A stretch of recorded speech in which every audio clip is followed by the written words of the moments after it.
It was hard to believe only a few days ago they had been regular people with normal lives. She saw a woman in a sundress, with a sandal dangling from one ankle, limping toward them. Behind her was a teen with pink hair and black eyes, and a carpenter still wearing his tool belt. A hammer dangled from a leather loop, hitting the carpenter's leg with each halting step.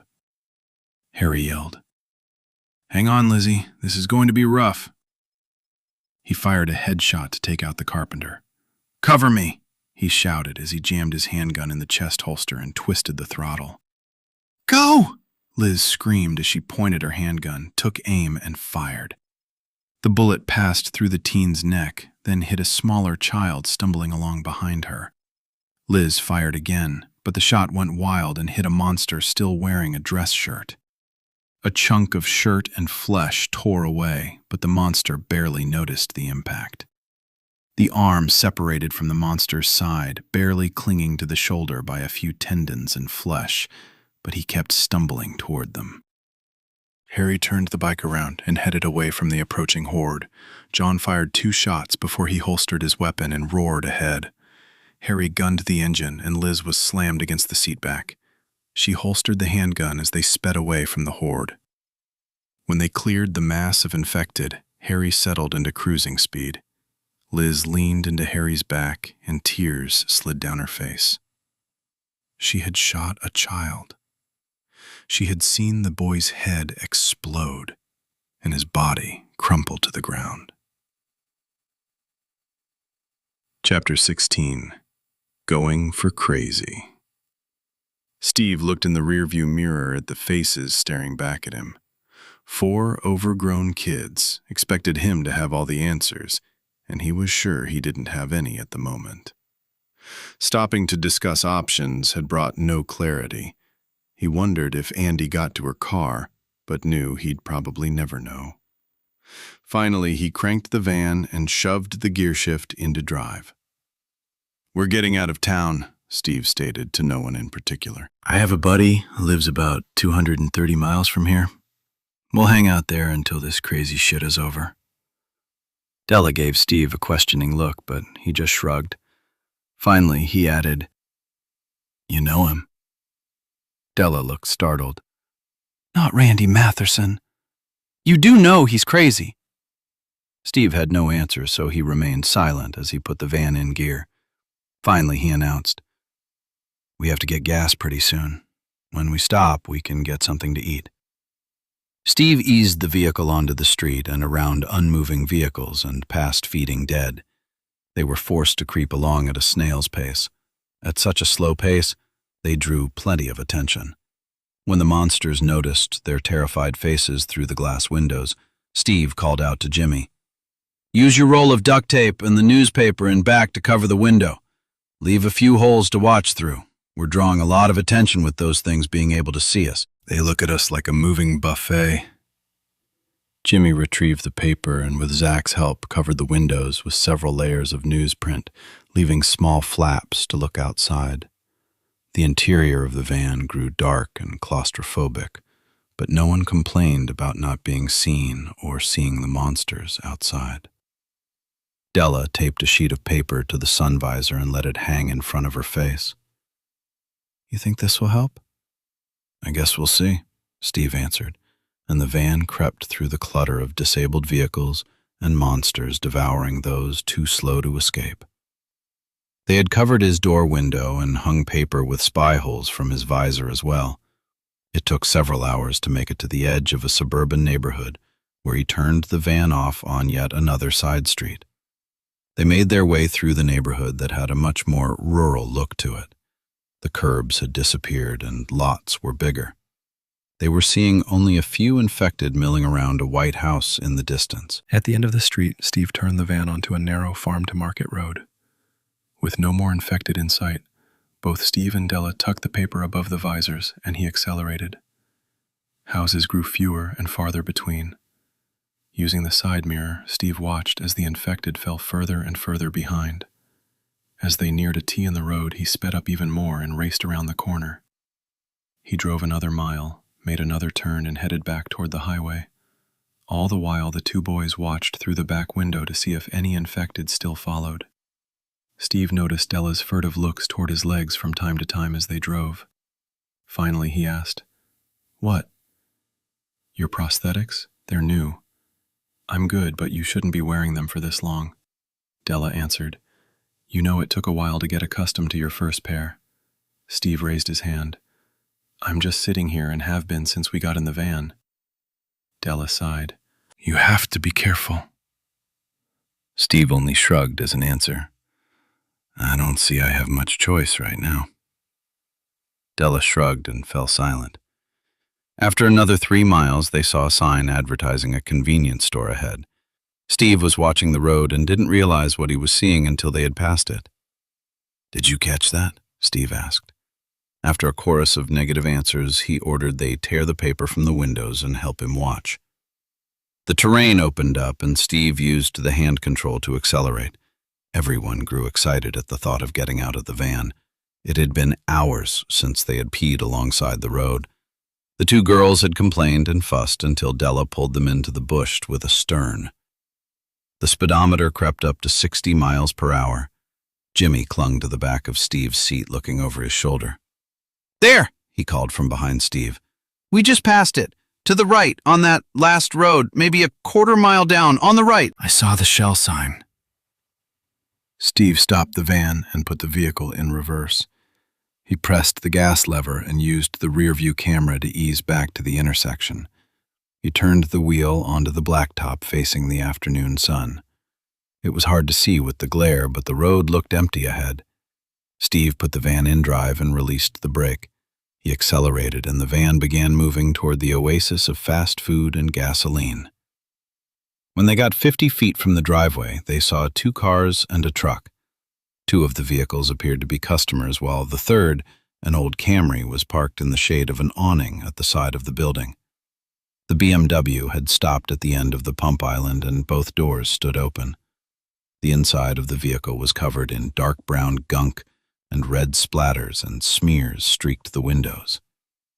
The late-model Ford truck sat next to the pump closest to the building with no one in sight. It was eerily quiet. No patrons or employees could be seen moving about. The lights glowed, shone from inside the store. "I don't like the looks of it." Steve glanced down at the gas gauge. He sighed. "But we don't have a choice. We have to stop." He reached for his wallet to retrieve a credit card. He slowly approached the pumps closest to the road. No one appeared from the front of the store or the vehicles. When the van was stopped, he turned to the back seat. "I'm going to get gas, then we can check out the store." "I have to go to the bathroom," Sandy commented. "Me too," chimed in Martha and Della. "Okay, but we do this smart. First, we get gas, then check out the store. Stay in the van until then," Steve ordered. "All of you keep an eye out and let me know if you see anything move." Della nodded. "Got it." Steve eased open his door, then teetered his way to the gas pump. He slid the card in the reader, hoping the pump was turned on and would accept payment. He punched in the appropriate zip code on the keypad and selected the grade of fuel, then stuck the nozzle into the gas tank. He set the release control open, then stepped back to the van door. "Any movement?" he asked Della. "Nothing. Isn't that kind of strange? A little weird with the car doors open," Della answered. The only noise was the steady clicking of the gas pump as it measured out gasoline. "When the tank is full, I'm going to take a look," Steve announced. "No, you can't. If anything happens to you, we're all screwed. I can't drive your van, and neither can anyone else," Della retorted. "Yes, you can. The gas and brake pedals are still functional," Steve argued. "Just ignore the hand controls." "Okay, that may be, but we need you. I don't know where Randy lives." Della paused, then continued. "When you've got gas, maybe we can drive closer to the door and take a look." Steve answered, "No, I don't want to limit our maneuverability. I'll pull the van away from the pumps, then you and I can walk back and check out the store. If it's safe, we use the head and get whatever we can find to eat." The pump clicked off, and Steve hobbled back to hang up the nozzle. He closed the gas tank cover, then started the van engine. He made a right turn after the pump island and stopped about 20 feet from the glass door. When the vehicle stopped, Della told the kids, "Stay here. Jimmy, get behind the wheel. If something happens, drive away. Just use the floor controls," Steve ordered over his shoulder as he opened the door and began to ease out with a steel rod in hand. Della opened the passenger door and walked around to meet Steve at the back of the van, carrying her own stainless steel rod with the ceramic knee joint on the end. They approached the storefront, glancing from side to side as they walked. "You're getting better on the blades," Della whispered. "Don't have a choice. I didn't pick up my walking legs." "I did. They're in the bag I've been lugging around," Della answered. Steve paused and looked toward Della. "We're running for our lives and you stopped to pick up legs? I thought it was food and water in the bag." Della shrugged and nodded toward the glass door. "There is some of that. I just threw in those too." She looked toward the convenience store. "How do we do this?" "You pull open the door, then stand back while I check it out. If anything happens, get to the van and get the kids out of here." Della nodded, then placed her hand on the door handle. She looked into the gloom of the store. "Even with the lights on, I can't see anything," she whispered. Steve stepped inside, using the door frame to steady himself. He looked from side to side, then deeper into the recesses of the store. A thick, coppery smell hung heavy in the air. Amid the smell of blood was the odor of voided bowels mingled with the stale beer. A quick glance toward the register and counter provided no hint of the clerk's whereabouts. "I'll clear the store, then you can signal the kids." Steve took another couple steps into the store and saw the reason for the heavy scent of alcohol in the air. At the end of the countertop, a 6-pack of beer bottles lay shattered on the floor. Steve raised his weapon when he looked behind the counter and saw a man slumped at the end of the cigarette display. He clutched a petite girl in his arms. The back of her head was damp with blood. Next to him lay a handgun. The man looked up when he heard Steve behind him. "Fucking bitch killed my Sadie. The woman in the BMW was sick and attacked my girl. I shot her, but when I was pulling the body off Sadie, the man came from the back of the store and bit me," he moaned. Steve hadn't heard Della come into the store and walk up behind him. He jumped when she spoke. "We have to help him." "Stay back, Della." Steve watched the man as he took a deep, halting breath. He looked around for the other people the man mentioned. "I threw their bodies out the back door. I have to get Sadie home before she turns." He sighed deeply. "I'm bit. I'm not going to last long." Della stepped around Steve and pulled a bottle of water from a display. She grabbed a handful of paper towels and poured the water on it. She wiped at his face and offered him a drink. He smiled back at her sadly and shook his head. He struggled to his feet. "I can't stay." He grabbed the young woman under the arms and pulled her to his chest. With a grunt of pain, he pulled her into his arms. Della stepped forward, but he waved her off. "I got this." When the young woman's arms fell away, Della saw a small engagement ring on her left hand. "I'm sorry," she whispered. The man looked up. "I'm taking her home. Take what you need. The world has gone to shit anyway, and I don't give a damn." Without saying anything more, he shuffled out of the store and to the open door of the red truck. He eased Sadie inside, then slipped in beside her. He slammed the door and fired up the engine. He spun out, flinging gravel across the parking lot, and pulled out on the blacktop. With black smoke billowing from the muffler, he sped down the road and disappeared over a small hill.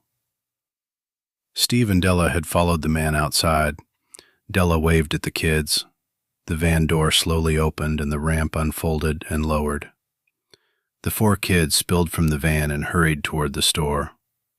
Steve turned to Della. "Get all the food and water you can. Look for anything that is usable. I'm moving the van closer to the door, then looking for some gas cans." With that, he stepped out into the late afternoon sun. A few minutes later, he parked the van in front of the door, opened the ramp. Almost immediately, Zach and Jimmy carried cases of bottled water into the van. Della and the girls each carried a variety of packaged foodstuff in plastic milk crates. The boys continued to load water behind the back seat, while the girls stacked the food crates behind the front seats. Steve walked through the store, looking for any usable items, then headed into the storage room at the back, where he found 2 5-gallon fuel cans. He carried them outside and filled them with gas. He called Zach over, and together they balanced the cans on the back bumper and used 2 pilfered bungee cords to secure them. They finished anchoring the can, headed back into the store when Steve straightened and stopped. He cocked his head and listened. After another shot rang out, and he knew it was gunfire, he called into the store. "Time to go, people. I just heard gunfire." "Della, get everyone in the van. I'm checking the car." Steve ran to the BMW and searched the front of the car, opening the glove box, console, and reaching under the driver's seat. He pulled a 9mm from under the seat, checked the load, then shoved it into his waistband. He pushed the trunk release, then hurried to the back of the car and rummaged through the trunk. He found 2 boxes of shells, a tire iron, a blanket, some glow sticks, and a first aid kit. Yuppies. Well, they were prepared for a few things, but not the undead, I guess, he commented with a crooked smile. He was heading back to the van with the last of his poached supplies when movement at the back of the van caught his eye. His concern ratcheted up several notches as he set his armful of supplies in the floorboard of the van and picked up the crowbar. He headed around the back of the van just as Della appeared in the doorway of the store. "Look out!" Della yelled. Startled, he turned back to face a woman covered in blood and gore. A narrow strip of scalp hung from the side of her head, and rivulets of blood streamed down her shirt. The monster stumbled toward Martha, leaning in the open van door. She turned at Della, warning, and jumped back just as Steve grabbed the infected woman's shoulder and spun the monster toward the cinder block wall. He stumbled back against the van, slamming the tire iron against the van. "Get in the van, now!" he shouted at the open door. Steve struggled to get his balance, standing still on the blades. He pushed off the van and raised the tire iron. Martha and Sandy stumbled back from the door just as the infected woman raised and turned to attack Steve. He swung the tire iron. It slammed into the side of the bloody head of the woman, and she collapsed on the ramp. The girls stood inside the store, screaming at sight of the bloody body sprawled across the ramp. Steve grabbed a leg and dragged the body a few feet away from the door. "Let's get moving." Della turned Martha from the body and pushed her into the van. "Shush now, you're all right, Martha." The rest of the kids appeared and rushed into the van. Martha wailed, "We're gonna die." Zach pulled Martha toward the back seat. "Stop this shit, Martha. We're all afraid, so get over it." He pushed her down onto the seat and looked at her with a hardness that hadn't been there before. "Now get a grip." Martha grew silent and slid the back of her hand under her nose while tears streamed down her cheeks. She pointed at the body slumped against the storefront. "Is someone going to bury her?" Zach stepped out of the van and answered, "No. Get off your ass and help us." He and Jimmy picked up the remaining crates of food and loaded them into the van. Sandy and Martha got up and moved the scavenged supplies behind the back seat. "Anyone need a final bathroom break?" Steve asked. Everyone shook their head. "Well, I have to go." He stepped around the corner of the building while Zach and Jimmy got back in the van. When Steve reappeared, a sudden boom in the distance stopped him in his tracks. "In the van, everybody!" Steve called out. "Look!" Sandy shrieked as she pointed to billowing smoke above the treetops. "Now, let's move!" Steve ordered as he raced around the van to the driver's door. Della jumped in the passenger seat while Zach slammed his palm against the red button above the side door. The ramp eased up, and the door slid closed. "Should we try to help?" Della whispered. "People might be there." Steve steered the van out of the parking lot and toward the billowing cloud of black smoke just beyond a stand of trees. The van raced down the road, with the speedometer reaching nearly 70 miles an hour when they cleared the trees. A red pickup sat in front of a two-story farmhouse fully engulfed in flames. Steve reduced speed until he finally drew to a stop. I guess we know where the guy took his daughter. That must have been him when I heard the shot earlier. Better than turning, Zach commented. We have to find a place to stop for the night, Della whispered as she moved her right hand in the sign of the cross. To the rescue. It's okay, baby girl. I got you. Matt comforted Amy. He carried the child from the bathroom to the Humvee and eased her through the open door to the back seat. When she eased her grip on his collar, he pulled her hands from his neck. Matt whispered, I am so sorry, sweetie. I will never let that happen again. Jake and Larry mirrored the concern etched on Matt's face. Jake huffed. Man, what the fuck happened? Matt answered. I fucked up. There was an infected woman in the room behind the bathroom. She almost got the kid. Shit, hissed Larry. Is she okay? She didn't get bit, but... Okay, I don't know.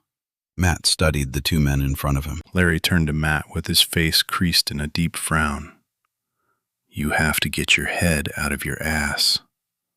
You're hungover and not paying attention. It almost got that little girl killed. Jake interrupted. We can't take things for granted anymore. It's going to get someone hurt. I know. I screwed up in the sandbox, but I won't be doing the same thing here. Matt dumped 3 white pills from the bottle of Tylenol into his palm and dry swallowed them. Both men nodded. You got a plan. We get the kids to a safe place as quickly as possible, Matt answered. Larry, drive. Jake and I clear the gate. We keep it tight and quiet. Larry chuckled. It's about time.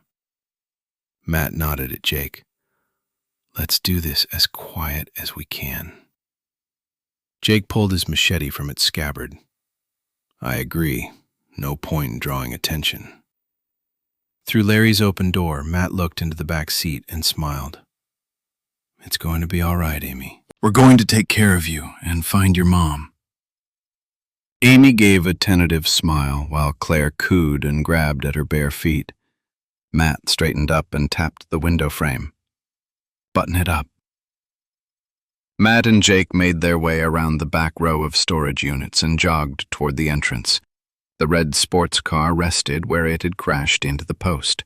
The gate leaned against the side of the vehicle. The impact knocked the wheels from the track, and the gate only hung by a length of bicycle chain running from the edge of the gate to the power box. Jake whispered, The truck can roll right over the gate, but we have to move the car. Just what I was thinking, Matt responded. Matt looked back over his shoulder to see the Humvee had moved to the edge of the building and Larry cut the engine. He could watch them and roll in if things went south, but the sound of an idling engine wouldn't draw attention. We can lay the gate on the pavement and crack a few skulls, then put the car in neutral to push it off the post. Once it's clear, we can run it into the ditch. Jake whispered, I count 5. You take the 2 on the right and I'll take the 2 at the back and that poor bastard in the ditch. When Jake shrugged, Matt pointed his machete tip toward a shambling figure on the opposite side of the road in a shallow trench. The shredded-faced creature seemed confused by the steep slope of the incline and unable to make its way up to the road. Blackish gore covered his shorts and a sports shirt, a sandal with a tire tread sole dangling from one ankle. The infected started up the incline, stumbled, then landed face down on the asphalt. He embedded more gravel into his raw face as he wallowed on the rough road's edge until he got to his feet again. A few steps later, it happened all over again. When he hits the ground next time, I'll take him out. I don't want him stumbling out of the gully when I have my back turned. Matt whispered, Let's get the gate down, then clear the rest of them. Matt remained behind the brick support post at the side of the gate, while Jake duck-walked behind the sports car to the opposite side of the gate. When he got to the brick support, he nodded at Matt, and together they reached up and tilted the gate upright and off the rail. They slowly eased the wrought iron over and to the ground with only the gentle clatter of the chain. An infected woman wearing a pink house dress covered in blood turned from the remains in the car. She stuck her nose up in the air, sniffed twice, then went back to gnawing on the arm clutched to her face. A large man in gray overalls and a plaid shirt nudged the woman aside and reached into the driver's midsection. He raised a chunk of dark liver to his mouth and tore a piece from the bloodied organ. He chewed as dark red blood ran from the corners of his mouth. Matt walked up to the pair and kicked out at Pink Dress's right knee. She fell to the ground in a heap. He turned and swung the machete at the second monster, splitting the top of the man's skull.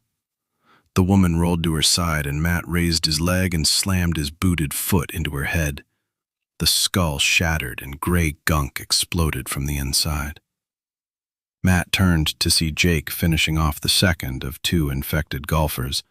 Both had had substantial damage to their legs, so they were barely mobile. One had been clutching a 9-iron in his gloved hand, and now it lay on the ground next to him. The infected man in the ditch turned at the commotion and began fumbling to his feet again. Matt took 3 quick steps to the prone figure and jammed his knife into the top of the man's skull.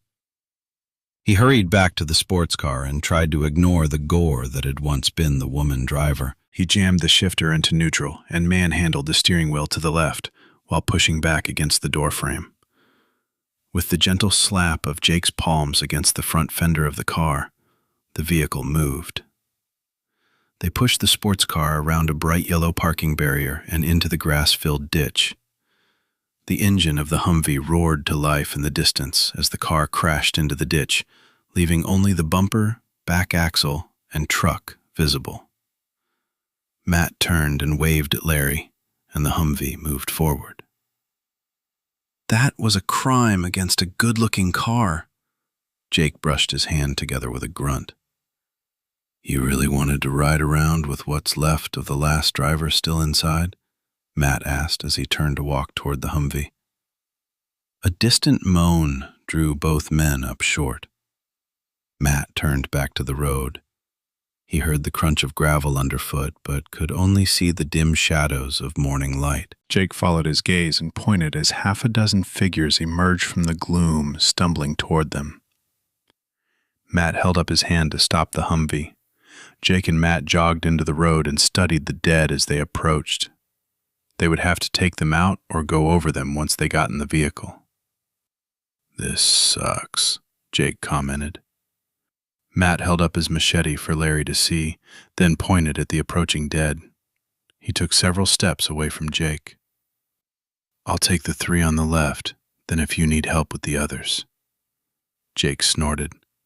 Like I need your help with anything. He grinned as he stepped forward and took a roundhouse swing with a machete at a thin, stumbling man with half his face frayed. The top quarter of the man's head caved and the body slumped to the ground. Jake stepped over the body and a second swing took out a lumbering, overweight woman with arms covered in dozens of bites and patches of missing flesh. With the impact of the machete, the gurgling moan from her torn and ragged throat silenced. She fell to the ground in a quivering heap. Matt lopped off the head of a teen, stepped back, then stabbed his machete into the eye socket of another. The monster stumbled over the gate and landed face down at his feet. Matt slammed the machete down and split the crown of its head. He looked up just in time to see a pair of bloodied hands inches from his shoulder. Matt spun around and jammed his elbow into the middle of the face, shattering nose and bones around the eye socket. When the infected stumbled back, Matt swung the blade into the middle of its forehead. He turned just in time to see Jake kicking the knee from under the last infected. When the blonde-haired woman slumped to the ground, Jake slammed the knife into the side of her head. Both men stood together, panting as they stared at the mayhem they had visited on the miserable beings that had once been living, breathing people. They had been people, with lives, loved ones, and futures. Now they would all stay where they had fallen. Matt looked at the last of them. The woman had been pretty before the gray complexion and blackened lips. Her neck and bare chest hung in shreds, exposing a single silicone implant. The other side of her chest was nothing more than a gaping wound. "And I thought Iraq sucked," Jake commented, as he wiped the black sludge from his blade on the woman's skirt. "Let's go," Matt answered, as he swiped his blade against the back of another monster. Larry drove up in the Humvee and threw damp rags at them. They climbed in the vehicle after wiping blood and gore from their clothes. He guided the vehicle through the quiet morning streets, avoiding the roaming infected as much as possible, until they left the suburbs and found a farm-to-market road. They drove for an hour before it looked safe enough to stop and change the baby, fix a bottle, and eat some breakfast. Matt dug in the stash behind the seat and opened plastic trays of pasta to pass around. Larry accepted a meal, then scrunched up his face toward the back seat, making Amy giggle. "I'd rather have cereal for breakfast. You couldn't have picked some Cocoa Puffs?" Matt held out his hand. "No milk. If you don't like it, hand it back. I'll eat it." He laughed. Larry pulled the tray back into the front seat. "You're mean." He made a thumbs-up sign at Amy, and she mimicked it, laughing. Jake and Matt chuckled at Larry's antics. Once the meal was finished, Amy changed Claire, and they tossed the diaper into the grass. She looked embarrassed, then whispered, "I have to go to the bathroom." Matt sighed. "We're going to have to do things a little different now. We don't have a bathroom handy. Have you ever been camping, Amy?" She moved her head from right to left. "No." Matt took a deep breath. "We had to learn in the Army. Now we're going to show you how it's done." He looked toward the front seat. "Larry will show you while Jake and I keep watch." Larry snorted, then opened his door and climbed out of the vehicle. He opened Amy's door and helped her out of the Humvee. He held out his hand and she took it in hers. She followed him around the front of the vehicle. It was all Matt could do not to burst out laughing when Larry demonstrated squatting and waving at his butt with a wad of toilet paper. After a quick look around, he pointed to a nearby bush and deliberately turned his back. Amy disappeared out of sight. A few minutes later, she reappeared with a grin on her face. She and Larry walked back to the Humvee. "All set?" Matt asked. Amy answered with a thumbs up. They drove while the rising sun climbing toward the apex of midday. They made terrible time. They had to turn around and take side roads when they neared major roads. The roads were all congested with traffic, and any place with traffic was overrun with infected. Matt figured they had traveled less than 50 miles when they stopped again to eat. After another bathroom break, they got back in the Humvee to head northwest again. After a few minutes of driving, they reached the top of a hill, and Larry stopped the vehicle. They sat on the asphalt strip of highway, staring at a graveyard of cars along both sides of the road. At the side of the road near the base of the hill was a roadside rest park that stretched back from the road at least 300 yards to the edge of an open field. Scattered across the parking lot were bodies of the dead and the undead alike. The three men studied the open fields around a rest park, trying to make sense of the scene when Jake pointed at the center of the chaos where several buses had been parked. This must have been an organized evacuation by the military. They probably picked up a few infected among the survivors before they realized what was going on, Matt commented. "Only explanation I can imagine." "It would explain what we're seeing," Larry sighed. "There are military tents and a vehicle or two." The trio debated about traveling through the confusion of vehicles. They saw the vehicles had been pulled off the road and parked in a neat row at the edge of the park. The remains of a temporary camp had been strewn around the center of the park. Several civilian vehicles were sitting with doors open at the back of the park, while 3 military vehicles sat amid the disorder at the road edge. "We don't have a choice," Matt finally whispered. Larry slipped the vehicle in gear and let it begin to move forward while they watched the chaos in front of them. Movement could be seen among the scattering of vehicles. A few walking bodies took notice and began to move toward them. Then more and more they began the halting march toward the Humvee. The moaning rose above the sound of the Humvee's engine. "Look, a striker on its side," Jake interrupted. "Infected or bunched around it." "Do you think anyone is in there?" Larry asked as he stepped on the brake. Matt studied the vehicle tipped on its side at the side of the road. "If there is, they're trapped with all the infected around." Larry reached for the radio on the dash.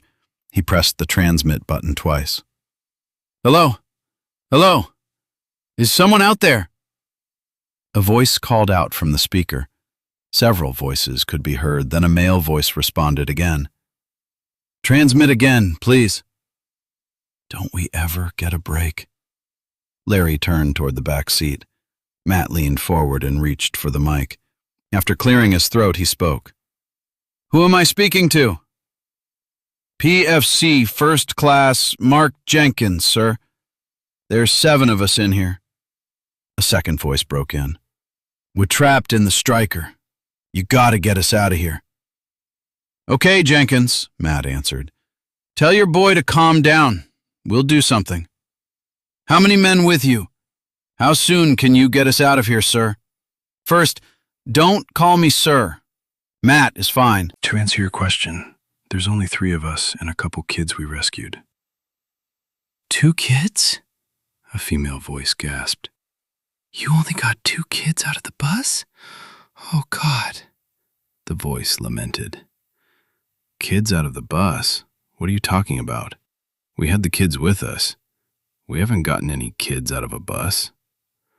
"You have to help us get to the bus next to the bathrooms. When things went to shit last night, we put a bunch of kids in the bus. I came back to get a driver, but Major Bishop ordered us to evacuate. When we refused to leave them, he rammed the striker out of his way." Jenkins answered. "We got trapped in here with all the infected. The prick took off and we haven't been able to get back to the bus." Matt mulled over what he was hearing as he saw dozens of the undead begin shambling in their direction. He pointed to the bus and Jake brought binoculars to his face. He studied the vehicle surrounded by at least a couple dozen of the undead. "We are so fucked," Jake commented. "They're in there. It looks like a taco truck at a construction site. There's at least a couple dozen infected standing around or pounding on the side of that bus." Matt sighed. "Okay, Jenkins, give us a minute." He looked at Jake in the front. "We can't take a chance going in there with guns blazing." Larry shrugged. "The Humvee is big enough to carry 6 men on the roof and running boards, if we can get to them without getting overrun. It would be a rough ride to the bus, but then what? There's the infected around the bus, too." His voice trailed off. Matt pressed the button on the mic. "Jenkins, do you think you can open the back door?" Jenkins answered. "Yes, sir. The ass end of the striker is tilted up, but I'm pretty sure we can prop it open and get out that way. I take it you guys have an idea?" Matt added, "Take as much ammo and weapons as you can carry, but remember, you'll have to ride on the roof. We'll still have to take out stragglers around the bus." "Are your men up to it?" "We're good for it. If you can get us there, we'll take care of the rest." After a moment, Jenkins added, "Oh, if you can make a big boom and light a couple fires on the other end of the park before you come for us, it might help. They get real interested when there's noise and something burning." "Good to know, soldier," Matt answered. "Oh, be sure to take any radios and chargers with you when you head out. Be ready. We won't be coming back after we pick you up." Matt outlined the plan, and with a few adjustments, they were ready to go. With a nod, Larry eased the Humvee around a Passat, clipping off one of the open doors with the front bumper. He cut the wheel and headed across an open grassy knoll next to the park at a pace slow enough to ensure the infected stayed interested. "I guess we've got as many of them following us as we can attract. Head out into the open field before you head back," Matt ordered as he pulled a black-labeled bottle from behind the seat. "When we draw them out as far as we can, We'll take off back to the 2 cars on the far side of the park. Matt clicked the mic. We'll be back in a few minutes. Be ready to exit the vehicle. The radio crackled. How will we know when? Trust me, you'll know. Matt laughed. They lumbered over the open field trying to avoid the deepest of the ruts. The infected followed after the Humvee. It was a stumbling parade of the dead. Larry kept just far enough ahead to keep the infected interested. When they got a quarter mile from the buses, they turned and drove back to the camp as fast as they could. The girls bounced and jostled, but in the vehicle stayed well ahead of the horde. Larry jerked to a stop between the 2 parked cars specified by Matt. Sure hope this draws the rest of them away from the bus, Jake commented as he jerked open the door with a rag and grenade in hand. Waste a JD for damn sure, Matt groused as he stepped to the ground and poured the amber liquid over a t-shirt, then passed the bottle to Jake. He soaked his own cloth, then passed the bottle back to Larry. Matt went to the left and Jake to the right. They each carried a hand grenade, an alcohol-soaked cloth, and a strip of duct tape across their sleeve. They stuffed the rags into the gas tank and taped the grenade to the opening. With a nod from Matt, they each pulled the pins and ran like hell toward the Humvee. They hit the seats at the same time Larry stomped on the accelerator. The big tires of the Humvee threw chunks of sod and grass as it raced toward the front of the camp. They were nearly 50 feet from the cars when the first grenade went off and flames blossomed from the ruins. The second detonation filled the air with even more debris and a second whoosh of fire mushrooming from the explosion. Larry ignored the small missiles hitting the hood as he drove back across the parking lot to the striker. Larry leaned over and pressed the mic button. Now, dickheads! The back door of the striker dropped open, and soldiers spilled out of the vehicle. Larry skidded to a stop. 4 soldiers jumped to the roof of the Humvee, while the last 2 jumped to running boards on either side of the vehicle. Go! Yelled the soldier outside Larry's window. Matt rolled down the window and prepared to pick off any infected that got too close. Jake rolled his window down and aimed a gun out the window. The Humvee roared through the grassy roadside divider and hit the asphalt of the parking lot with a leap of the front wheels. The vehicle landed with a bone-jarring crash, then raced across the parking lot. The soldiers on the sides of the vehicle aimed and fired AKs at approaching infected while clinging to the rail at the top of the vehicle. When the Humvee got 20 feet from the bus, Larry slammed on the brakes and skidded to a stop. The soldiers jumped to the ground and took up positions to begin taking out the infected still hanging around. Jake and Matt jerked open the door and stood on the running boards covering the soldiers' back. Jenkins and his team quickly disposed of the remaining infected blocking the bus door and formed a perimeter around the door. Jenkins kicked 2 open luggage doors closed, rushed to the bus door, then slammed his flat hand against the glass. "Come on, kid, let's go." A boy of about 15 had started pulling suitcases from the steps and passed them to a couple more teens behind him and stowed them in empty seats. The youth jerked open the bus door and slid back between 2 seats. Jenkins stormed into the bus and quickly cleared the way for the rest of the soldiers to enter. When the last soldier stepped inside, the door was slammed closed. Matt and Jake jumped back into Humvee, slamming the doors as the infected from the fire noticed the activity at the bus and began wandering back. Larry depressed the mic button and instructed, "Fire it up and let's get out of here, Jenkins."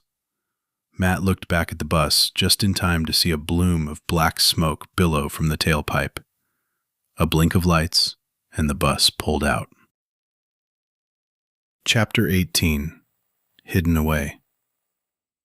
Steve had made random turns until they found themselves in a rural, wooded area and had not seen a moving vehicle or an infected in nearly 20 miles. The afternoon light faded as the sun disappeared below the tree line. The road felt claustrophobic as Steve steered between the overgrown brush and trees encroaching from the fence line on either side of the crumbling asphalt. "It's going to be dark soon. We can't just keep driving," Steve announced. Look for a place to spend the night, a vacant building, a barn or something. Steve guided the van around potholes and decaying asphalt while Della and the kids peered down each of the side roads and infrequent clearings. 10 minutes later, Della pointed to a weathered structure in the distance. "There, a barn!" Della announced. "We should check it out. We're all exhausted, and I don't see how we can all spend the night in the van." Steve nodded. "I know. Let's check it out." Steve turned the van down a narrow trail, barely more than 2 dirt paths overgrown with grass on either side and in between. Trees and brush on both sides of the path scratched against the sides of the van as they followed the pothole-riddled path of bare dirt. Driving on the rutted path tossed the occupants of the van back and forth. As they drew closer, they saw a weathered gray 2-story building with a double door at the front. When they pulled up to the barnyard, they saw the doors met at the center of the opening with only a few inches separation. The knee-high grass in front of the barrier gave no hint of recent uses. "Doors are closed," Zach noted. "That's good, right?" "Yep, buddy." Steve stopped the van, turned off the engine, opened the van door, and stepped outside. "I'm going to have a look inside." "One of us should be doing this," Della protested. He reached across Della to the glove box and pulled out a flashlight. "No, I can run faster with the blades than anyone else in the van. Besides, my ass is killing me," he added with a wink. The aged wood of the barn had not been painted in years, and only a hint of the original barn red remained. It looked to be an abandoned structure. The double door at the entrance had been patched from time to time, and not with any great amount of care. After an easy jog to the structure, Steve pushed open the door and disappeared inside. He turned on the flashlight and swept it over the inside. Shafts of the afternoon light filtered through gaping holes of damaged and broken boards. It was far from an airtight structure, and that was a good thing, as warm as the weather had gotten. Most of the slats of wood in the 2 cupolas were missing. He ended the perusal with a quick examination of the ground at the doorway. A single set of tire prints entered the aged barn. No footprints of the driver closing the door were evident, so it had been a while since human activity.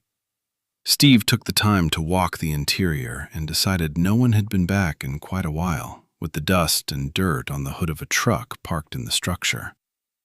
The barn was being used to store hay, but looked as if it were not a recent cutting. A few minutes later, he reappeared from the barn with a relieved smile on his face. He pushed the second door open and headed for the van. When he got inside, he struggled back into the driver's seat and closed the door. He fired up the engine and made a K-turn and backed into the barn next to the old pickup truck with a camper on the back. Once inside, Zach slammed the button to open the side door and ramp. He caught up with Steve at the doors and stepped outside to pull one of the doors closed, while Jimmy did the same with the other. Steve picked up an 8-foot board and hauled it to the door. With both boys' help, they slid the length down onto the open-topped wooden door handles to secure the ends in similar wood stops on the door frame. When they finished, the doors were secure. Della saw the camper and tentatively approached the back door. She turned the knob to find the door unlocked. She took a breath, then knocked on the window of the door. When she heard nothing, she knocked a little harder. With only silence in answer, she cautiously turned the door handle. She accepted the bite from Steve while he raised a weapon. She pointed the beam inside the dark interior of the camper. She gasped, delighted at the contents. Martha and Sandy came back from looking around the stalls and the hay mount overhead. Martha complained, "This place stinks. I'm hungry." "Me too," Sandy echoed. Della called out softly, "Get over here, girls, and help me. We'll get food together that much quicker." The girls walked to the camper, and Della began handing supplies out of the camper. She pulled out a camp stove, camp chairs, 2 camping lanterns, and a stack of bedding.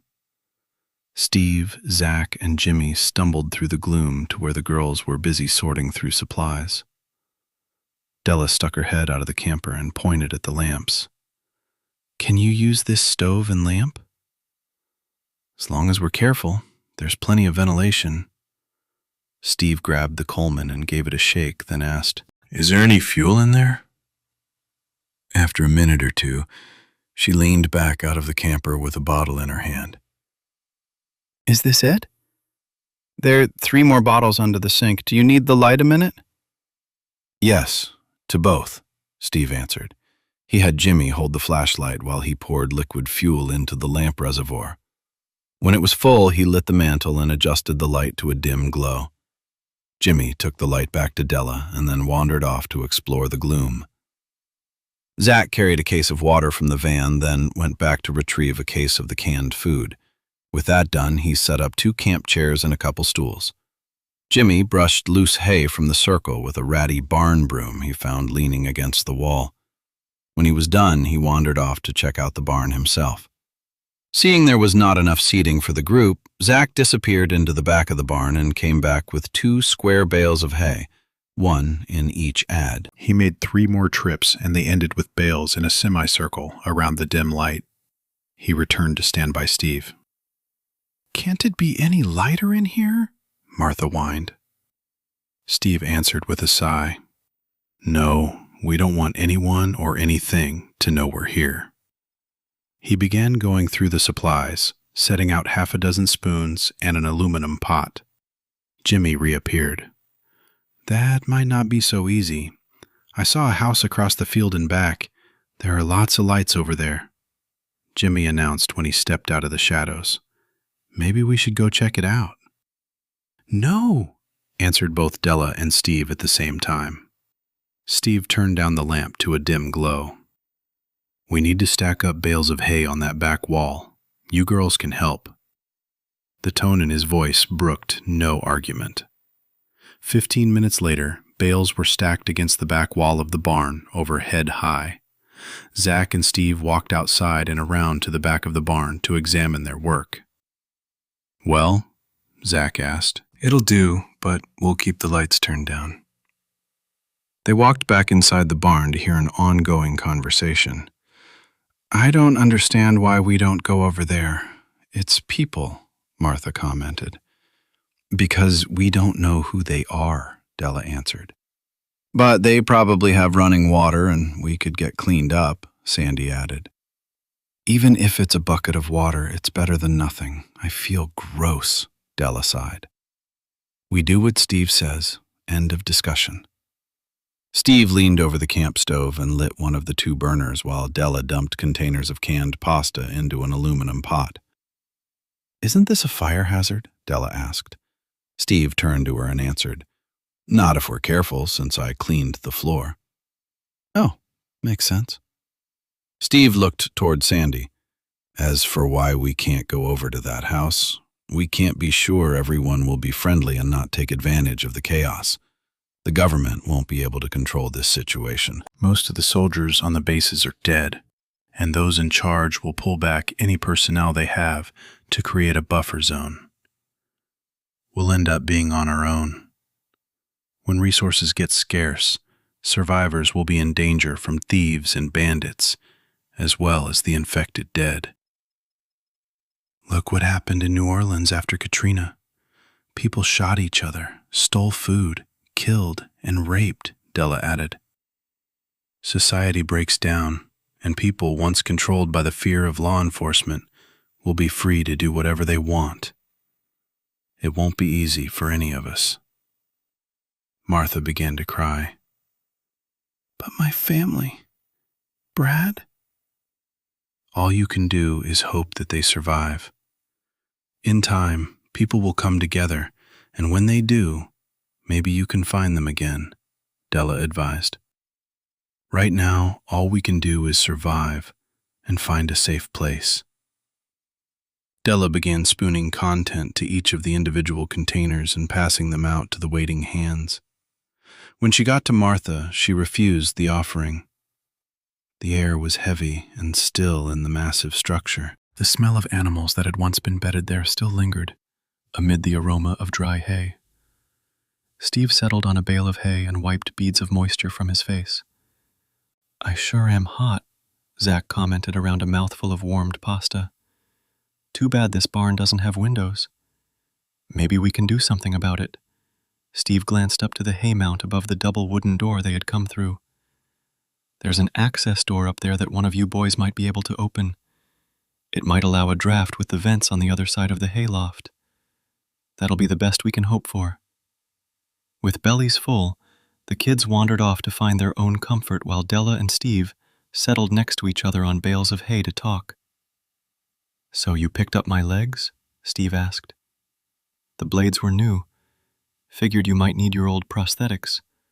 They're in the bag. You want me to get them?" Della answered. You need to give your legs a break. I know. Steve pulled his leg up and eased the blade's prosthetic cuff from the stump on his right leg. With a sigh, he pulled the silicone sock from the stump and began massaging the reddened flesh. Della leaned forward. "Is it getting sore?" Steve raised his hand. "A little. It's all right. I'm just tired. You have to be extra careful to avoid pressure points. We can't afford to have you unable to walk." "Believe me, I know." Steve grinned. "I can't afford to be a cripple. If something happens to one of the blades, well, no worries on that account. Remember, I made them, and I can fix them." Della smiled. Jimmy climbed to the loft and opened the access door above the double door. He came back down, and they could see the remnants of a rope dangling from the roof. As they sat in the dim light of a single lamp, the barn fell quiet. Jimmy and Zach settled down to rest. The group huddled around the lamp, each lost in their own thoughts, when a distant shriek shattered the silence. Was that a scream? Della whispered. The group tensed and waited. Steve turned the lamp off. "What the hell?" Zach began, but Della shushed him. When they heard nothing more, Steve commented, "We need to keep an eye on that bunch across the field." "There's some slatted windows at the corner. I can climb the bales at the far end of the hayloft and keep watch from there," Jimmy volunteered. Steve nodded. "Take turns. If you see any lights, head this way, let me know immediately." Jimmy and Sandy climbed into the hayloft and made their way to the back wall facing the distant lights. They broke 2 slats from a vent to watch the house and outbuilding in the distance. Zach stretched out on a bed of hay. Martha disappeared into the shadows where they could hear her sniffle from time to time. Stay alive. "Damn it, Liz!" Harry cursed as he stepped away from her. "That wasn't a kid. The kid died when one of those monsters tore out his throat." John looked at her with a pained face. "You did him a favor. Trust me. If it happens to me, I'd want you to do the same thing. Blow my fucking brains out." Liz nodded. "I know. But I can't help but think of my girls. It's making me crazy." Harry turned back to face her. "Your daughters are fine. They're with 3 men that are better equipped to survive this than anyone else I know. Our job is to stay alive until we find them." After an impatient swipe at the tears streaking her face, she nodded. "You're right. I'm sorry." They searched the back roads the entire afternoon, and when it started to get dark, they decided to spend the night in an abandoned gas station. At first light, they headed out again. Despite wandering the back roads, they saw no trace of the Humvee. By mid-afternoon, they were exhausted and back on a 2-lane backtop, stopped to discuss where to head next. They stood around, drinking warm water and eating energy bars. Harry commented, "I think we're ahead of them. It's the only explanation." "There hasn't been any sign of the Humvee," Liz answered. "Maybe—" "Shush! I hear something," John interrupted. All 3 stood with their heads cocked to listen beyond the normal sounds of chirping crickets and birdsong. "Motorcycles," John commented. "At least a dozen heading this way, coming fast." "John, give me your jacket," Harry ordered as he handed Liz her helmet. "Keep the helmet on while we talk. Liz, tuck your hair inside the jacket. Don't speak until we find out what we're dealing with. Harry reached into one of the saddlebags and drew out a sleeveless denim vest with a Harley emblem on the back. He threw it to John. Put this on. What do you want my jacket for? John asked as he peeled out of his leather. It's way too big for her. That's the point. Harry took it and gave it to Liz. I don't want anyone noticing she's a woman. Liz twisted a band around her hair and set the helmet over her head. She slipped into the jacket and then settled behind Harry on the bike. They took off fast, heading west on the narrow blacktop.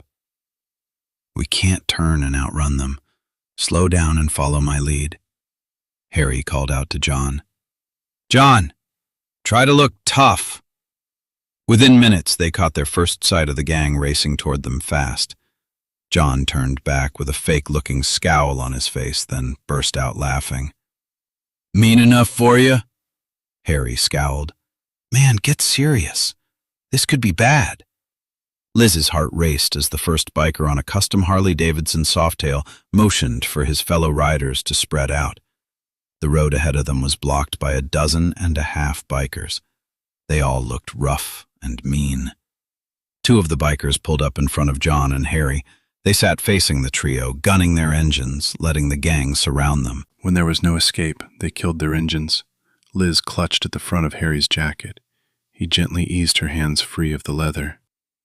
Hang tough, kid, Harry whispered through the helmet mic.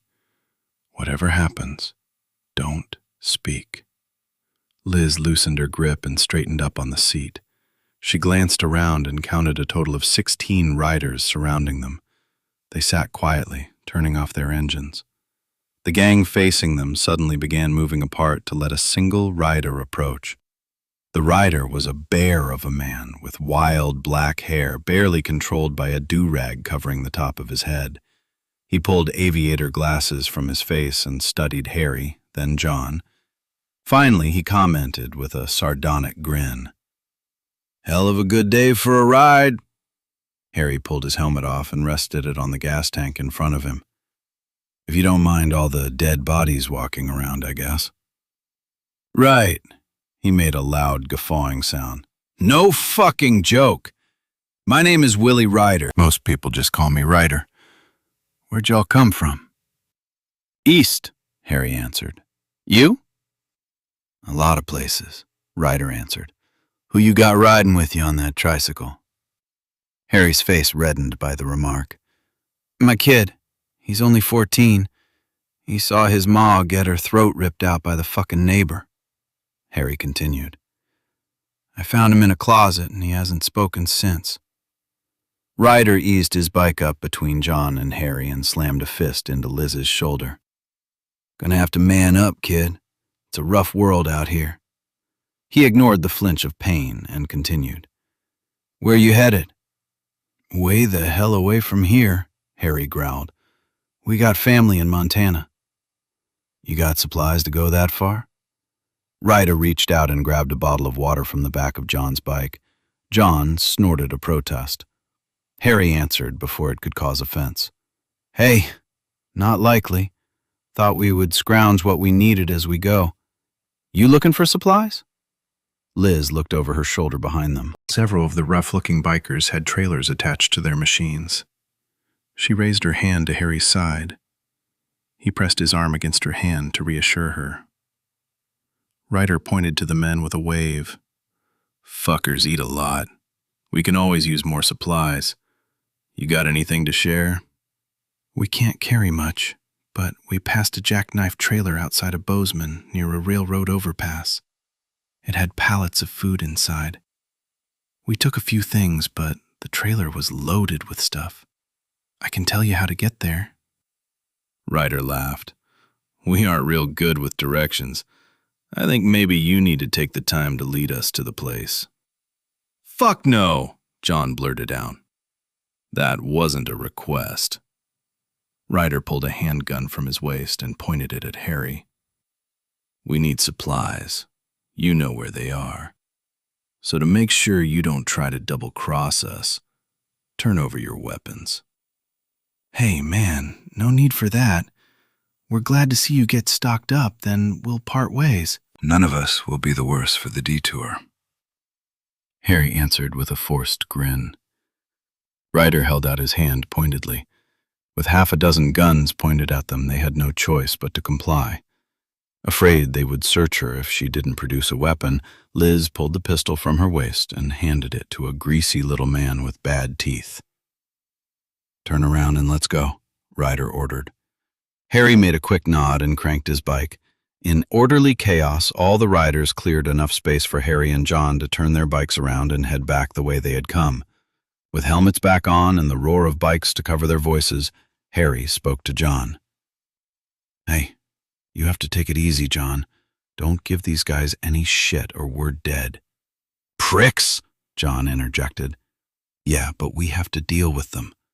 Liz, if we stop, keep away from the group and your head down. Keep the jacket on and the collar pulled up. You're small enough to pass for a kid. Don't speak if you can help it."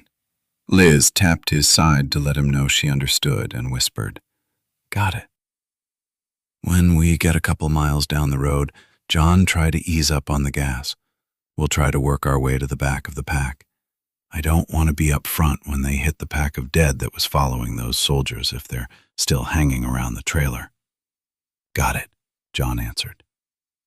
Silent tears slid down Liz's face as she imagined her girls being driven further and further away. They were losing a full day of travel going back to the trailer. Whatever prayer they had of finding the soldiers in the Humvee disappeared as the sun began to sink into the west. Liz was exhausted by the time Ryder decided to check out a massive fueling station near an interstate intersection. He ordered 3 of his crew to keep an eye on their guests while the gang cleared the facility. They charged off amid the roar of bikes as if it were a 2-wheeled rodeo. Whoops and hollers rose above the sound of the bikes and sporadic gunfire. Liz was appalled as she whispered into the mic, "They like this?" Harry shrugged. "Definitely not the cream of society. We have to be careful here." "We're so fucked," John chimed in. The gunfire grew more intermittent, then faded to silence. Ryder reappeared at the edge of the road. His gang stopped amid a volley of curses and laughter when he raised his arm to call a halt. The biker closest to Harry nudged him in the ribs with a rifle. "Get moving, Pops," he nodded toward John. "You too, shithead." Harry and John cranked their machines and moved out with their escort on either side and behind. They accelerated up the ramp leading into the fueling station. The front riders flocked around the fueling islands, each taking turns at the pump. The escorts guided Harry and John to do the same. Once all the bikes were fueled up, they were escorted to the front of the novelty shop. Harry made a wide turn and walked his 3-wheeler bike next to John's ride, facing away from the building. When he cut the engine, he stepped off the machine and turned back to Liz, but she brushed away his hand. She climbed off the bike and stepped behind Harry. The escort guided them into the store and nudged them toward a bank of tables and benches at one end of the room. Harry grabbed bags of jerky, cheese sticks, and bottles of water as he walked by a display. They walked to the furthest table, and Harry nodded to the bench facing away from the room. He guided Liz inside, then fell in beside her. John slid into the seat facing the room. "We're lucky the electricity is still on," John commented. "Won't be much longer," Harry answered. The men removed their helmets while Liz sat still without following suit. Harry nudged her with his elbow, and she removed it. She made sure the collar of the jacket jutted up to near the top of her ears. "I have to go to the bathroom," she whispered. John stood and whispered, "Let me check it out." He crossed to the hall with a sign overhead proclaiming the restrooms and was halted by one of Ryder's men. The bearish-sized brute stood at the hall entrance, his massive shoulders blocking the way. "Where you think you're going, dickhead?" John jabbed his thumb toward the sign. "Unless you'd rather I piss on your boots, no matter to me." He made a show of going for the zipper of his pants, and the guy stepped aside. The man stomped away with a scowl on his face. "Get in, get done, then get your ass back to the table." "Got it," John answered with a wave. No problem, big guy. When he got back to the table, he whispered, "Everyone is ignoring the family bathroom off to the right. You can walk down the hall and she can dodge in there. She can wait until you come out of the men's, then come out and both of you head back this way." "Might work," Harry commented. "They're all hitting the beer pretty hard." Harry stood and stepped aside, facing the rowdy gathering. Liz slipped out of the seat and stepped behind Harry. He strode toward the restroom without looking back. He was not challenged at the hallway entrance, so he strode forward without glancing at the gang members celebrating the cache of alcohol. When he got to the family restroom door, he hesitated while Liz stepped around him and slipped inside. She pushed the door closed and activated the lock. She quickly used the toilet and then looked in the mirror over the sink. Her hair was a dead giveaway. She fished in her pockets until she found the Swiss Army knife she had been given by Harry at the bar. She pulled out the longest blade and checked the edge. It was surprisingly sharp. Liz dropped the jacket and finger-combed her hair around her face. She grabbed a handful of locks at the side of her head and slid the blade down the strands. A few seconds later, she was holding a handful of hair. She let it slip from her fingers into the toilet, then repeated the procedure until she could finger-comb the remains around her face. She worked at the back, resulting in the ragged hair brushed at the top of her collar. She gave the front a last brush toward her face, then closed the knife. When she was finished, she used a damp paper towel to wipe what she could of hair that had slipped from her grasp and dropped it into the toilet. She glanced around one last time, then flushed. With a push of the handle, the water rose and swirled as Liz watched her past disappear in the blast of water from the tank, swirling into the bowl. A gentle knock on the door interrupted her musing as the water washed away her life. She opened the door and saw Harry's shoulder. "Enough time?" Harry asked. Then his eyes opened a bit wider when he noticed her hair. "Oh." Liz slipped on the jacket. "Well," Harry winked. "I got a good-looking boy," he chuckled. Try to keep your head down, though. No telling how many perverts in this bunch. Liz answered softly. "No problem, Dad." They made their way back to the table where John was now making sandwiches. He had a loaf of bread, lunch meat, mustard, mayo, and bags of chips. He also had several bottles of drinks, everything from water to a collection of sodas.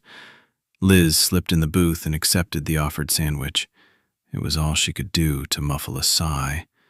The bread was getting stale, but the thick globs of mayo and mustard made up for the dryness. She ate half of the sandwich and then drank a big gulp of water.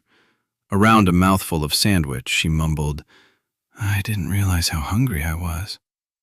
Harry nodded as he reached for the makings of another sandwich. "It's gonna get ugly in here if they keep drinking." The party cranked up a notch in the novelty shop when two of the bikers started taking pot shots at the mounted deer heads on the walls amid the open rafters. One bullet took out the left eye of the mounted head. Both men laughed and jabbed at each other. Ryder walked up behind the shooter and cracked him on the head with the butt of his handgun. The other man stepped away quick enough to miss the same assault. Ryder followed and slammed his fist into the man's face, breaking his nose. The man fell to the floor with blood spilling from his face. "Stupid fucks." Ryder turned away and crossed the dining room to within a few feet of Harry and John. "It's hell having to control a bunch of stupid people." He took a swig of beer. "Well, kid, are you getting enough to eat? Looks like you could use some meat on your bones." Liz kept her head tilted down and answered, trying to lower her voice. "Yes, sir." She cringed at the squeak at the end of her answer. She ducked her head even lower. Ryder reached over and slapped Liz on the back. "God damn, kid. It'll get better. Give it a year and you'll sound like a man." He tousled Liz's hair, then nudged Harry. "I can see why you don't say much. Little shit sounds like a fucking pussy." He walked away laughing. Harry's breath exploded from his mouth. "You okay?" he asked Liz. She nodded as she gauged on the bite of sandwich. A tear slid down her face. She struggled with the bit of bread and meat, wallowing it around in her mouth until she took a long drink of water and swallowed. Finally, Liz whispered, "Fucking asshole." By dark, Ryder had found the breaker box and turned off the electricity. He said it was to keep from attracting attention, but Harry figured it was to shut down the party.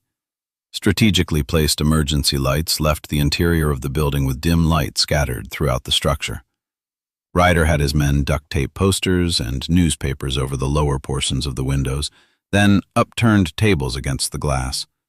Harry, Liz, and John helped, then settled at the table again. Darkness shrouded the interior of the store when Ryder posted guards outside the building after securing the back door. Harry and John and Liz stayed at the table, opting to stay as far away from the rest of the gang as possible. Harry mused, "We're as secure as we can be inside of a building with a glass front." "That's not saying much considering whom we're in here with," Liz answered. Harry, John, and Liz moved to the back of the room, tried to get comfortable at a table shoved up against the back wall. Liz folded her arms in front of her and leaned her head down. She could no longer fight the exhaustion. John propped his head on one hand and soon settled into slumber as well. Harry slid around to watch the gang members as they settled down for the night. A couple of the bikers crashed on the carpet in the eatery with them. Chapter 20. Only Ones Left. "What are we doing here?" Larry asked as the Humvee moved out. "What we have to," Matt answered.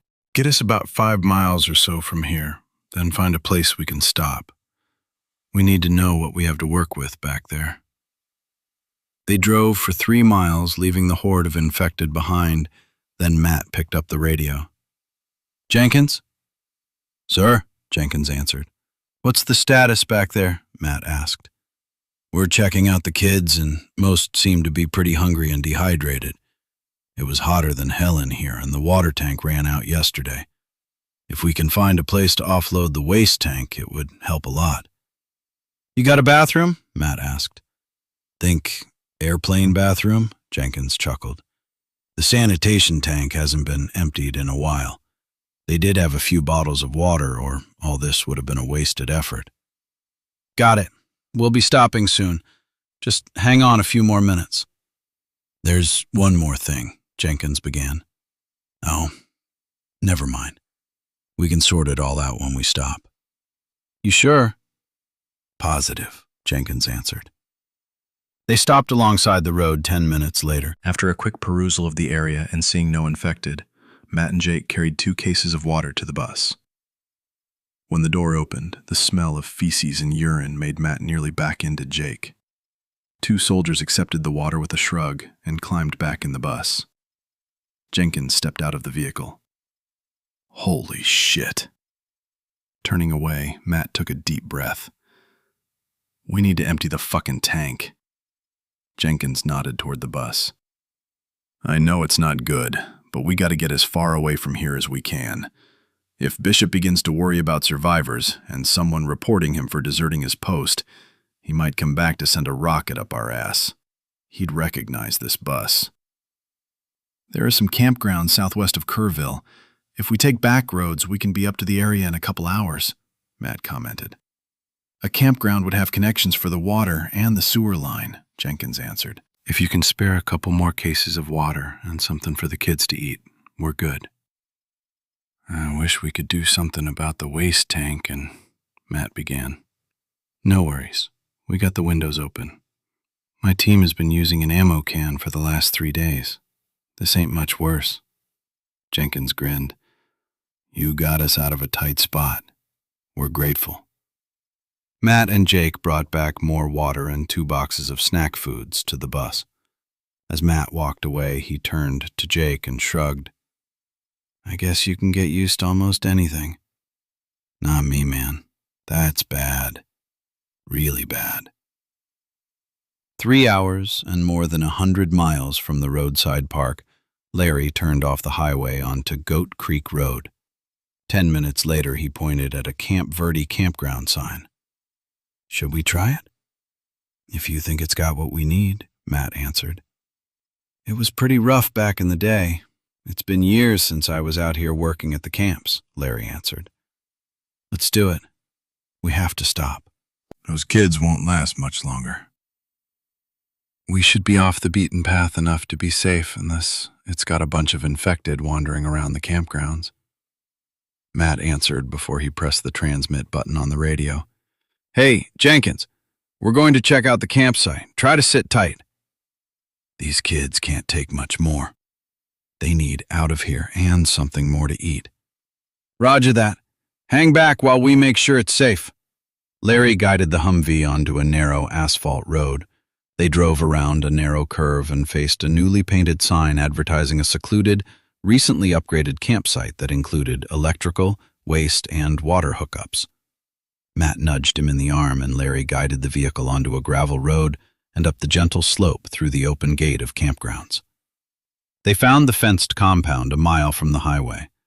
There were only 2 buildings inside the secured campgrounds. A large concrete structure in the center of the compound had signs advertising public restrooms with showers and a recreational center. Toward the back of the grounds, they could see a small brick building with a sign identifying it as the rental office. Beyond the office, they could see a fenced paddock and a couple more outbuildings. The place looked deserted.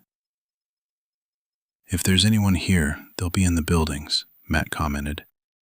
"I don't see any vehicles." "That's a good sign," Jake answered. Larry stopped the Humvee at the front door of the rec center. Matt and Jake slipped out of the Humvee, closing the doors. "You know the drill. Anything bad happens, get the hell out of here." Matt pulled the machete from the scabbard on his gun belt. Jake, with a crowbar in hand, went to the door and pressed his ear against one side of the double wooden door of the rec center. He turned back to Matt and moved his head from left to right and placed his hand on the doorknob. He gave his wrist a slow turn. It was unlocked. Matt pulled a flashlight from his belt and gave a quick nod. Jake opened the door and pointed his flashlight to the left while Matt pointed his to the right. They both peered into the gloom. After a quick scan inside the massive open space, Jake kicked the doorstop in place to prop the door open and followed Matt into the gloom. They made a quick circle through the 1,500-square-foot room, then each headed for a bathroom. Matt walked into the men's bathroom with the machete ready to strike when he heard scratching. He stopped and listened. For a full minute, he heard nothing but his own rasping breath. Then he heard the scratching sound again. He stepped up to the first stall and eased the door open. It was empty.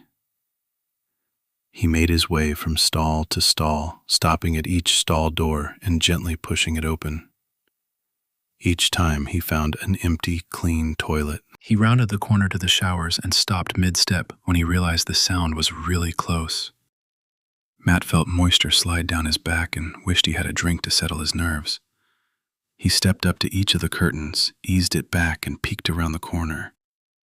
Each time the stall was empty until he got to the last one. Just as he slid his foot forward, he heard the scratching and a screech. He took a deep breath, then peered around the final curtain. The light flashed across a small, furry animal as it darted across Matt's feet to escape up the wall and through an opened window. "Fuck!" Matt gulped air and fell against the wall. Matt stumbled from the bathroom, still struggling with his racing heart rate. Jake looked back from the blinds he was opening. Light spilled into the room from the head-high row of windows on both ends of the building.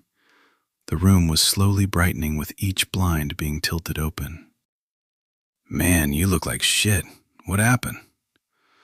"Nothing. Just a fucking ground squirrel scared the shit out of me." Matt forced a laugh. "I thought I was going to have a heart attack."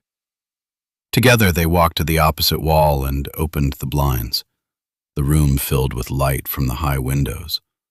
When they were finished, they walked out into the afternoon sun and waved at Larry to follow them to the manager's office. When they got to the building, they knocked on the front door. The door was locked. Matt called out, Hello, in the house? There was no sound from inside, and glancing through the window showed the inside of a small office. The room was neat and clean, as if someone would appear at any moment ready to do business. Let's see if the back door's open before we break in.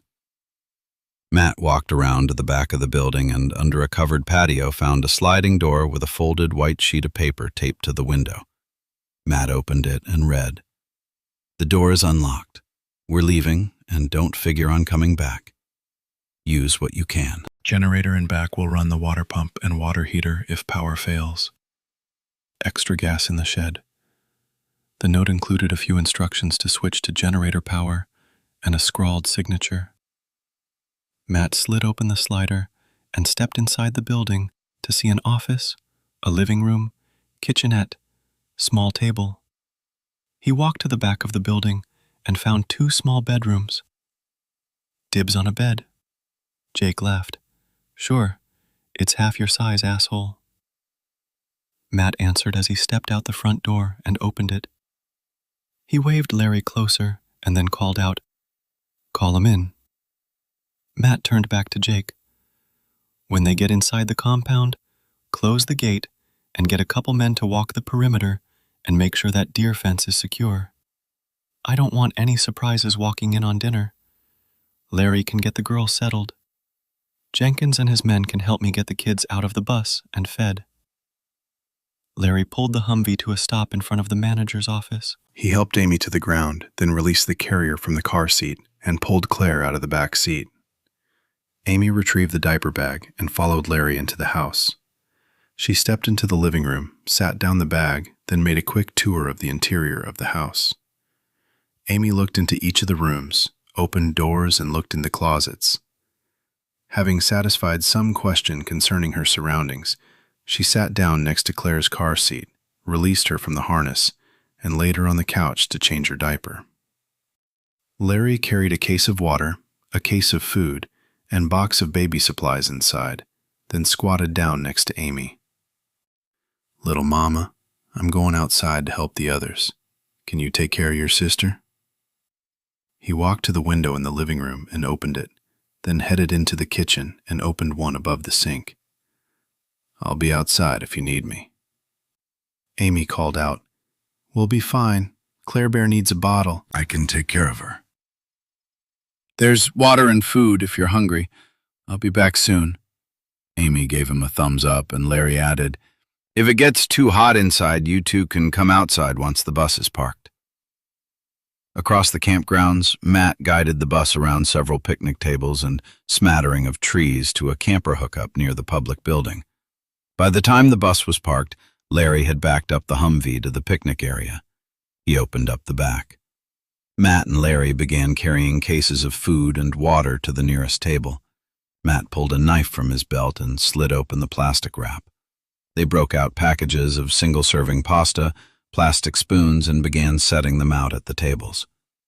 As Matt went back for another case of food, he saw the bus door swish open, and the first of the soldiers descended the steps, each carrying a child and leading another.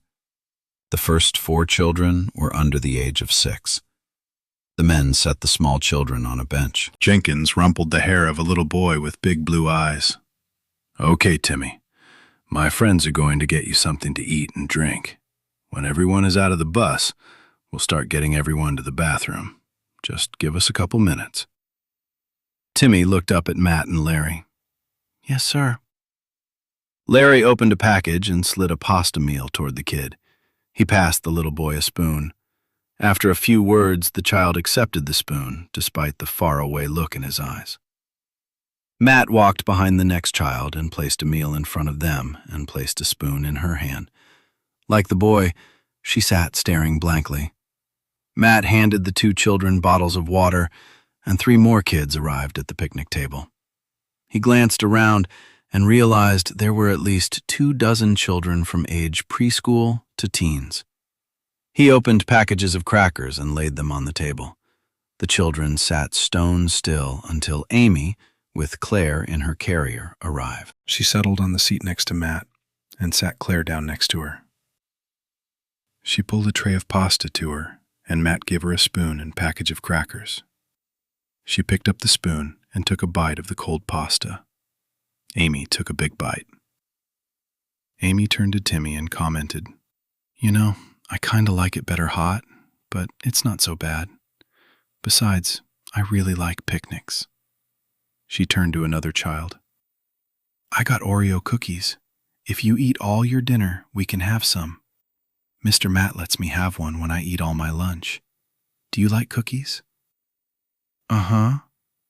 The child across from Amy nodded. She picked up the spoon and took a tentative bite of pasta. After a quizzical look, she smiled and took a big bite. Within seconds, all the children, including Timmy, began eating with surprising enthusiasm. "Do I get a cookie?"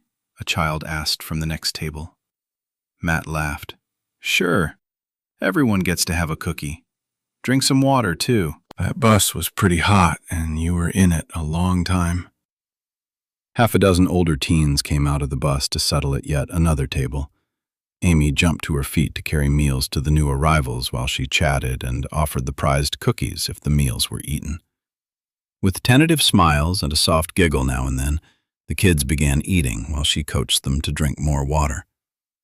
"You have to drink all the water if you want cookies," she called out as she headed for the Humvee. Matt winked at Amy. "Thanks for the help, kid. I'll keep an eye on Claire Bear if you want to keep doing what you're doing. All these kids need to eat and drink lots of water." When one of the soldiers walked up and placed a small girl on the bench, he announced, "That's the last of the kids. You need my help?" "Just keep opening food and water. They're really dehydrated," Matt answered. 3 more people stepped from the bus. One of the girls had a tear-stained face. The other walked as if in shock. The pair was being pushed toward the table by a third. Each picked up a tray, spoon, and bottle of water. They settled quietly at the nearby tables to eat in silence until Amy showed up and began offering cookies. "You have to drink all your water," Amy advised each group. "If you gotta go to the bathroom, it's over there." She pointed at the bathroom entrances. "We got a playground. It has swings and a merry-go-round." She hurried to the next table and began her one-sided dialogue all over again. With the meals devoured, most of the children looked around as if confused about what to do next. Finally, a few of the younger children wandered toward the playground to sit in the swings. Matt had been so focused on seeing the children fed when an adult hand grabbed for a meal, he caught the wrist and growled, "This is for the kids." "Yeah, well, it's still for a kid," the woman shrugged. She looked exhausted, but tried to smile as she placed her free hand on the bulge around her middle. "Sorry, I can wait." She started to turn away, but Matt held out the dinner. "Sorry, no, please, take it," Matt responded. "My name's Amanda. You gentlemen saved our lives. The soldiers told us what you did. If we'd spent another day, we would have died in that damned bus." Matt shrugged. It was Jenkins. He and his men fought their way through the infected to get to the bus. They didn't even know for sure anyone was still alive, but they were determined to try. I know what PFC Jenkins and his team did. I also know without your help, they would never have made it to us or even had a chance to save us. Amanda spooned a mouthful of tomato sauce-covered pasta into her mouth. She brushed away strands of greasy hair from her face. Matt handed her a bottle of water. She took a long drink and settled on the end of the picnic table. "We're all dirty and smell. Is there any chance we can pull whatever luggage is in the bus and then shuffle kids through the showers?" The soldiers with Jenkins came up to the table and picked up bottles of water. Jenkins asked, "Enough food for us to have a meal?" "Sure." Matt looked over his shoulder toward the Humvee. He knew their supplies were disappearing at an alarming rate. He looked at each of the soldiers and realized 2 of Jenkins' team were female soldiers. The kids began to wander away to the bathroom, then found a quiet place to rest in the shade. Jake and Larry walked up and grabbed a meal each. Matt broke out boxes of cookies and walked from table to table. He studied each group and realized there were 7 or 8 kids under the age of 10, 6, 11, or 12-year-olds, and 6 older teens. And then there was the pregnant woman, Amanda. He sighed. "When we get done eating, I want 2 of you breaking out any luggage still on the bus. Try to find things for the kids." Amanda, if you and Privates Lawson and Pierce can organize showers and clean clothes for the little ones, it will make the kids feel a lot better. The older kids can take care of themselves. We need to be sure they all get rehydrated while we get the power on and water heater working. Yes, sir, we can sort that out. Lawson and Pierce responded in unison, then headed toward the cargo doors at the side of the bus that had been moved to a camper pad, where one of the men had hooked a hose to empty the waste tank. Amanda followed at a sedate waddle. Matt turned back to the remaining soldiers. "I need someone to get the power on." One of Jenkins' men raised his hand. "I'm pretty good at stuff like that. There's a shed behind the house with the generator. See how much fuel is on hand." He handed the soldier the paper that had been on the glass door. The soldier looked at the paper and grinned. Nice of the owner to leave directions. The man took off at a trot. Matt turned back to the remaining men. "I know we're all tired, but we'll need to go on a supply run, and it has to be now so we can get back before dark. We just depleted half our supplies." He nodded at Larry. "I'll take Jake, Jenkins, and 1 more of your men.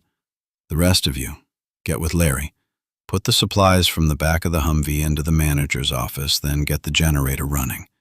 Set up guard posts and secure the compound. Look around, see if there's anything we can use." Larry led his team away, and Matt pulled a map from a pocket of his pants leg. He spread the map on the table, placing bottles of water on each corner. After a few minutes, he pointed at a point on the map. "We're here. We have 3 towns within 30 miles. Any thoughts here, Jenkins?" He pointed at the map. "No point in going that way. That town had half a dozen fires burning when we drove through. How in the hell it happened so fast is beyond me." He studied the map a minute. "Maybe Martinsville." Bishop was heading north, and I think it would be smart to avoid him. Besides, I don't really want to be brought up on charges for killing the asshole. If I run into him, I plan on shooting him. Matt nodded. "Martinsville is further west, so we shouldn't have a problem." A piercing scream shattered the quiet of the afternoon. Matt and all of the men drew weapons and raced toward the sound of terrified shrieks and shouting. Another shriek, and someone began screaming over and over again. "Jenkins!" A woman's voice called out. Matt and the crew at the table were the first to race around the front of the bus. Lawson was flat on her back, struggling to hold back the gnashing teeth of an infected juvenile on top of her. She was shoving against the monster's throat, while Pierce stood aside, screaming. Blood poured from a long gash in Pierce's arm. Jenkins made it to the infected first. He grabbed the kid's belt and threw him off Lawson. While he was still down, he made a quick stab of his K-bar to the kid's head. The child laid still. A thick black fluid leaked from the wound. Jenkins reached down and pulled Lawson to her feet. "You hurt?" Jenkins asked. "No, but Pierce got bit." Lawson rushed to Pierce. Pierce had quit screaming and cried softly while Jake wrapped a field dressing around her hand. "I thought he was just scared. I thought he'd been locked in the luggage compartment and all." Pierce sniffed. "I reached for him and—" She took a breath and sighed. "I don't want to turn into one of those things." Lawson led her away from the bus and sat her on a picnic table, away from the others. Chapter 21. The UPS. Kid Tate drove for nearly an hour before she could find a place to stop the rig after leaving the horrors of the bloodied horde. She parked on an overpass with a clear view of the road ahead and behind. She imagined the steep incline on either side of the road would give her plenty of time to jump back in the truck and escape any wandering infected. She climbed out of the rig and down to the road. She walked to the side of the asphalt and squatted in the dirt. Once the pressure of her bladder was relieved, she buttoned her pants and walked away from the stench of the infected clinging to the rig. She pulled her cell from the truck and tried to call her mother, then her sister. As before, all the circuits were busy.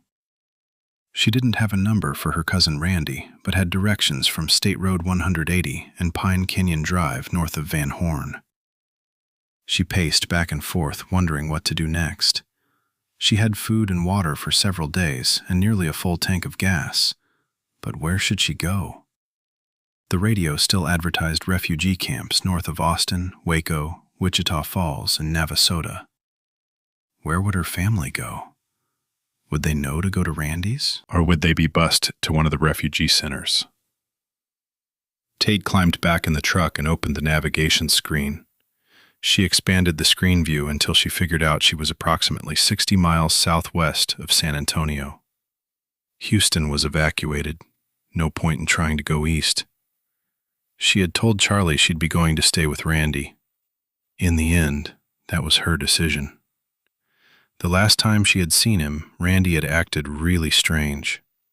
He was talking about the end of the world. When his mother passed away, he sold the family home and everything in it. He had moved to land that backed up against the Guadalupe National Park and moved into a cabin. She didn't even know if it had running water. The closest town was Van Horn, a town of 2,000 people. Van Horn would be lucky to have a quick stop and a liquor store. She was 400 miles from the little wide spot in the road, and normally that would be only an 8 or 9 hour drive. Now, all bets were off. She picked up Charlie's state map and looked at the warren of side roads that got fewer as the further west she looked. She figured the major roads were probably choked with traffic and the infected. The narrow asphalt road she was on seemed clear enough for now. She could travel from one blacktop to the next, always heading north and west until she got to Van Horn. From there, she could drive straight north to find Randy's place. Or she at least hoped she could. As she pondered her situation, she climbed back out of her truck and walked around the front. She cringed at what she saw. Remnants of human bodies were wedged into the grill and brush guard at odd angles. She walked back to the toolbox and pulled an old pair of gloves on. She spent the next 10 minutes pulling limbs from the gap between the guard and the front grill and from around the bumper. She wished she had the water to wash away the remaining blood and gore, but she didn't. If she found a stream, she'd use a towel and try to clean it better. Satisfied she had done all she could to eliminate the smell clinging to the truck, Tate got back in the cab and pulled the basket of cold chicken and biscuits from the back of the cab. She picked up a wing and tore off a mouthful of cold meat. She chewed while she studied the road ahead. She saw rolling hills and granite outcroppings in the distance. She would be driving through limestone and granite formations with massive boulders and a thin layer of topsoil that could only support yucca, prickly pear cactus, cedar scrub, and Texas live oak. Several tributaries of the Colorado River, including the Llano and Pedernales rivers, crossed the region. The area also included a number of caverns, the deeper of which formed aquifers which served as a source of water for the region. Tate tossed a bone outside and opened a gallon of water. After a long drink of tepid water, she capped the bottle and cranked the big rig engine. She clutched and shifted until she was doing a sedate 45 miles per hour on the narrow blacktop road. She turned on the radio and, after a few minutes, only found one station still transmitting, and it was repeating evacuation instructions. Nothing seemed to be broadcasting active reports. She leaned over and turned down the radio and turned on the CB radio. At first, all she heard was static. She made sure she was on channel 19 and adjusted the squelch. The static began to clear, and a faint voice called out, "Infected, blocking. Out of fuel. Crushed. Fucker bit my leg. Gonna run over as many of the bastards as I can before I turn. Breaker 19 for a 1033. Breaker 19 for a 1033. Go ahead, 19. a deep male voice answered. Tate leaned closer to the receiver. One of the voices pulled at a memory. It sounded familiar. Emergency 1 mile west of intersection 16 and FM 46. There's a kid on top of a UPS truck. Got eyes on him, but I can't help him. He's trapped by a dozen or so infected. I wish I could help, the deep voice responded. I'm out of commission, man. Sorry. Tate waited for someone to jump in, but there was only silence. Finally, she picked up the mic. Breaker 19, I'm 1051, 3 minutes east of FM 46 location. Who is that? Tate? The deep voice called back through the speaker. 10-4. Is that you, Doyle? Tate asked with a hint of excitement in her voice. Someone she knew? The deep voice laughed. Yep, I'll be damned. Little girl, you take care picking up the kid. I'll get back with you when I have the kid. You gonna be around? Got no choice. I'm out of fuel just outside Bandera Falls.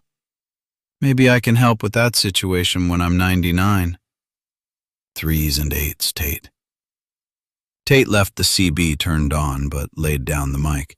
She had just passed State Road 46 and knew she was getting close. Up ahead, she saw dozens of vehicles scattered across the road in a traffic jam. In the middle was a brown panel truck. She downshifted and slowed the rig. She studied the collection of vehicles around the panel truck. The infected milled around the truck, staring up at a figure sitting cross-legged on top of the panel truck. The kid was rocking back and forth with one arm stuck out and the other strumming air. Dipshit's playing an air guitar, Tate mumbled. She picked up the mic. Not sure this dipshit is worth saving. He's sitting on the van roof playing an air guitar while a dozen infected look up at him like he's a Big Mac. Doyle came back. 10-9. Come back? Never mind, Tate answered. I see the kid. Give me a few. If I don't get back to you in half an hour, send in the Rangers. Tate dropped the mic. She studied the trail of vehicles leading up to the panel truck. Left of the red car, right yellow, between the white and black, around the blue to the right. Tate grinned to herself. Then pull alongside close enough for him to climb in the window and mow down any infected that get in my way. It ought to work, since it looks like someone else cut a path through the vehicles before I got here. She stomped the clutch and shifted as the truck gained speed. Tate blew the air horn. The kid looked up as the rig rolled toward the collection of vehicles ahead.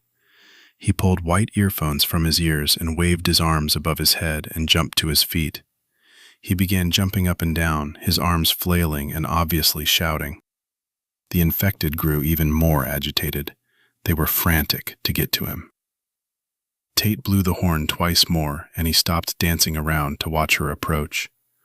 The orange bitch rolled down the hill and clipped the back fender of the first vehicle, a red hatchback with a flat tire. The little car skittered out of the way just in time for the truck to smash into a yellow Camaro and ripped the back quarter panel off as if peeling an onion. Tate threaded the bitch between a white sedan and a black SUV, then rolled over half a dozen infected that had turned and made their way toward the truck. She downshifted, easing the truck into the back of a blue sedan sitting next to the panel truck.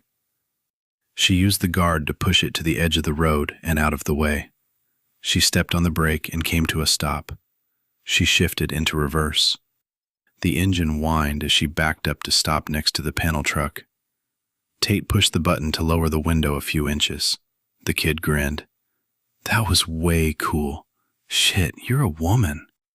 No shit, Sherlock. Are you bit? No, hell no. Been sitting on that truck since last night. The kid answered. You jacked my car back there, the red one. Get in, I got another dumbass to rescue, Tate ordered as she opened the window all the way. The kid slid to the edge of the panel truck and eased down until his feet landed on the open window. He stood there for a full minute, shuffling his feet and trying to figure out how to get into the cab. Finally, Tate called out, For Christ's sake, grab onto the mirror, slide down on your ass, and get in here. With a little maneuvering, he did what he was told, then flopped into the passenger seat with a sigh of relief. Tate raised the window to block out the moans and stench of the infected. "Okay, what's your story? How did you end up on the truck?" "I tried to go around this mess last night.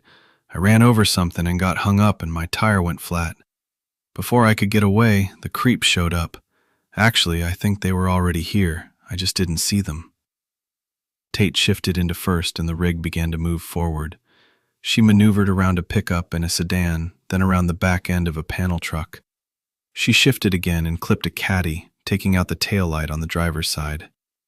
After clipping a green van and brown sedan, they were through the maze. Tate stopped the truck and watched the 3 remaining infected continue stumbling after them. She opened the door, pulled her handgun from the holster, and raised the sight to the closest monster. She took a breath and fired. The first infected, a woman, still wearing green scrubs, fell to the ground. After 2 more shots, a teenage boy with black hair and an old man in dress pants and blood-stained white shirt lay on the asphalt. She holstered her gun and turned back to the kid. "What's your name?" Tate asked. Ben Lawson. Hey, you mind if I plug in my iPod? The thing is almost dead." Barely taking a breath, he continued.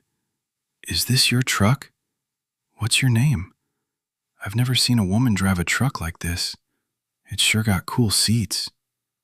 He slid his butt around on the leather. "Smells like chicken in here. You got food and some water to spare?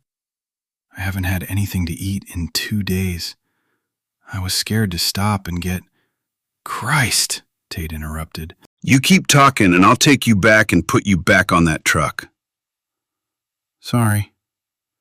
Ben looked longingly at the charging port. "Yes, you can plug in your iPod. It's my truck, and my name is Tate Hamilton. That's drinking water in the jug at your feet. Don't backwash. The food is in the basket behind the seat. Help yourself." Tate got the rig moving again, slowed as she neared the intersection with a sign pointing toward the south. Bandera Falls was less than 3 miles. She turned up the volume on the CB and picked up the mic. "Doyle, you still out there?" "Sure am, little girl. Did you collect the kid?"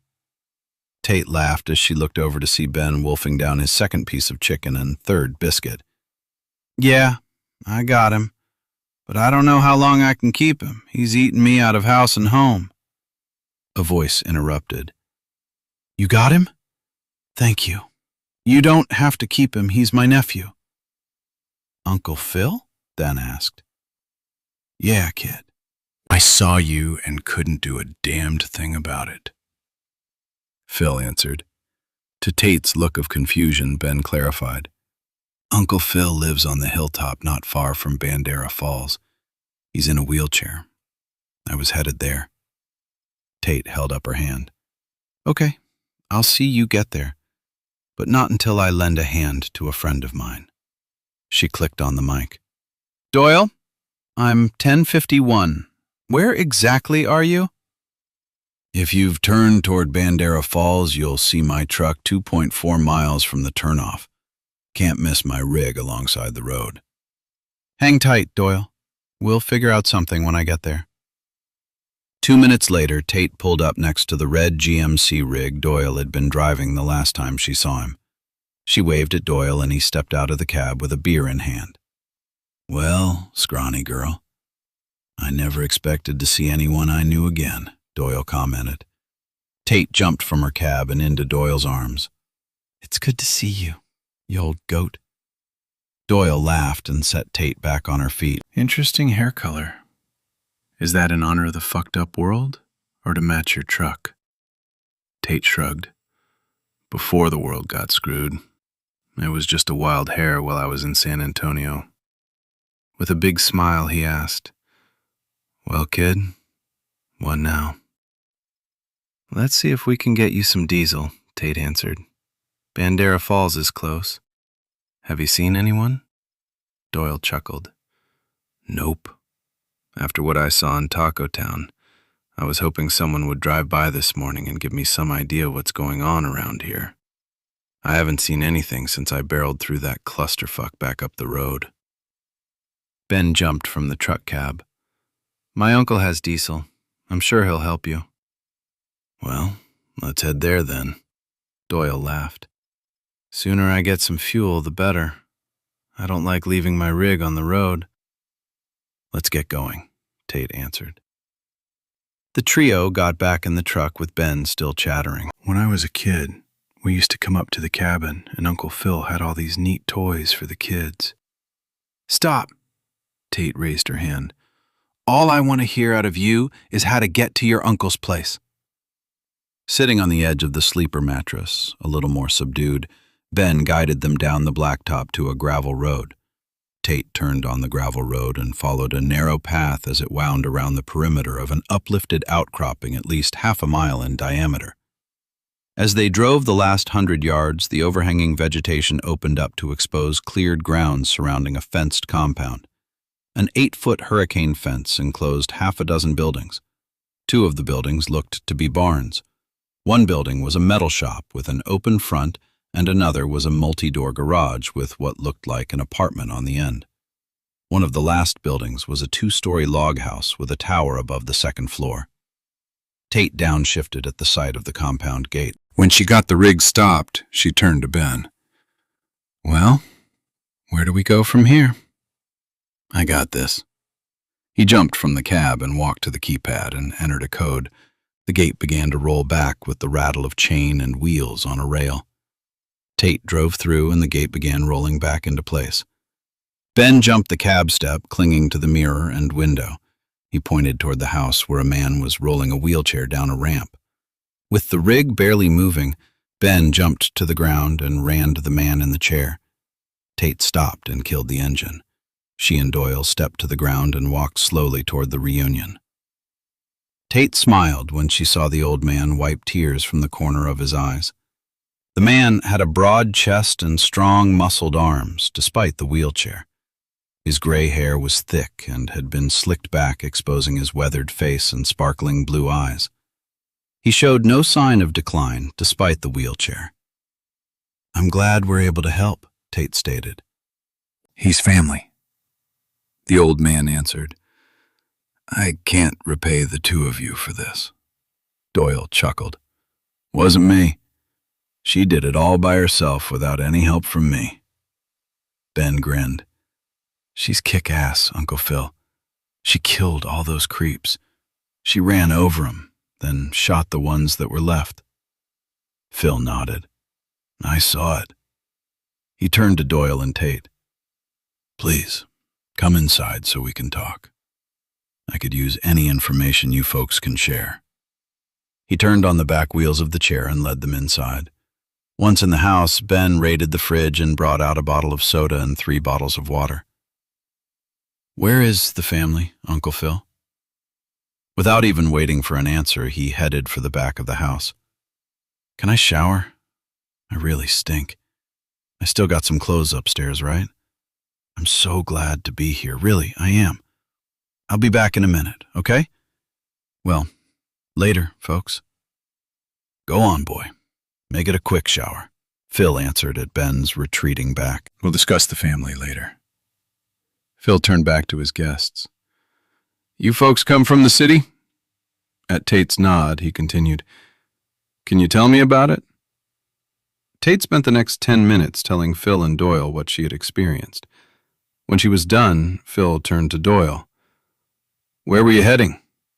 Doyle laughed. I didn't really have a place in mind. My ex-wife was in Houston, but I really hadn't thought about where I was heading to as much as what I was running away from. I can relate, Tate commented. Phil leaned closer. Where are you 2 planning on going when you leave here? Tate squared her shoulders. I got family out west. They evacuated Houston, so I'm hoping my mother and sister will end up at my cousin's place at Pine Canyon. What about you, Doyle? Phil asked. Doyle cleared his throat. Find diesel and get my truck. At Phil's puzzled expression, Doyle explained how his rig ran out of gas on the highway heading into Bandera Falls, and was still sitting there. "No problem," Phil stated. "I've got a tank of diesel out by the tool shed. You can fill a couple 5-gallon cans to get back here to fill it up. It's the least I can offer after getting my nephew here. If you want, you're welcome to spend the night." Chapter 22. Day's End. Liz woke to the muffled rumble of someone passing gas. She listened to a bombardment of hurled curses and insults at the perpetrator. Slowly, the growls and groans quietened, and a semblance of quiet returned to their corner of the dining room. Liz finally decided she was awake and wouldn't be going back to sleep and began moving. She sat up, rubbing at her neck. She looked across the table at John. Harry sat next to him. John slid a box of packaged breakfast rolls across the table to Liz. The lights had been turned back on in the kitchen area, and the smell of coffee wafted through the air. John held a steaming cup of black liquid. "Need a trip to the bathroom?" Harry asked. Liz nodded. She stood and glanced around the room. Most of the bikers were still snoring. It looked as if they had just collapsed to the floor when they'd had enough to drink. 3 men milled around the coffee machine. One of them was Ryder. All except Ryder looked hungover and worse for the night of drinking. From the looks of it, they had finished off the store's beer supply. Harry led the way to the restrooms. Once inside the family facility, Liz used a wet paper towel to scrub at her teeth. She gargled with handfuls of water, drank deeply, and then used the toilet. Washing her hands one last time, she waited at the door until she heard the gentle knock. She stepped out just in time to see Ryder walk up to Harry. "You boys sleep okay last night?" Ryder asked as he tried to blink the sleep from his eyes. Harry answered, "As good as you'd expect." "We'll be leaving in 10 minutes, so be ready." He scrubbed at the stubble on his chin. "No excuses." Ryder walked away, and Liz followed Harry back to the table. They gulped hot coffee and ate sweet rolls and beef jerky for breakfast. Liz stuffed several packages of dried jerky and crackers in her jacket's zippered pockets when the bikers were not looking. Harry, John, and Liz walked out to the bikes and saw their supplies that had been on the back of their bikes were gone. Their bikes had been stripped of anything useful, and their clothes left in a pile at the side of the bikes. Liz grabbed the backpacks and stuffed what was left back in the bags. She was glad she had not picked up bras at the resale shop. John's face flared red, and he turned to confront Ryder, but Harry caught his arm. "Let it go. I expected as much." "Fucking assholes," John cursed under his breath. Ryder strode over to John and Harry just as they started to mount up. "You ride in front. Lead the way or else." He placed his hand on the handgun on his belt. "The first one I shoot will be the kid if you try anything." Without responding, Harry and John got on their bikes and cranked the motors. Without looking back, Harry and John pulled out. One by one, the gang followed. Soon the group roared down the highway in a rough semblance of order. Once underway, John's voice came over the mic. "What if the horde is still hanging around the trailer? We'll be riding right into a clusterfuck." Harry answered, "I'm hoping they are. They can give Ryder and his boys something to worry about besides us. With a little luck, we blast through, and by the time Ryder and his boys roll into the mix, every dead fuck within 50 feet will be on him." "But," Liz interrupted. Harry continued, "We got no choice, Liz. John, we kick it when we get to the overpass." Liz clung to Harry and watched the landscape race by. They got closer and closer to the tiny town of Bozeman, the typical wide spot along Texas highways. After 2 hours, Ryder raced forward to call a halt. Harry and John stopped and took off their helmets. Harry asked, "What is it?" "How much farther?" Ryder snarled. "If you're dicking us around, you're all 3 dead." Harry raised his hand. "It's not far now, maybe 10 or 12 miles at the most. There's a railroad overpass right before the town. The trailer was knocked off the tractor and sitting alongside the road on the back side of the overpass." "It better be," Ryder growled. Harry shifted the bike into gear, and he accelerated. Ryder tossed a beer bottle at them as they pulled away. The glass shattered only a few feet from Harry and Liz as the bike roared by. The assemblage of bikers took their time. Beers were passed around as the riders moved out. Ryder dropped back to carouse with his cronies. They had started drinking around 10 that morning and even foregone lunch for more beer and a couple bottles of J.D. Ryder yelled something in their direction that Liz didn't catch, but felt the hair on the back of her neck raise.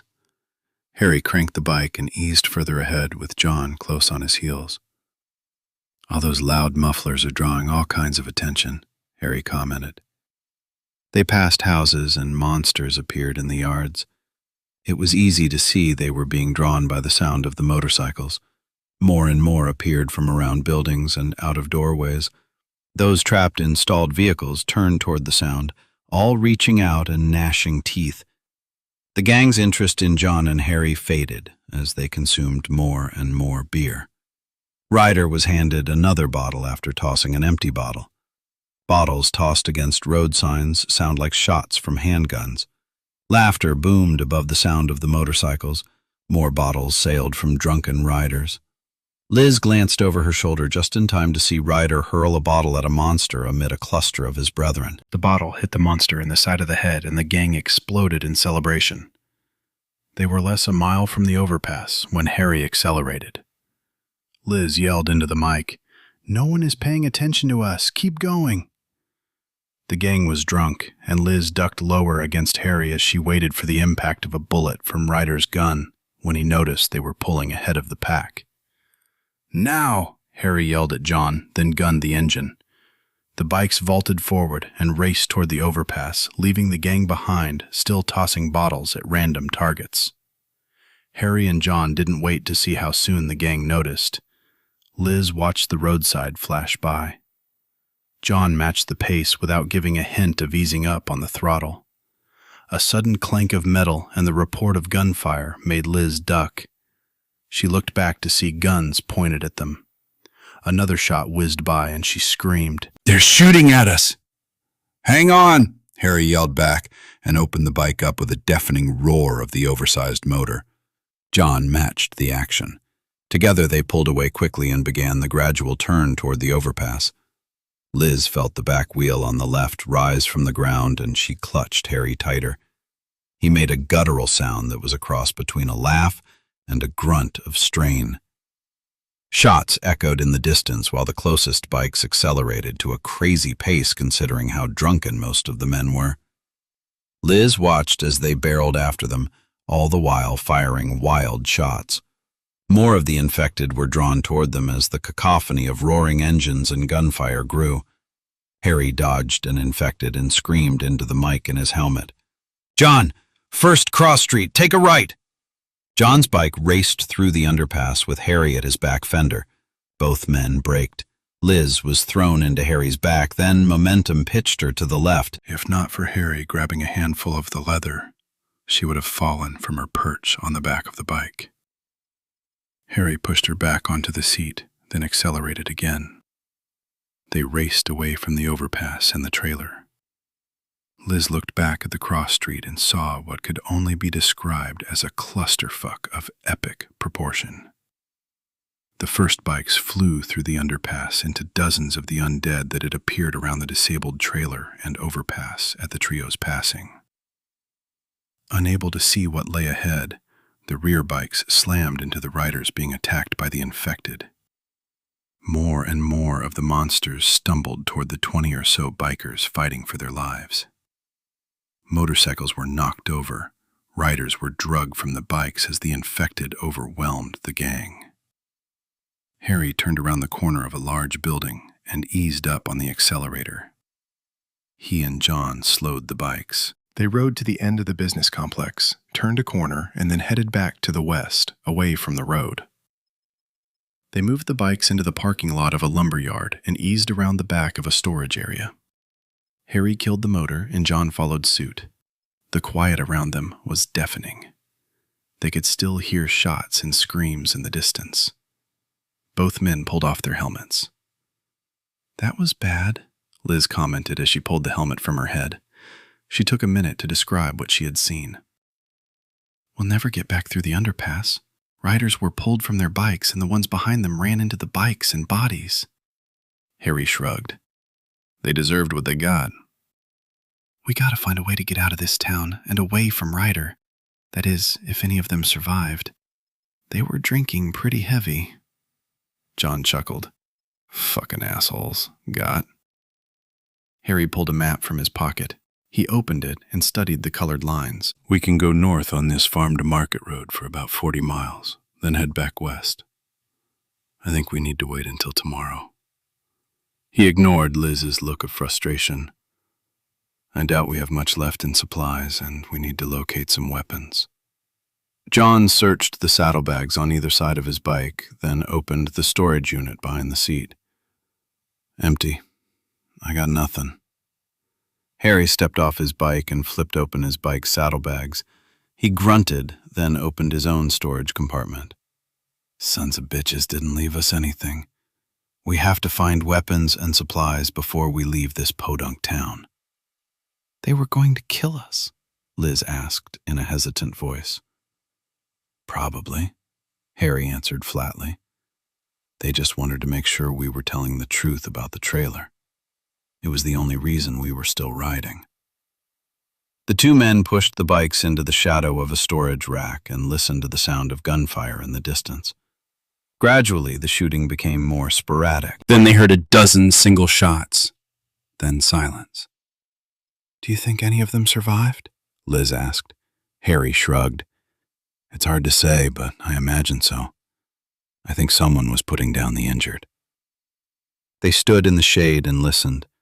The firing stopped, and then the sound of motorcycles rumbled to life and faded into silence. John stepped closer. We need to find some weapons. Liz looked toward the lumberyard. Maybe we can find something in there? Harry led them toward the darkened building. They found an open door used by employees to access the storage area. As they got closer, they found a stack of construction scraps. Harry and John both picked up pieces of 2x4s, and Liz picked up a piece of rebar. Liz noticed only the emergency lights were on in the building when the trio crossed the garden area and stepped into the main building. It was not a chain store, so merchandise cluttered the aisles. Liz considered a display that she was passing and stopped. She studied the 4-inch cylindrical tubes in a display, then picked one up and pushed a soft rubber switch at the bottom. A light flicked on. Both men stopped, and she tossed each of them flashlights and stuffed the remaining 3 in her back pocket. John stepped closer to the garden tools and came back with 3 machetes. He tore open the plastic and pulled the first one free. He used the sharpened edge to quickly open the second 2. With everyone armed with clubbing weapons and blades, they made their way deeper into the gloom. Harry picked up a canvas utility bag and walked over to a drink machine. He pulled water bottles from the shelves. "Do you think they have a break room?" Liz asked as she stuffed bags of peanuts from a countertop display into her pockets. "Could be food there if they have a break room," Harry shrugged. "John, find some crowbars or hatchets." He hesitated a moment, then added, Liz, we'll look for a break room in the back. John headed off into the dark, and Harry whispered, Watch your ass. Harry and Liz headed toward a hardware display. They froze in place when they heard the first moan. It was distant and a pitiful sound. Liz imagined it a keening of loss and pain. The companion sound that followed was angry and dangerous. "John!" Harry called out. "Out of here, now!"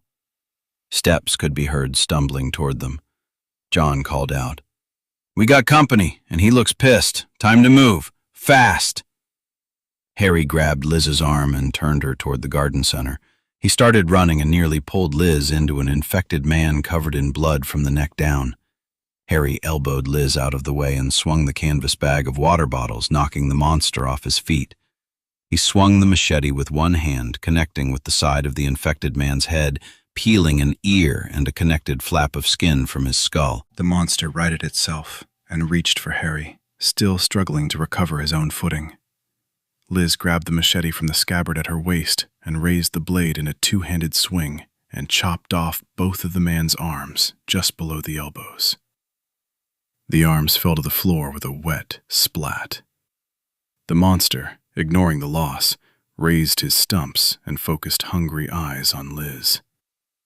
Before Liz could act, Harry cleaved the man's head open. Harry caught her by her arm and held her still for a moment. "You okay?" "Yeah. I could have finished the job," Liz responded. "It's just, well..." Finally, she shrugged and fell silent. John caught up just as they jogged through the garden center. "That was ugly. I had to take out the cashier in the break room." John caught up and continued. "Her legs below the knees were eaten clear to the bone. The rest of her was big as a brood sow carrying a litter." Harry glanced over his shoulder at John and commented, "Better pick up the pace, old man. Customer service is heading our way." Harry hopped on his bike and pulled Liz up behind him, then cranked the engine. He eased forward while John got his bike started and began moving. They put helmets on and led a following of infected as they pulled away. After the first 2 blocks, they lost sight of their pursuers when they turned around a corner and made their way back out on a main street heading back through town. "Keep an eye out for a place to pick up some guns," Harry ordered. Silent night. Steve debated about removing his prosthetics, but in the end didn't trust the safety of the barn enough to make himself that vulnerable. The barn was sweltering despite the sun setting. Della and the girls pulled bedding from the camper to take advantage of a hint of a breeze. Jimmy and Zach arranged bales of hay at the back of the camper as makeshift beds. Della and the girls cleaned up from their meal, then spread bedding on the bales. They sat around the dim glow of the lamp, speaking softly. Martha glanced over her shoulder at Steve and Zach working on the van. "Why do we have to stay here? There are people over there. They have lights and running water." Della sighed. "We don't know who they are." "Why does it matter? People are people," Martha argued. Della stood up and looked down at Martha. "You need to understand the world is different than it was. There's no one left from the military base to contain the infection. Not everyone will be out here helping each other. We can't take a chance." Martha's eyes filled with unshed tears. "Matthew was on the base." "I'm sorry," Della whispered, "but we have to be realistic." Martha jumped to her feet and ran to the ladder leading up to the hayloft. She scrambled up, and when Jimmy started to follow, she turned and screamed, "All of you! Just leave me alone!" They could all hear her crying in the dark. Finally, Della asked, "Who is Matthew?" Sandy answered, "Her fiancé. They just got engaged last week." Martha refused to come down from the loft, despite attempts at talking to her by both Jimmy and Della. Cloaked in the gloom of the barn and with only the sound of Martha's muffled sobs overhead, Steve and Zach went back to the van and began the task of removing the wheelchair ramp. "Damn thing is just too slow. Besides, using a wheelchair is a death warrant now," Steve commented. Zach opened the toolbox and found wrenches. After looking around, he pulled out 2 pins that anchored the aluminum ramp extension to the lift mechanism. Once the extension section was out of the way, Zach held up his hand. He used a flashlight to look under the van, around the floor by the door, and then back under the van again. Finally, he stood grinning at Steve. "This won't be bad as I thought. The unit is designed to fit in the van without modifying the vehicle." "I think we can remove the rest of the unit by taking off 2 plates on the undercarriage, and then the assembly at the door." Steve and Zach worked late into the night, disassembling the hydraulic system from the van. It was a tough job with the limited tools available. After a brief discussion, they left the electronic close mechanism on the side door, but disconnecting the safety that would cause the door to reopen if obstructed.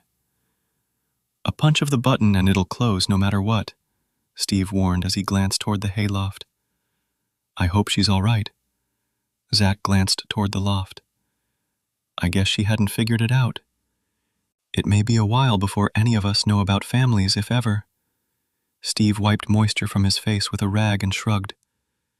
Time to get some rest. We need to get out of here first thing in the morning. He glanced toward the back of the barn. I think I heard screams a few minutes ago from the buildings back there. Zach shrugged. I'll wake Jimmy and he can keep an eye on them. Steve nodded and went to lie down on a couple bales of hay. Tell him to wake us if any lights head this way. Otherwise, stay in the barn. The first rays of sunlight turned the darkened interior of the barn into a gray gloom. Della and Steve were the first to wake. When Jimmy heard the conversation near the camper, he came down from the back of the loft to speak to Steve. Jimmy whispered, It's quiet now, but people were screaming and crying over there last night. I told Della and she found binoculars, and I saw they have guards posted that don't look real friendly. Something isn't right over there. Steve nodded. Then we need to get out of here. Go wake up Martha, then get down here. We leave in 15 minutes. Della rousted Sandy with a gentle nudge. Get up and pack up as quickly as possible. Be very quiet. Suddenly, Jimmy scurried down the ladder, gasping for breath. There! He pointed up to the open door at the apex of the roof. With the fading of night and the glow of dawn dawning, they all could see the silhouette of a body hanging from a rope. The rays of the rising sun glistened off Martha's copper hair. Her body moved with the slight breeze of morning. Della yelped, then slapped her hand over her mouth. Oh my God, she whispered under her breath. Sandy looked up and screamed. The sound shattered the quiet of dawn with a long, piercing shriek. She kept up the screech until Zach slapped his hand over her mouth and pulled her into his arms. There was no way the sound could be mistaken for an animal. Shit, Steve cursed. You have to be quiet, Zach whispered. Please, Sandy, you have to be quiet. Do you think they heard? Della whispered. We can't wait to see. Throw what you can in the van, Steve ordered. Zach, get Sandy in, then help Jimmy. Open the door. Della balled up bedding and threw it in the back of the van. Steve threw camp supplies on a blanket and gathered up the corners into a knot. He pulled the bundle toward the van while Zach pushed Sandy inside and into a seat. Once Zach had belted her in, he pulled the bundle from Steve and then went back to the camper to pick up the last box of supplies. Zach shoved the blanket full of provisions inside the van and called out as he lumbered off toward the door. I got it. Come on, Della. Della jumped into the passenger seat. Zach and Jimmy raised the board from the door, and Zach tossed it aside. Jimmy pushed against the right door, and Zach took on the left. Jimmy's door pushed open easily enough until it caught on a clump of weeds. Jimmy struggled a moment, then a splinter of wood whizzed past his face. The rifle report echoed as the sound of the van engine roared to life. Light streamed in the open barn from the back of the structure as a door was opened. Zach charged against the left side door and slammed it back against the wall. Steve accelerated toward the door as Zach ran across the entrance to help Jimmy. The door lodged open, and they turned toward approaching van. The front of the vehicle reached the entrance, and Steve slowed enough for Zach to dive into the van, with Jimmy close on his heels. Zach turned to pull Jimmy into the van. With a determined grimace, Jimmy reached out and raised his right foot to leap. Zach grabbed his outstretched hand just as Jimmy stumbled. His left foot was anchored to the ground, caught on something. He yelped and looked back to see a beaten and bludgeoned infected woman clutching his leg. Zach called out, I gotcha. Zach wrapped his massive hand around Jimmy's right wrist and pulled. I won't let go. Jimmy fell to the ground with Zach still clinging to his wrist. He kicked at the claw-like hand still clinging to his pants while being drug along. Stop! Della screamed. Oh, God. The ping of a bullet hitting metal and report of a rifle echoed from the back of the barn. 3 men clambered over the pile of hay bales with raised rifles. Steve slammed on the brakes and stuck the handgun out the side window. He squeezed off 3 quick shots at the men. Get in here now! We gotta go! Steve yelled as he slammed on the brakes. Another shot rang out. The bullet clanged off the back bumper of the van. Steve returned fire again. Zach jumped from the van with a stainless steel rod clutched in his hand. He slammed the knee joint down in the head of the woman, then pulled Jimmy to his feet. He pushed Jimmy toward the open door. "Go, Jimmy!" Zach yelled. Jimmy jumped into the van. He stepped aside and Zach lunged for the door. He rolled to the side and pulled his feet inside just as Jimmy slammed the red button. "Go!" yelled Jimmy. Steve slammed his hand on the accelerator as he fired 3 more shots toward the barn. The door slid closed, and they lost sight of the barn as they turned the first curve. Steve battled the van to keep it on the narrow path as they raced away from the outbuilding. Della turned to the trio in the back seat. "Are you 3 okay? Are you hurt, Jimmy?"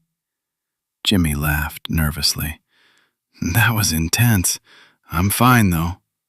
He got to his feet and pushed the bundle of supplies toward the back of the van. He finally settled on an upturned crate. Intense? Are you fucking crazy? Zach asked. That infected bitch tried to eat you. He got to his feet and duck-walked back to settle in the seat next to Sandy where she sat whimpering. Steve sighed. "We have to be a lot more careful from now on."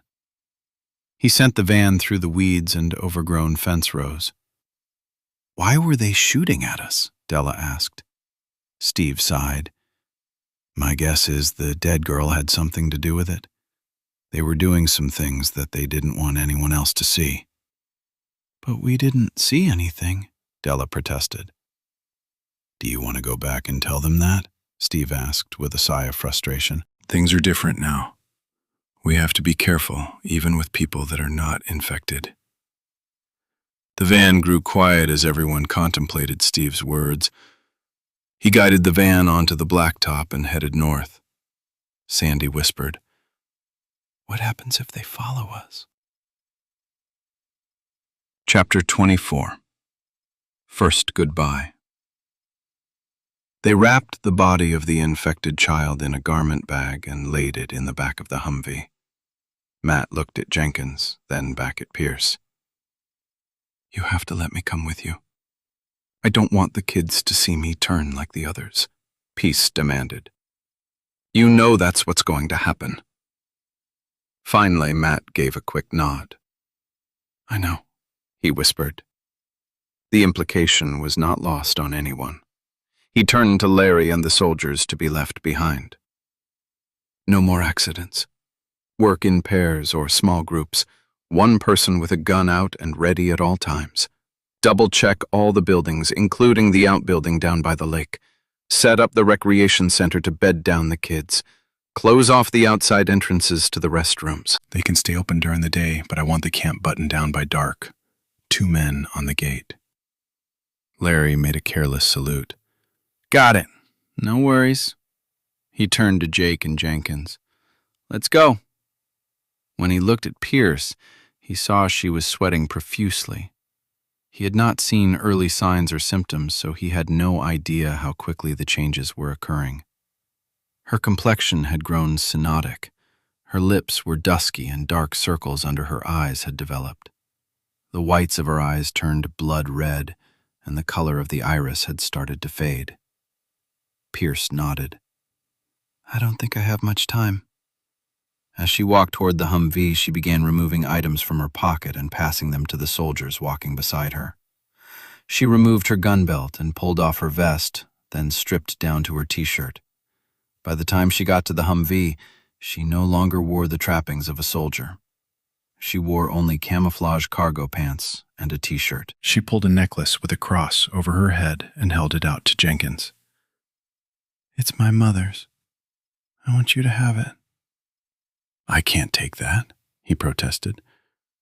"Then give it to Lawson when she gets over this shit about blaming herself. This was no one's fault. You have to make her see that." Pierce responded. Jenkins nodded, then stuck the jewelry in a pocket and sealed the Velcro tab. Matt, Jake, Jenkins, Pierce, and another soldier by the name of Ramirez got in the Humvee. Pierce settled in the middle of the back seat and began unlacing her boots. "What are you doing?" Ramirez asked. "That pregnant woman can use them. I saw she had on sandals." She sighed. "Can you beat that?" Pierce gave a rasping chuckle. It's the end of the world, and she's wearing designer sandals. She handed the boots to Ramirez. No one answered, and she poked at Jenkins. Lighten up, guys. We saved those kids. I figured we were all dead 3 days ago when Bishop rammed the striker into the ditch. I got a reprieve. Reprieve is over. Pierce leaned over to wave at the gathering of soldiers. They quickly came to attention and saluted. Matt guided the Humvee through the gate and saw Pierce wave through the open window at the 2 soldiers standing guard. He slowed. You boys, take care. She called out. Godspeed, Pierce. One of the men whispered. Bye, Pierce. The other choked out. The faces of both men tightened around the mouth as they raised their hands to salute. Their eyes followed the Humvee as they secured the gate and the vehicle drove away. Pierce groaned. This hurts like hell. She pressed both hands to her head. We need to get this show on the road, guys. Matt accelerated around the corner and onto the highway. Trees flew past as they raced toward Martinsville. Minutes ticked by while Pierce's breath grew ragged and she groaned. Stop, she moaned. I can't stand it anymore. My insides are on fire and my head feels like it's going to explode. Matt slowed and eased the Humvee off the road under a huge live oak. All 4 men jumped out, Jenkins reaching back to help Pierce slide across the seat. She struggled to stand, but her legs could barely support her weight. Jenkins and Ramirez draped Pierce's arms over their shoulders and wrapped their arms around her waist. They carried her across the grass and spring bluebonnets on the roadside to the edge of a deep ravine overlooking a small winding creek. The forested hill country lay ahead of them in all its rugged and vibrant beauty. Longhorn cattle wandered a meadow bright with wild flowers on the far side of the creek. Houses in the distance gleamed white and pristine, as if they could not be touched by the ugliness of the world when the dead rose up to devour the living. Matt walked up to the trio and looked at the glory of Lady Bird's beautification project. Lady Bird Johnson would always be remembered for seeding Texas roadways with native wildflowers. Those same wildflowers spread to meadows and pastures, resulting in collages of colors for all to enjoy.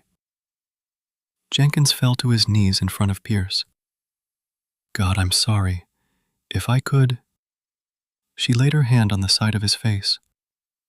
I know. She smiled at him. I guess I shouldn't have held out so long. She sighed deeply. You need to go now. He opened his mouth to protest, but Pierce shook her head. No, you go. I won't have this on your conscience. She turned to Matt. I just want to enjoy the view a few minutes longer. Jake and Ramirez grabbed at Jenkins' arms, but he shook them off. He slowly raised his hand in salute as tears glistened in the afternoon sun. Jake and Ramirez followed suit. With a nod from Pierce, they turned and walked to the Humvee. Matt stepped behind Pierce and quietly pulled his handgun. I don't even know your first name. Pierce stared out over the river and shrugged. Sally, can you believe it? I was named after a grandmother I never had a chance to even meet. She struggled to take a breath, then continued. I hope she's there when I cross over. I'm sure she will be, Matt answered. He fired and Sally Pierce slumped to the ground. Sorry, Sally. Jake walked past Matt with the child wrapped in the garment bag. He laid the small body next to Sally Pierce. Together they stood looking at the bodies. Finally, Jake asked, Should we try to bury them? We can't. We don't have time. It's nearly 3 and we have to get supplies for 30 people and get back to make sure we're buttoned down for the night. Matt turned and headed back to the Humvee. Matt walked to Pierce and straightened her limbs and slid his hand over her eyes, closing them. He covered the bodies with a tarp, then turned and headed for the Humvee. Jake followed. When he caught up with Matt and spoke softly, That was bad. It'll be with me for a while, Matt answered. When they got in the vehicle, he continued. A long while. Jenkins was quiet for the remainder of the ride to Martinsville. When they got to the edge of town, he finally spoke. She was as good a soldier as any of them. Matt nodded. She died like a soldier. Dead is dead. Jenkins' face mirrored his distress. She should have been home having babies or some shit like that. She had a better chance of surviving this as a soldier than as Susie Homemaker. Jake responded. It was just bad luck that infected kid got in the luggage compartment. Not the kid's and definitely not Pierce's fault. Jenkins shrugged. It still sucks. Everyone fell silent until they saw a sign announcing a discount store in town. Matt announced, First thing we need to find is a truck or oversized van. It needs to be big enough to stock up for more than a couple days at a time. What about a rental lot like U-Haul? Keys would be on site and we'd have a pretty good choice of sizes. Jenkins answered. That sounds like a plan, Matt answered. Probably sooner rather than later. The Humvee got to the edge of town and the first retail business park included a small storefront advertising veterinary services, a dry cleaner, a tax office, and sports supply center. Nat slowed to examine the businesses, then suddenly stopped in front of the sports store when he saw the advertisement for school soccer supplies. What are you stopping here for? Jenkins asked. Nat jerked a thumb toward the business and grinned. Kids' clothes. There wasn't much in the luggage for the kids. This is single-stop shopping. Should be a lot of shorts and t-shirts, warm-up sweatshirts and pants. Jake laughed. Sounds like a plan. All we'll need later is underclothes, shoes, and socks. Matt backed up to the door. The 4 men stepped from the vehicle. The others watched the street and area around the strip center while Matt tapped on the glass. When he heard nothing, he turned to one of the soldiers. Ramirez, watch our backs. Anything at all looks bad, give us a holler. When he found the door locked, Jake slid a crowbar between the door lock plate and jamb. He leaned his weight into the bar and pushed the door from the jamb and facing. The door popped open. Matt, Jake, and Jenkins stepped into the gloom. Matt made his way toward the back of the store and found the office. Inside, he picked up the local yellow pages. He found pages for a city map and located a listing for truck rentals. He folded the phone book and stuck it into his back pocket. Jake and Jenkins found garbage bags under a counter and began sweeping clothes off shelves into the bags. Matt walked to the back of the store to a door that sported a sign identifying it as a stockroom. He knocked on the door. When there was no sound from within, he opened the door a crack and peeked inside. The storeroom wasn't as full as he had hoped, but he found several boxes of children's sweatpants and shirts. With his arms full of clothes, he stepped back into the storefront and found both Jenkins and Jake stuffing bags with clothes. Matt opened a bag and dropped his armful of clothes into the plastic bag, then carried 2 more bags into the storeroom and filled them with sweatshirts and sweatpants. He stepped into the front room and crossed the room to drop his bags by the front door. Let's get moving. He looked out the window. Ramirez was looking off into the distance, his face reflecting the concern.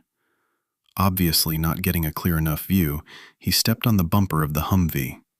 A moment later, he dropped to the ground and bolted toward the door. Matt stepped out to meet him. What is it?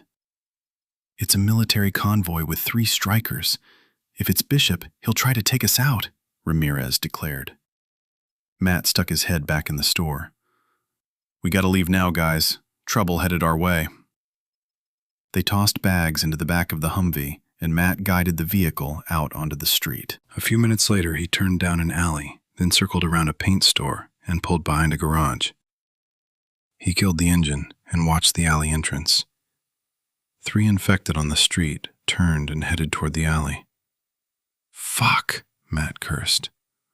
I got this, Ramirez chuckled. These fucks are really stupid. Ramirez eased the back door open and stepped out on the pavement. As he walked to the alley entrance, he pulled a slingshot from his pocket and slid a metal ball into the leather patch. He pulled back on the sling, aimed, and released. A glass window nearly half a block away shattered. The trio of infected turned in mass and stumbled back toward the distant storefront. Long as they don't catch a whiff of us, we're good. Ramirez hustled back to the Humvee as the roar of the convoy grew louder. Matt pointed toward the corner of the building, and they watched the convoy's approach. The convoy was moving fast, crushing any of the infected that stumbled into their way. They barreled through town and past the garage without slowing. "Where in the fuck are they heading at that speed?" Jake asked. Matt picked up the radio and began scanning channels. After nearly a minute, garbled voices demanded, "Stop! Return! Base! Charges! Bishop! Court!" Then the reception dissolved into static. "Well, that answers a couple questions," Matt stated.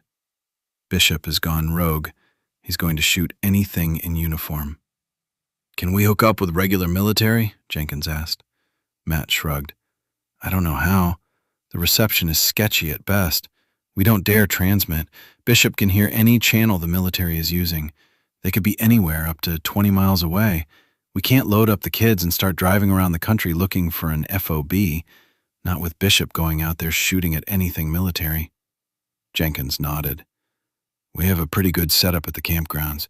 It's a lot more secure than that damned park Bishop stopped at. Our asses were left hanging out for anything that came down the highway." "Let's move out." Matt pulled the phone book from his pocket. After a quick perusal of the pages, he pointed to a small map of the town at the front of the yellow pages. "There's a rental store on the east side of town and a discount store down the street from there, judging by the address." Matt tossed the phone book on the dash and shifted the Humvee into drive. He pulled out of the alley after a quick glance in the direction Bishop had taken. Jenkins hooked a thumb toward the back of the vehicle. "We need a cargo van or small moving truck to haul the supplies we'll need to take care of all those kids. We can only carry enough for a meal or two." "Yeah," Matt answered. "We've got a job to do, that's for damn sure." He slowed the Humvee as he neared the rental store. The yard was fenced and the only access blocked by a wrought iron fence with a padlock on a chain. The storefront next to the gate advertised specials on short-term rentals and accepting all major credit cards. "There are 3 private vehicles in the parking lot." "That's a bad sign," Matt muttered. "There's probably 1 or 2 for employees and a customer or 2. Most likely the customer will have someone with him." "So we have at least 4 infected to deal with," Jenkins answered. "Yep, ain't no choice," Jake shrugged. "Keys will be in the office. This brother don't have a clue how to hotwire a truck." He laughed at his own attempt at ghetto humor. Jenkins smirked at him and groaned. "Let's do this as quiet as we can," Matt ordered. "Don't use a gun unless you have to. I don't want to advertise we're here." Matt backed up to the office, and all 4 men exited the vehicle. Jake and Matt pulled machetes free of scabbards. Jenkins held up a tire iron, and Ramirez a 3-foot piece of rebar. "Same drill, Ramirez." "You watch our 6. "Yes, sir." Jenkins and Jake waited by the vehicle while Matt walked to the building. He stood at the side of the door and peeked around to look into the gloom of the office. Shadows moved around in the open reception area. Matt ducked below the sill and made his way to the side of the glass door. There, he pressed his back against the brick wall and motioned Jenkins and Jake to his side. Matt whispered, "There are at least 3 on this side of the counter. I'll open the door and take out whatever gets to me first, Jenkins. You go left, Jake right. Take 'em out quick and quiet." Matt raised a hand to quickly count off 3 fingers, one at a time. He jerked the door open and the 3 men exploded into the room. Matt first, then Jake darted through the doorway with Jenkins on his heels. Jake used his machete to cleave the top of an infected man's head. He fell like a stone, knocking over an end table and one of the 2 chrome and plastic chairs in front of a window. Matt took out a fat man in a white shirt and turned just in time to see Jenkins bash in the side of a woman's face. The infected woman slowed for only a heartbeat and Jenkins swung again. The second swing embedded the crowbar into the temple of the woman. She fell to the floor behind the counter, taking the crowbar with her. Jenkins pushed open a side gate and leaned down to retrieve his crowbar. His wrist was captured by a hand covered in blood and gore. He yelped in alarm and fell back on his backside, kicking at the head of the infected man, pulling himself up Jenkins's leg. He jerked his wrist free and kicked at the body covering his left leg. The body rolled aside, and Jenkins crab-crawled back until his hand met a previously downed, infected body. Jake stepped on the offending appendage and used the machete on the infected man's head. "That bastard is really in bad shape." Matt leaned over the counter. "Fuck. They did a real number on the counter guy." Matt swung the gate open and stepped around the body. "Let's get busy." Jenkins jumped to his feet and shivered. "That was nasty. Fuck." He snorted nervously. Jake slapped Jenkins on the back. "You move pretty fast for a white guy." "Fuck you," Jenkins snorted. "You move pretty slow for a black guy." Jake chuckled and punched him lightly on the arm. "I'll try to do better next time." Suddenly, Ramirez stuck his head in the door. "I don't want to interrupt this bonding moment, but we got company stumbling this way." Matt grabbed a key on a long stick with a tag identifying it as the gate key. He tossed it to Ramirez. "Get the gate open, then be ready to drive the Humvee. Jake, cover him." Jenkins looked out the window. "There's a 15-foot moving van near the gate, only one out there." Matt opened a metal wall cabinet and studied the array of labeled keys. Each one bore a unit identification number. "What's the unit number?" Jenkins called out. Jake called back the number. Matt picked up the keys and sorted through the tags one by one. Finally, he jerked up a key and headed for the door. He tossed the key to Jake and raced toward the Humvee. Jenkins stood between the Humvee and the truck, looking from one to the other. Finally, Matt pointed at the van. "Ride shotgun." Jake cranked the engine, and it roared to life. Jenkins jumped in, and Jake slammed the vehicle into gear. When Jake gave Matt a thumbs up, the Humvee took off. In the panel van, Jenkins shifted through the glove box and found a map and a couple of random pieces of paper. He looked behind the seat into the back of the vehicle. It was dark and empty. "We can carry a lot of supplies in here," Jake laughed. "It's got a full tank of gas, too. You gotta love an efficient business model." Matt directed the Humvee to the large box store with the truck following close behind. They parked at the edge of the parking lot, and Matt rolled down his window just as Jake pulled up next to the Humvee. "Single entrance. Could be good, could be bad," Matt commented. Jake shrugged. "Your call."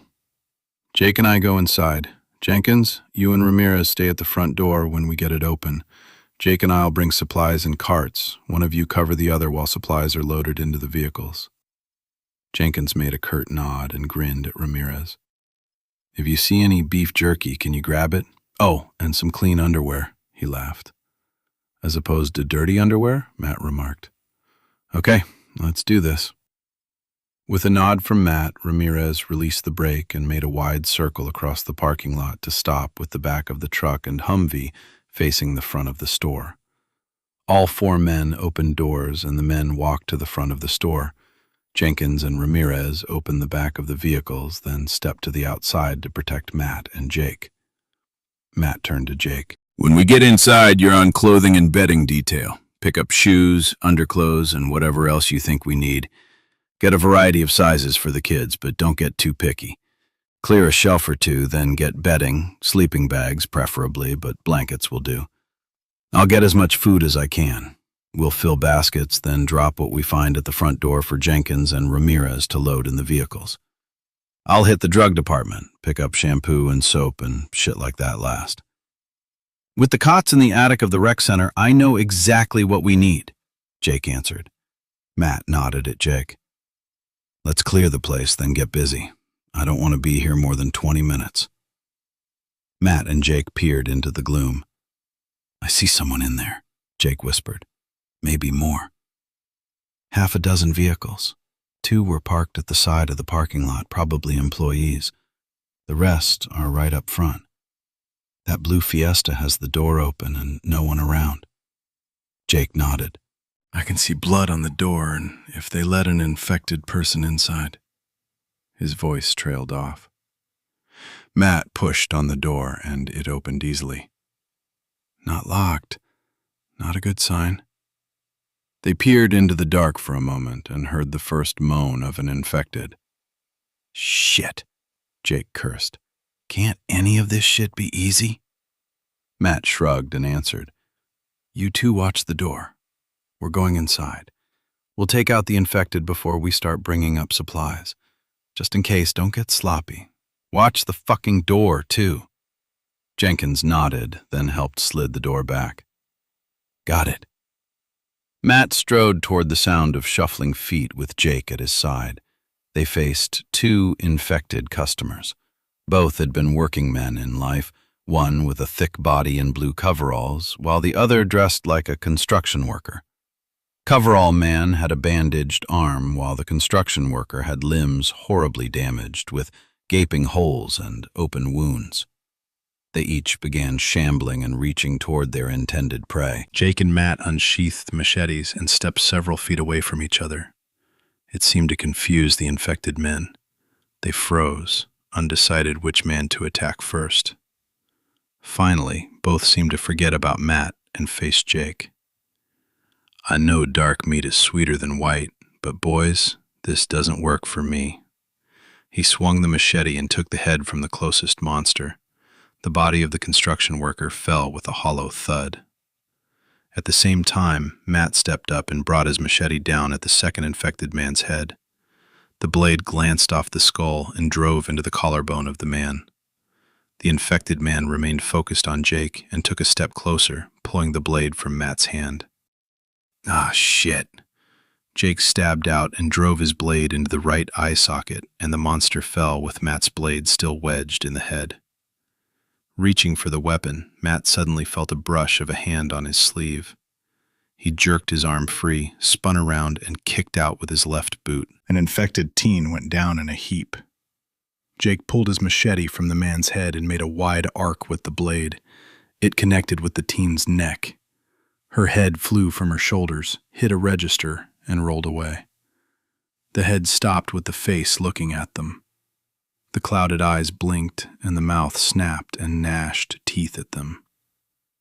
That's just nasty, Jake commented with a grimace. Matt stepped over and slammed his booted foot down on the head just as a nasally voice called out from the store speaker system. They're coming from the back, a voice warned through the store's public address system. You have to block the warehouse door on the right side of the back wall, or they'll just keep coming. Both men were retrieving their weapons as Jake asked, Who in the hell was that? And why ain't he blocking the door if he knows about it? They headed toward the back of the store when Matt answered, Don't know. Come on. Let's do it. As they jogged toward the back of the building, they heard a tortured moan. It began low and anguished, slowly rising in volume. It was answered by an angry keening of another infected. The pair of infected women saw the men and each changed directions to head straight for them. Matt watched as a monster that had once been a small woman with delicate features snarl as she limped toward them. The second monster was nearly as tall as Jake. She was massively overweight and her face was masked by a thatch of orange-red hair, a color that could only come out of a bottle. Her throat hung in shreds around her ample chest. Blood covered her house dress, while the wound at her neck still leaked thick drops of blackened sludge with each step. Both women looked ravenous as they stumbled toward Matt and Jake. I think the big one likes you, Jake, Matt called out. Jake chuckled. Thanks, asshole. They rounded a display case and saw the double doors to the warehouse entrance being held open by a jack with a loaded pallet left halfway through the swinging doors. Any time an infected leaned against either panel, they fell into the store. As if to verify the evaluation, one of the panels opened and a monster in a blue uniform fell into the store.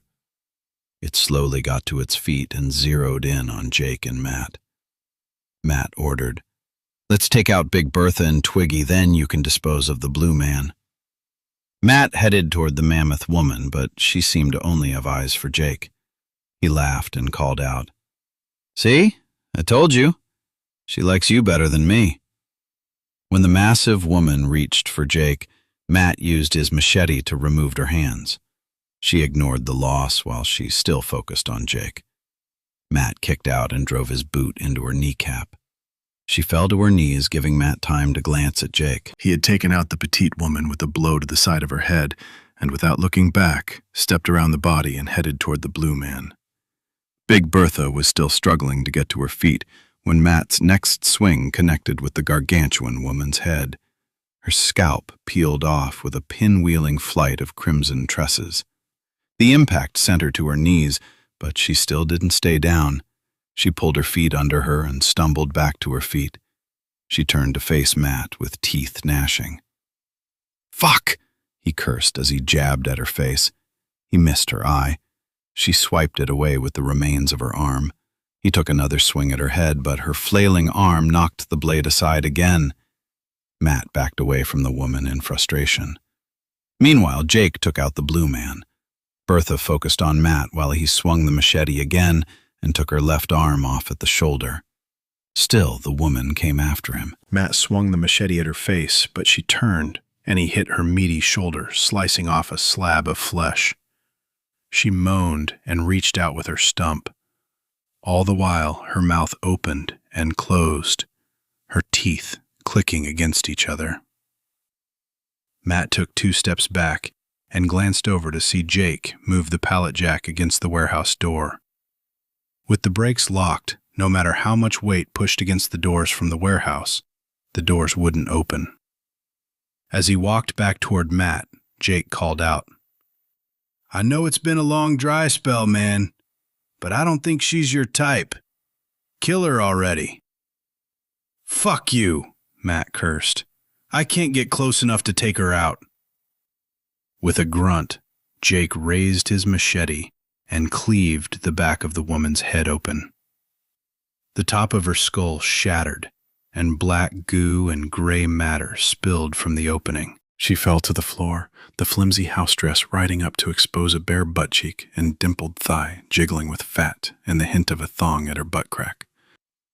"Damn, that's just wrong," Jake scrunched up his face and muttered. Matt and Jake both turned with raised weapons and peered into the dark as hurried footsteps approached. "I told you the military would come for us. All we had to do was wait," the nasal voice announced as a thin, disheveled man approached. He rushed to Jake and Matt with his hand held out. "Boy, are we glad to see the army." When he saw the blood and gore still covering both Jake and Matt's hands and weapons, he quickly dropped his hand to his side. "My name's Jasper Kovac. I'm the store manager." He stepped aside to introduce the 3 others with him. He introduced a 50-ish woman as Joan, a girl in her teens as Lisa, and the third person, a young man who was obviously Down syndrome, he called Carl. Matt stepped to a shelf and grabbed a beach towel. He wiped at the gore on his hands and pants. Finally, he cleaned his blade and answered. "We were in the military, but the army is out of commission right now, at least as far as we know. We have a group of survivors at a campsite about several miles from here. We came for supplies." "You can't just take merchandise without paying for it," Kovac protested. Matt sighed. "We can and we will. Your corporate bosses are either hiding or dead and part of the problem." He threw the towel to Jake and turned back to Kovac. "Here's where y'all have to decide. You can come with us, or go out and fend for yourselves." Matt picked up stacks of terrycloth towels and threw them in a cart. He collected a stack of washclothes and tossed them in as well. He pushed the cart toward Jake and headed toward the front of the store. "Let's finish filling it up." Kovac and Joan huddled together for a moment, then called after Matt. "I think we'll come with you, gentlemen." Matt stopped and turned back around. "Good. See if you can find the keys to that big extended cab in the parking lot." "No problem," Kovac grinned as he pulled keys from his pocket. "Get carts and fill them with canned food. One of you women find Jake. We got a couple dozen kids. We need shoes, socks, underclothes, and shit like that." The teen grabbed a cart and headed across the store. "I'll pick up health and beauty." When Matt looked back and scowled, she added as if you were a child, "We're going to need OTC and pharmacy items since there won't be doctors. Then I'll pick up soap, shampoo, tampons." Matt held up his hand, palm toward her. "I don't want to know. Just be careful." Chapter 25. What Needed Done. Liz tapped Harry on the shoulder. She spoke into the mic of the helmet. "There, a pawn shop. Maybe they'll have guns."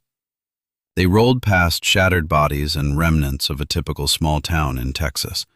A flower shop, a bakery, and the remains of a boutique baby store. At the end of the block was a sign in fading colors, advertising cash for jewelry, guns, and electronics. There were several bodies in the street around the shop, but none of them were moving. Some wore biker colors, while others looked like some of the townspeople.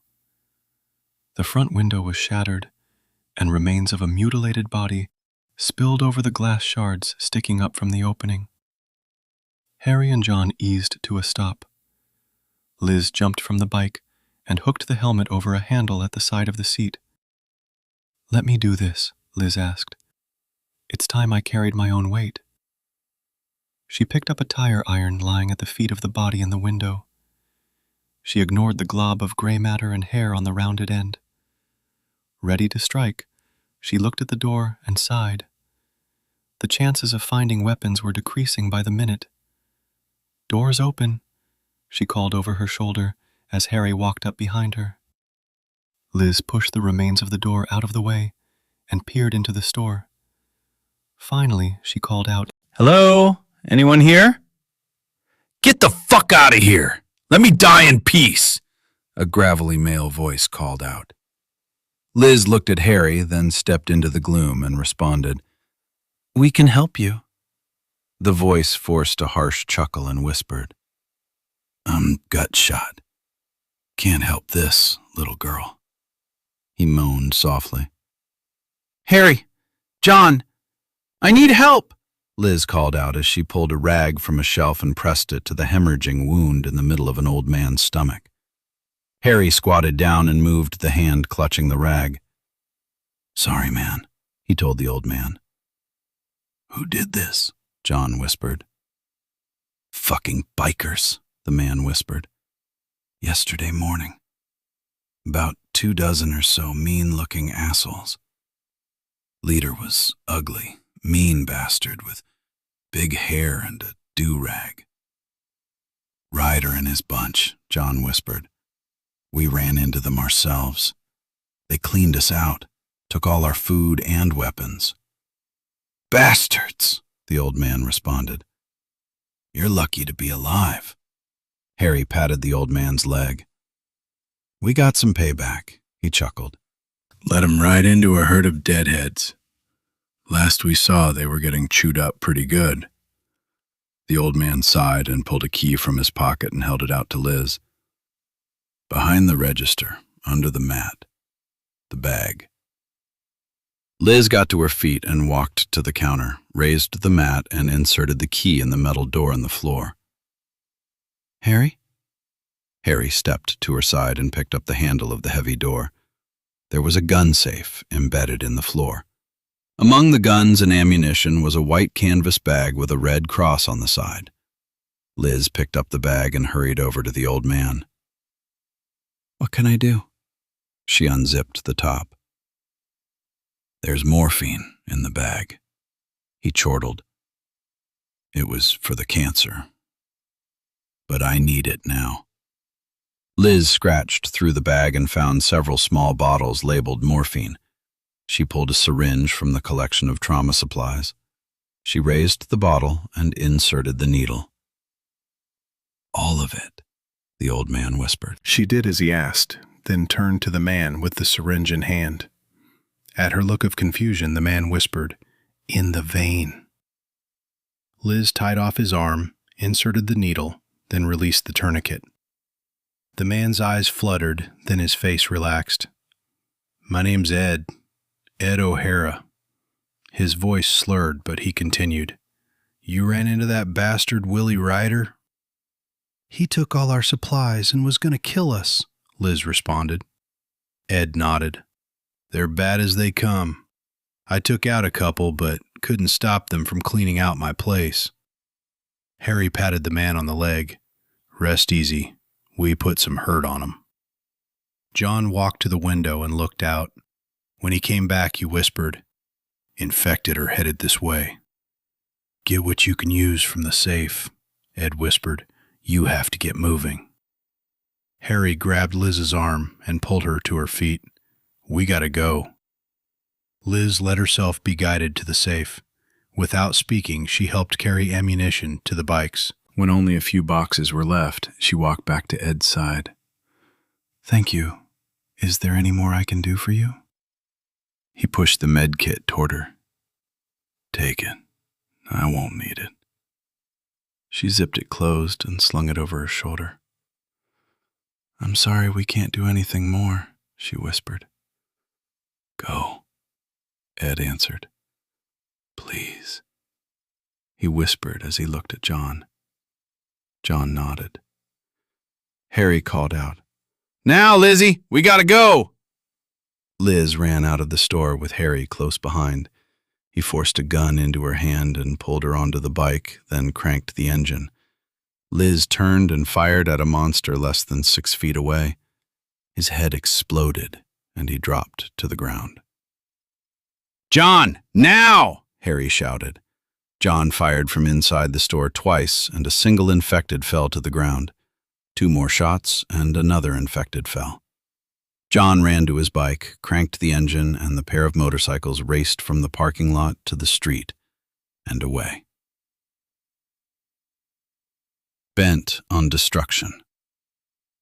"Why were they shooting at us?" Sandy demanded. "'Cause they're assholes," Jimmy answered. "Now shut up, you almost got us killed." "You heard that scream last night," Zach added. "My guess is they killed that woman and are afraid we saw something." Della turned back to the back seats.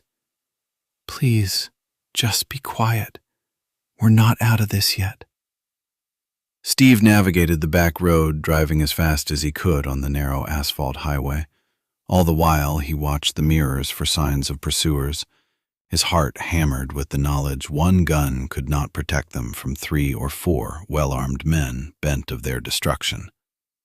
He steered the van through a devastated community, turned to the charred rubble of a strip center before he pulled the vehicle behind the remains of a large metal building.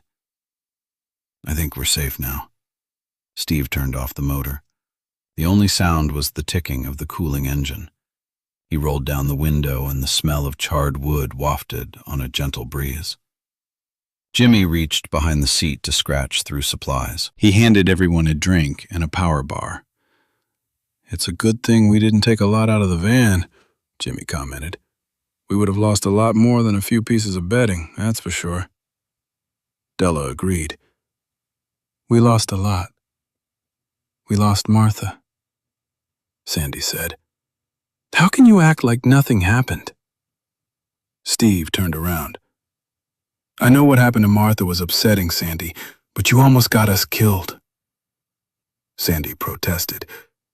"We just left her hanging in that barn." "We had no choice," Della responded.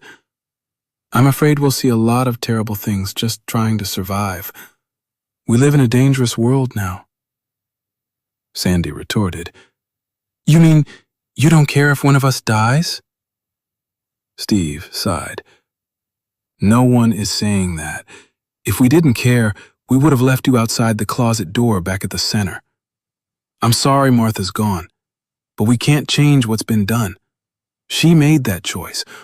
All we can do is try to survive. Maybe there are FEMA shelters out there.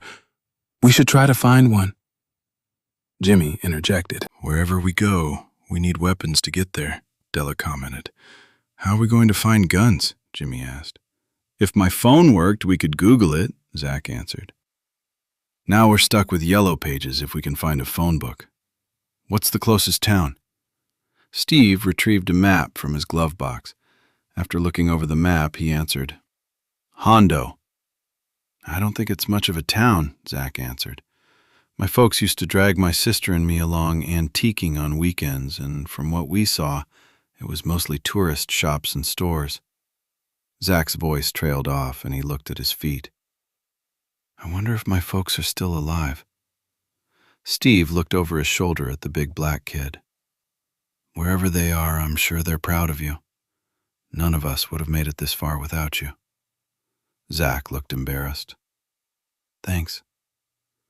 Now that we all understand how much we need each other to stay alive, let's head out. Watch for a gas station, pawn shops, or hunting stores, Steve advised as he put the van in gear. Gas is getting to the point where we're going to be walking soon if we don't find some. They rode in silence until Della pointed at a small mom-and-pop gas station at the intersection of a gravel road.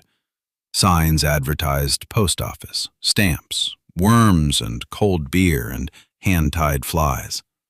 Steve slowed the van as he studied the building and surrounding area. With only 2 vehicles visible, he released the brake and moved the van to the fueling island. Light from inside the small storefront glowed through the large windows at the side of the building. They have power, Della declared excitedly. I think I see someone inside. Good, Steve warned. I'll fill up the tank before we check it out. Everyone waited while Steve inserted the pump nozzle into the gas tank. While the gas tank was filling, he leaned into the window and whispered, I think I hear big, heavy-duty engines. Della whispered, Should we leave? We'll come back when they've gone, Steve announced. If it's them, there'll be trouble. The rumbling grew louder. They were moving fast and sounded like they were heading down the road straight for them. Steve pulled the nozzle from the tank, screwed the cap closed, and walked back to the driver's seat. He slid in behind the wheel and cranked the engine. He put the vehicle in gear and accelerated. The vehicle spun out and he steered it around the back of the building to a side road that headed up a tree-shrouded hill behind the store. When the asphalt turned to gravel, he eased off the accelerator and quickly slowed the van. I have to pee, Sandy whined. Why did you do that? Della snapped. He heard vehicles coming. They could be the ones from the farm. Oh, I still have to pee, she answered, then fell silent. Della raised her hand. Give me a minute. She retrieved the map and studied it a moment. It looks like this road loops back west a little further down and ends up running parallel to the road we were on for about 10 miles, then turns back to the state road. Steve guided the van down the gravel road to the curve and realized it was following a ridge about a 1/4 mile above the state road. I'll stop when we see the store. You can go in the bushes while I go down and see who that was. I want to make sure it's all right before we head back down the road. Ugh, Sandy complained. Pee in the bushes? Sandy folded her arms across her chest. Della turned around and scowled. Steve parked the van under a canopy of trees overlooking the building and parking lot below. He walked to the edge of the road and the sloping terrain between there and the rooftop of the station. As he studied the slope with the scrub trees, brush, and briars, Jimmy grabbed his arm. You can't do that. Steve scowled. I can. Zach stepped forward. It's not that. We know you can. But we can't protect Della and Sandy like you can if something happens. Jimmy and I can go down there and take a look. After a moment of hesitation, Steve nodded. Okay. Don't take chances. Look and see who it is, that's all. Surveillance, then get your asses back up here and report. Got it, Zach answered. Jimmy saluted with a smirking grin.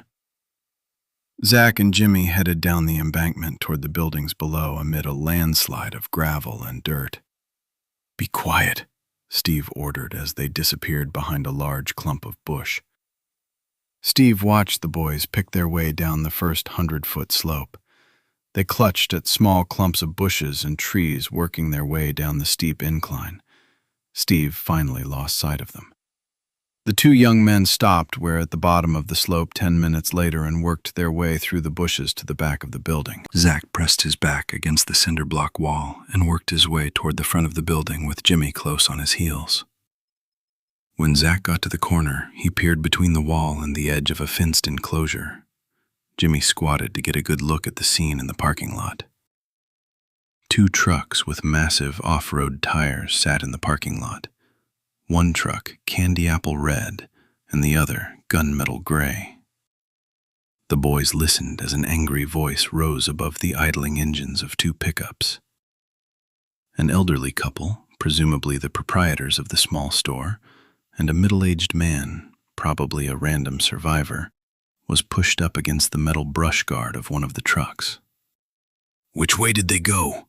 a bearded man demanded. "I wouldn't tell you if I knew, Willie Baker," the old man answered. "You'll tell me or I'll shoot you, old man," he yelled. "They killed my brother," the old man snorted. "What did you two do now?" He jerked his arm free. "I ain't helping you kill someone else." Knowing you and your brother, you probably did something to provoke him. You need to get yourself home and protect your family from the judgment coming. That's what we're doing. Squatters broke into the barn on Uncle Alvin's place. They tore up the camper and damned near burned down the barn. When we came after them, they shot Joe. The old man laughed. "As much as you and the truth are strangers, I doubt that. Speaking of, how did you suddenly come by these fancy rigs? I know those trucks don't belong to you, two boys. Who did you steal them from?" A sudden shot rang out and the old man fell to the ground. A red blossom appeared on the middle of his shirt. He lay still, unmoving. The old woman screamed and dove at the man with the gun. "Good-for-nothing bastard! You will pay for this!" Another shot rang out. The old woman fell to the ground next to her husband. The sole survivor raised both hands and began backing away. Willie Baker shoved his gun under the man's chin. "I want to know which way those bastards went." He pointed at two of the men with him. "Look around, see if you can track them." Zach grabbed at Jimmy's arm. "Gotta go," he whispered. "Now." Jimmy stood frozen in surprise and shock until Zach jerked him to his feet and pulled him back into the brush. They were turning away as a third shot rang out. Zach pushed Jimmy toward the path leading up the slope. The ground shifted while vegetation did little to ensure their footing, but arms and legs pumped a frantic escape. "Did they kill him?" Jimmy whispered as he reached for a clump of grass to pull himself up to the next stand of scrub trees. "Climb! Just climb!" Zach wheezed. "They catch us, we're dead." Both young men grabbed at vines and roots from the stunted shrubs, pulling themselves higher and into the heavy brush out of sight. They continued the climb until they reached the top of the ridge. When they got to the top of the ridge, Sandy and Della grabbed at clothes and arms to pull them over the edge of the roadway. "What happened?" Della demanded. "Rednecks," Zach answered as he turned to pull Jimmy back on the roadway with a jerk of his wrist. "They're looking for us." The foursome bolted for the van and jumped inside. "We gotta get out of here," Zach declared. "They killed 3 people. It's bad. Really bad." Steve cranked the engine and eased the van into gear and accelerated. He turned the wheel onto the narrow gravel road. "I hope this road goes clear through, otherwise we are so screwed." "Don't matter. We can't go back that way," Zach ordered. "If they find us, we're dead. They killed those people at the store." Jimmy drew in a deep breath. "You ever see that Burt Reynolds movie with the banjos? Their first cousins are after us." Chapter 27. Picking Up Strays. Matt pushed another cart in line, then stopped to look at the collection of supplies waiting by the door. He made a mental inventory of the types of supplies and worried he was forgetting something. He'd never cared for kids and worried they would miss something important. While Jenkins and Ramirez stood guard, Jasper Kovac loaded canned goods in the pickup. Clothing, linens, and bedding had been stuffed into the back seat and trunk of the Toyota Camry Joan claimed as hers. The older woman walked up to him with 2 shopping bags of bottled spices. She dropped the bags into a basket. When Matt looked at her, Joan answered, "For cooking." With a shrug, she kept talking. "I don't think we can get much more in my Camry. Carl will be riding with Jasper and Lisa can ride with me. Carl wanted to go home, but I told him his folks were out of town. I know if they were still alive, they would have come for him." "Probably," Matt agreed. "Same for the girl."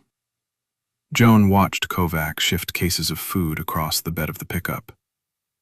That last day, we came in early.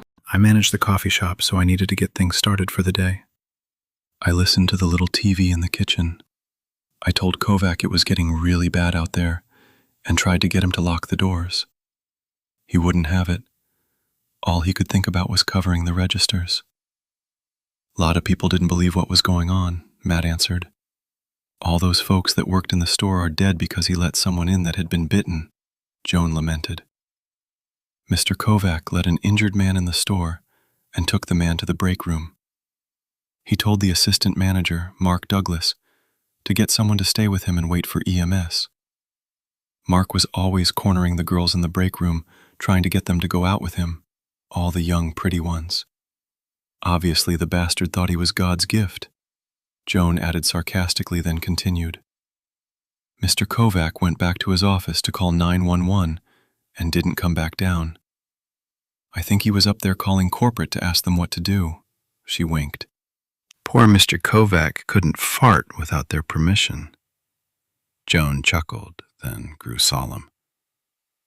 "The girls came in one by one and went to the break room to get aprons and put purses in the lockers, but never came back out to the registers. Douglas stomped around the registers, cussing and fussing about it until he finally headed back to chew 'em out. My guess is the man changed, then attacked the girls, one after the other as they came in. I was walking to the back room to get supplies just as Douglas got to the break room, all puffed up and ready to give him hell. He slammed the door open, and all those girls, covered in blood and open wounds, pounced on him. It was terrible. I stood there staring as the door swung closed, him still yelling and cussing.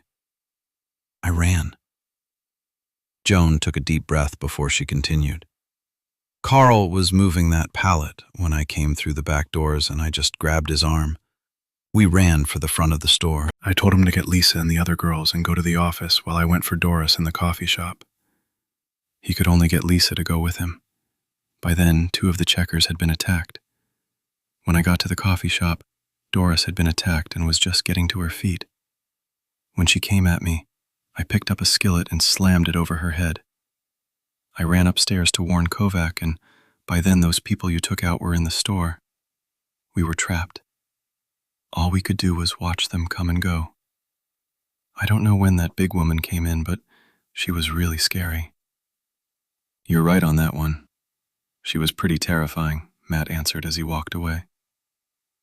It took another 10 minutes to finish loading the rest of the supplies. Every vehicle filled, leaving only enough room for a driver and 1 passenger. They had gathered a lot more supplies than Matt imagined they could, even with the 2 extra vehicles. The last 10 minutes had been tense, with the infected in the area noticing the activities around the store. Ramirez and Joan stood to the side speaking softly, while Kovac and Jake stacked the last of the canned goods in the bed of the truck. With all the activity and movement around the store, the infected began to notice. One by one, they turned and stumbled toward the store. Matt called out, "Time to go. Keep it close and tight." He looked at the 2 civilians. "Stay behind the Humvee. The white truck will be at the back." In less than a minute, everyone was loaded up and moving out. Matt tried to watch the vehicles in the side mirror as they made their way through the streets.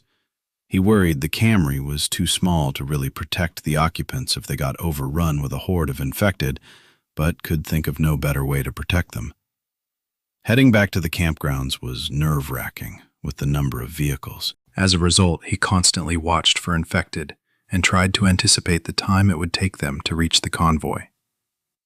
Matt studied the road ahead as they passed an abandoned construction site. He glanced at the side mirror again, just in time to see Jenkins and Ramirez in the white truck peel off and disappear into the barricaded site. He slammed on the brakes, and the pickup and Camry were forced to stop as well. He turned to pick up the radio, but Jake pulled it from his hand, laughing. "Just wait. Give it 2 minutes." Matt scowled. "What the fuck is going on? We can't afford to be sitting out here like this.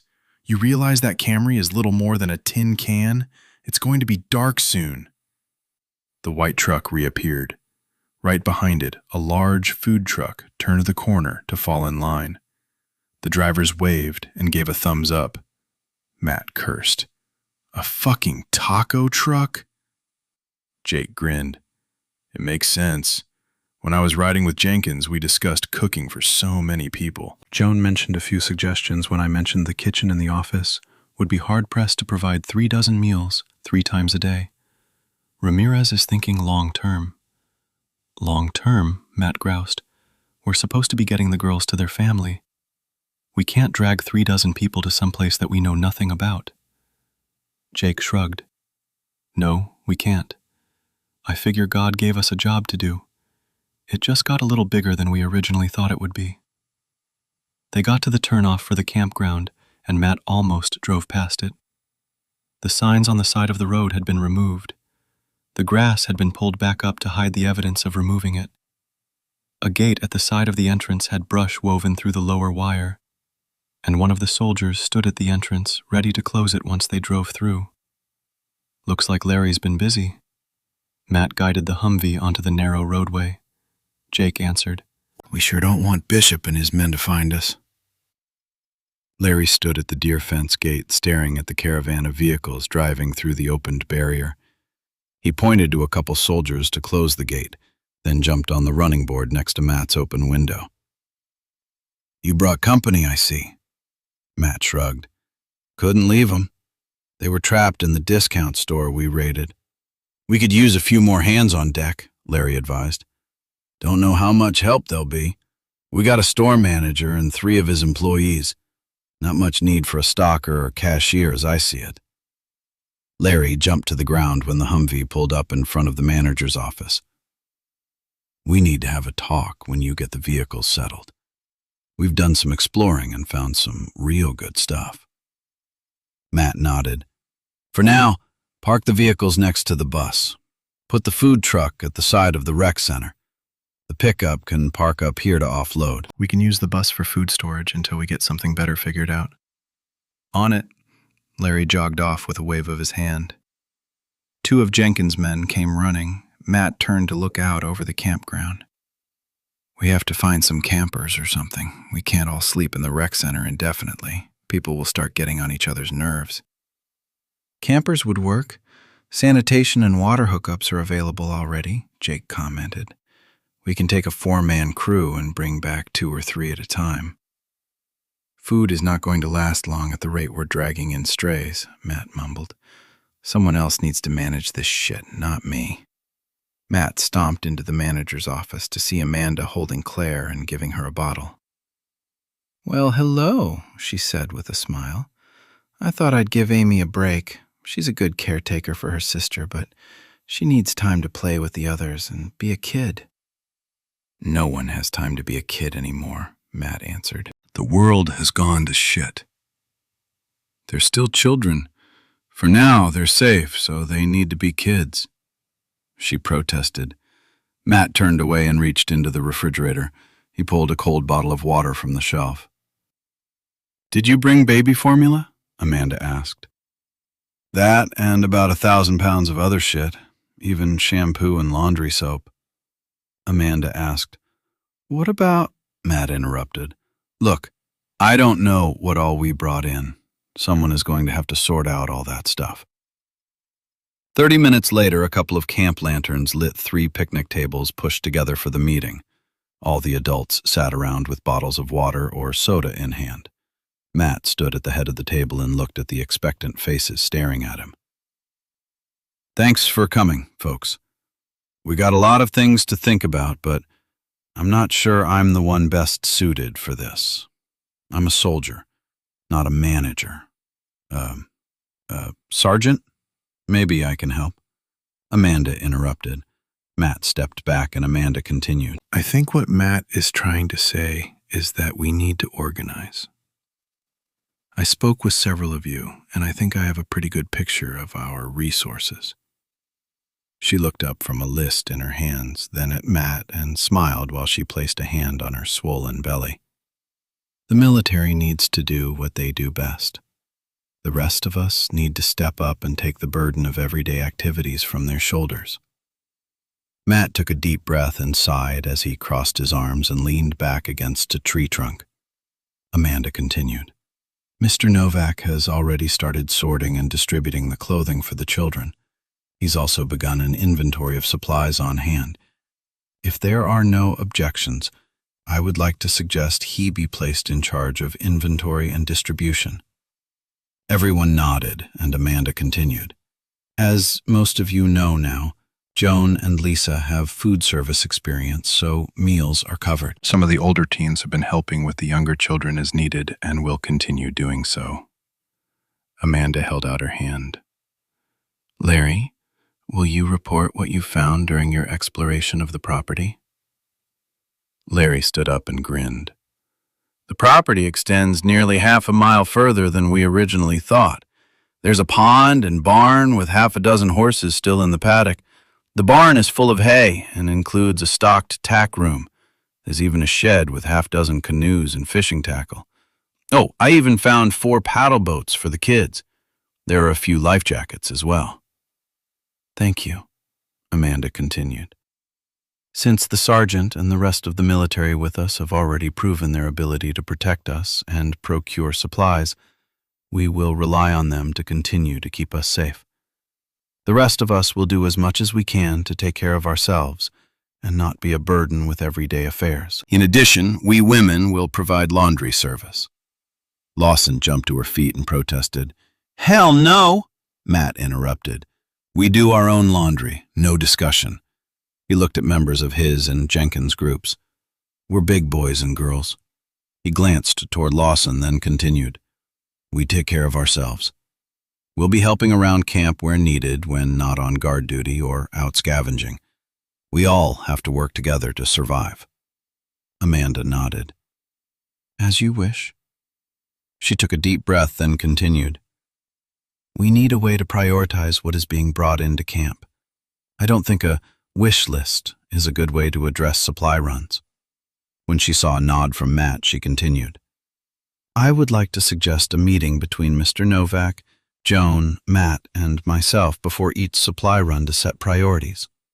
Again, her suggestion was met with nods, so she smiled as she looked from face to face. Is there anything else to address right now?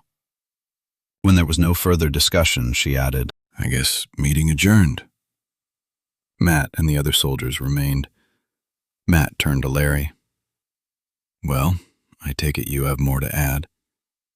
Larry laughed. As you saw, we took down the signs at the road, camouflaged the gate, and closed it after you came through. It won't stop a truck, but maybe keep any infected from wandering up the road. I set up a 2-3-man shifts rotation guarding the grounds for now. Maybe it would be better to do 3 men, 3 shifts, Matt commented. No matter which way we do it, we're light on personnel, Larry nodded. We need guard stands built inside the campgrounds. I'd like a hidden stand in a tree near the road as an early warning, or maybe set up video. Shit. I suppose we could do a driveway alarm even. Matt held up his hand. I know. We have a bucket load of issues. For now, let's have 3 men on at all times, 1 at the gate, another on the far side of the grounds, and 1 rotating in and out. That leaves 2 to help the kids and women with whatever needs done. After a quick discussion on guard locations, Matt rose and headed toward the manager's office. He walked into the living room to see Amy sitting on the floor with Claire. Mr. Matt, you look tired, Amy commented as she looked up from changing Claire's diaper. Matt shrugged. Long day. You got everything you need? Yes, sir. Mr. Novak brought formula and diapers this afternoon. He even brought baby food. Claire Bear is all ready for bed. Amy set Claire down on the floor and she crawled toward Matt. I told Ms. Amanda she could have the bed. Mr. Jake brought a bed for Claire. It's pretty cool. It folds right up. I guess we'll have to have another one when Ms. Amanda has her baby. Claire pulled at Matt's bootlaces. Matt leaned down and pulled her into his lap. Well, baby girl, you all ready for bed, sweetie? She reached out and giggled. Matt gave her a peck on the cheek, then handed her back to Amy. Good night, Mr. Matt. Amy disappeared up the stairs. Matt picked up a plastic bag of shaving supplies and headed for the shower at the rec center. He grabbed a brand new pair of underwear, sweats, and t-shirt from a second bag.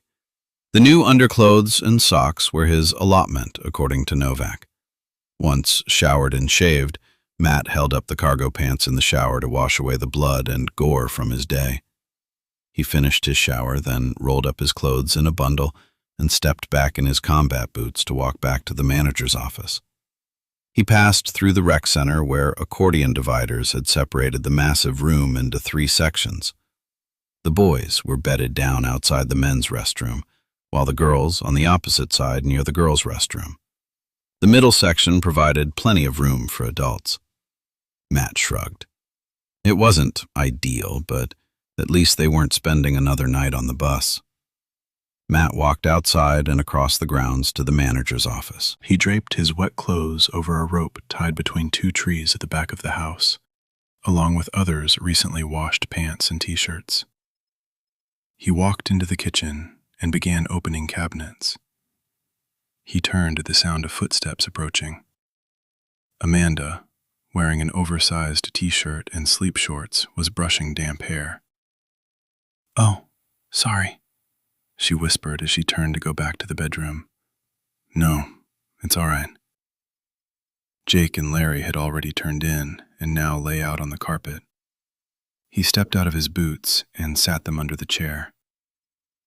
"I was looking for a drink." He felt the color warm his face. "I was going to fix some tea." She walked to the stove where a kettle sat over a flame. "Sweet Dreams tea.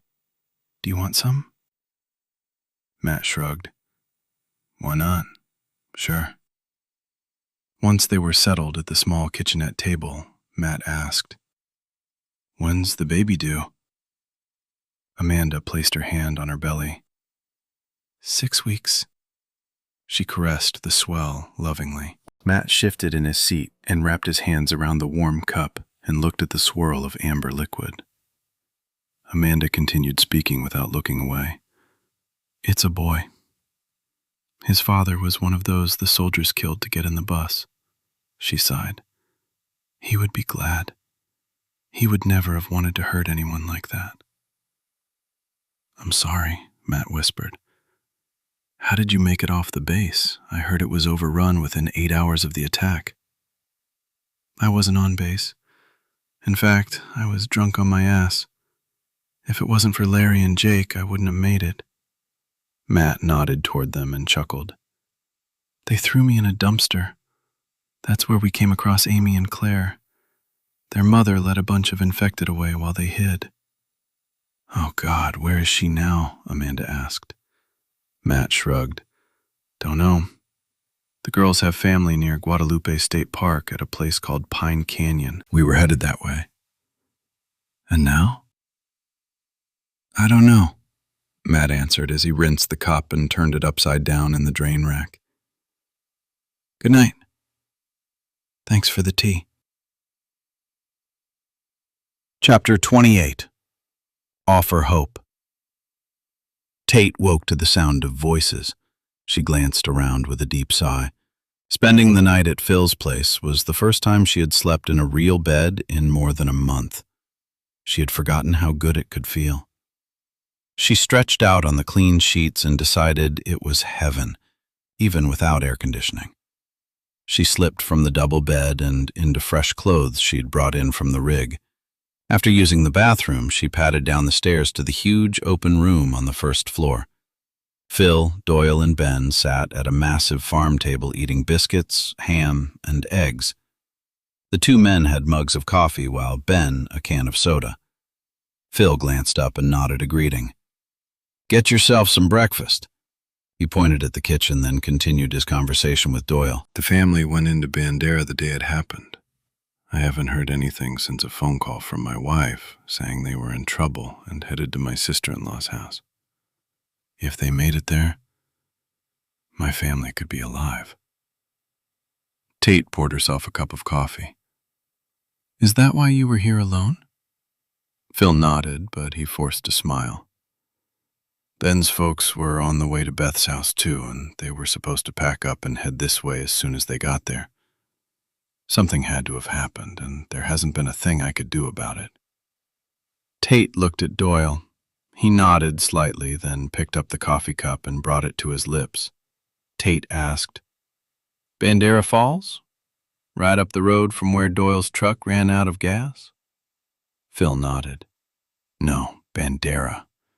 It's the difference of 12 miles and 90 and 900 people living there." "We have 2 rigs. Maybe we could head up there and pick them up in the trucks," Doyle asked. "We could take Ben if he knows the address." Tate continued. "No, I'm going," Phil stated. "I've got weapons and I know how to use them. Ben needs to stay and take care of the livestock."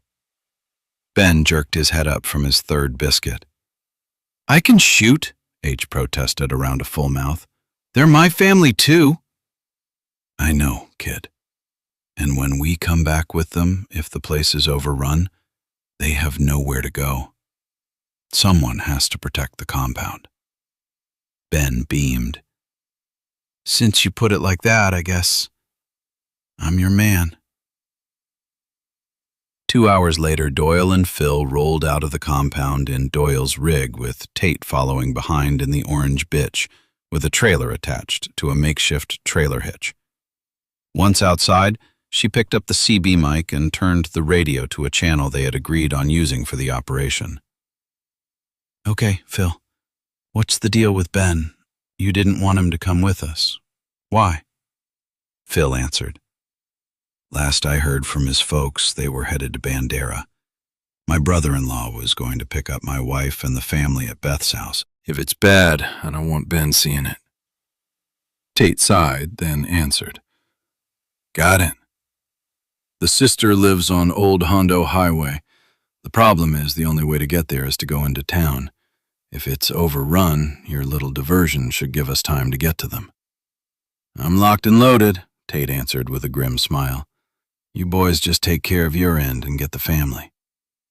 She laid the rifle on the seat next to her and patted the pockets on her vest. She had 3 extra magazines and a box of ammunition courtesy of Phil.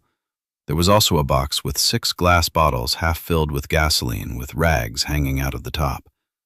The smell of gasoline was so intense, she lowered windows, hoping the slight breeze would pull the fumes from the cab. As she drove, Tate imagined 900 monsters lined up waiting for them. She knew it was ridiculous, but couldn't help it. Now that she had convinced the men she was the best one to create the diversion, she was getting nervous. Talking about her mouth overloading her ass. She'd done it this time. The world was screwed, and she wondered if anyone would survive. People were becoming monsters, then attacking anyone left standing. She hoped the government nuked the people responsible for this mess. The drive to Bandera was way too short. She followed Doyle as he passed the green sign advertising the city with a population of 937 people. The radio crackled and Doyle's voice announced, "Not good, Tate. Looks overrun." Tate pulled to the left to get a better view of the road ahead. It was disheartening. The highway ahead was littered with dozens of vehicles.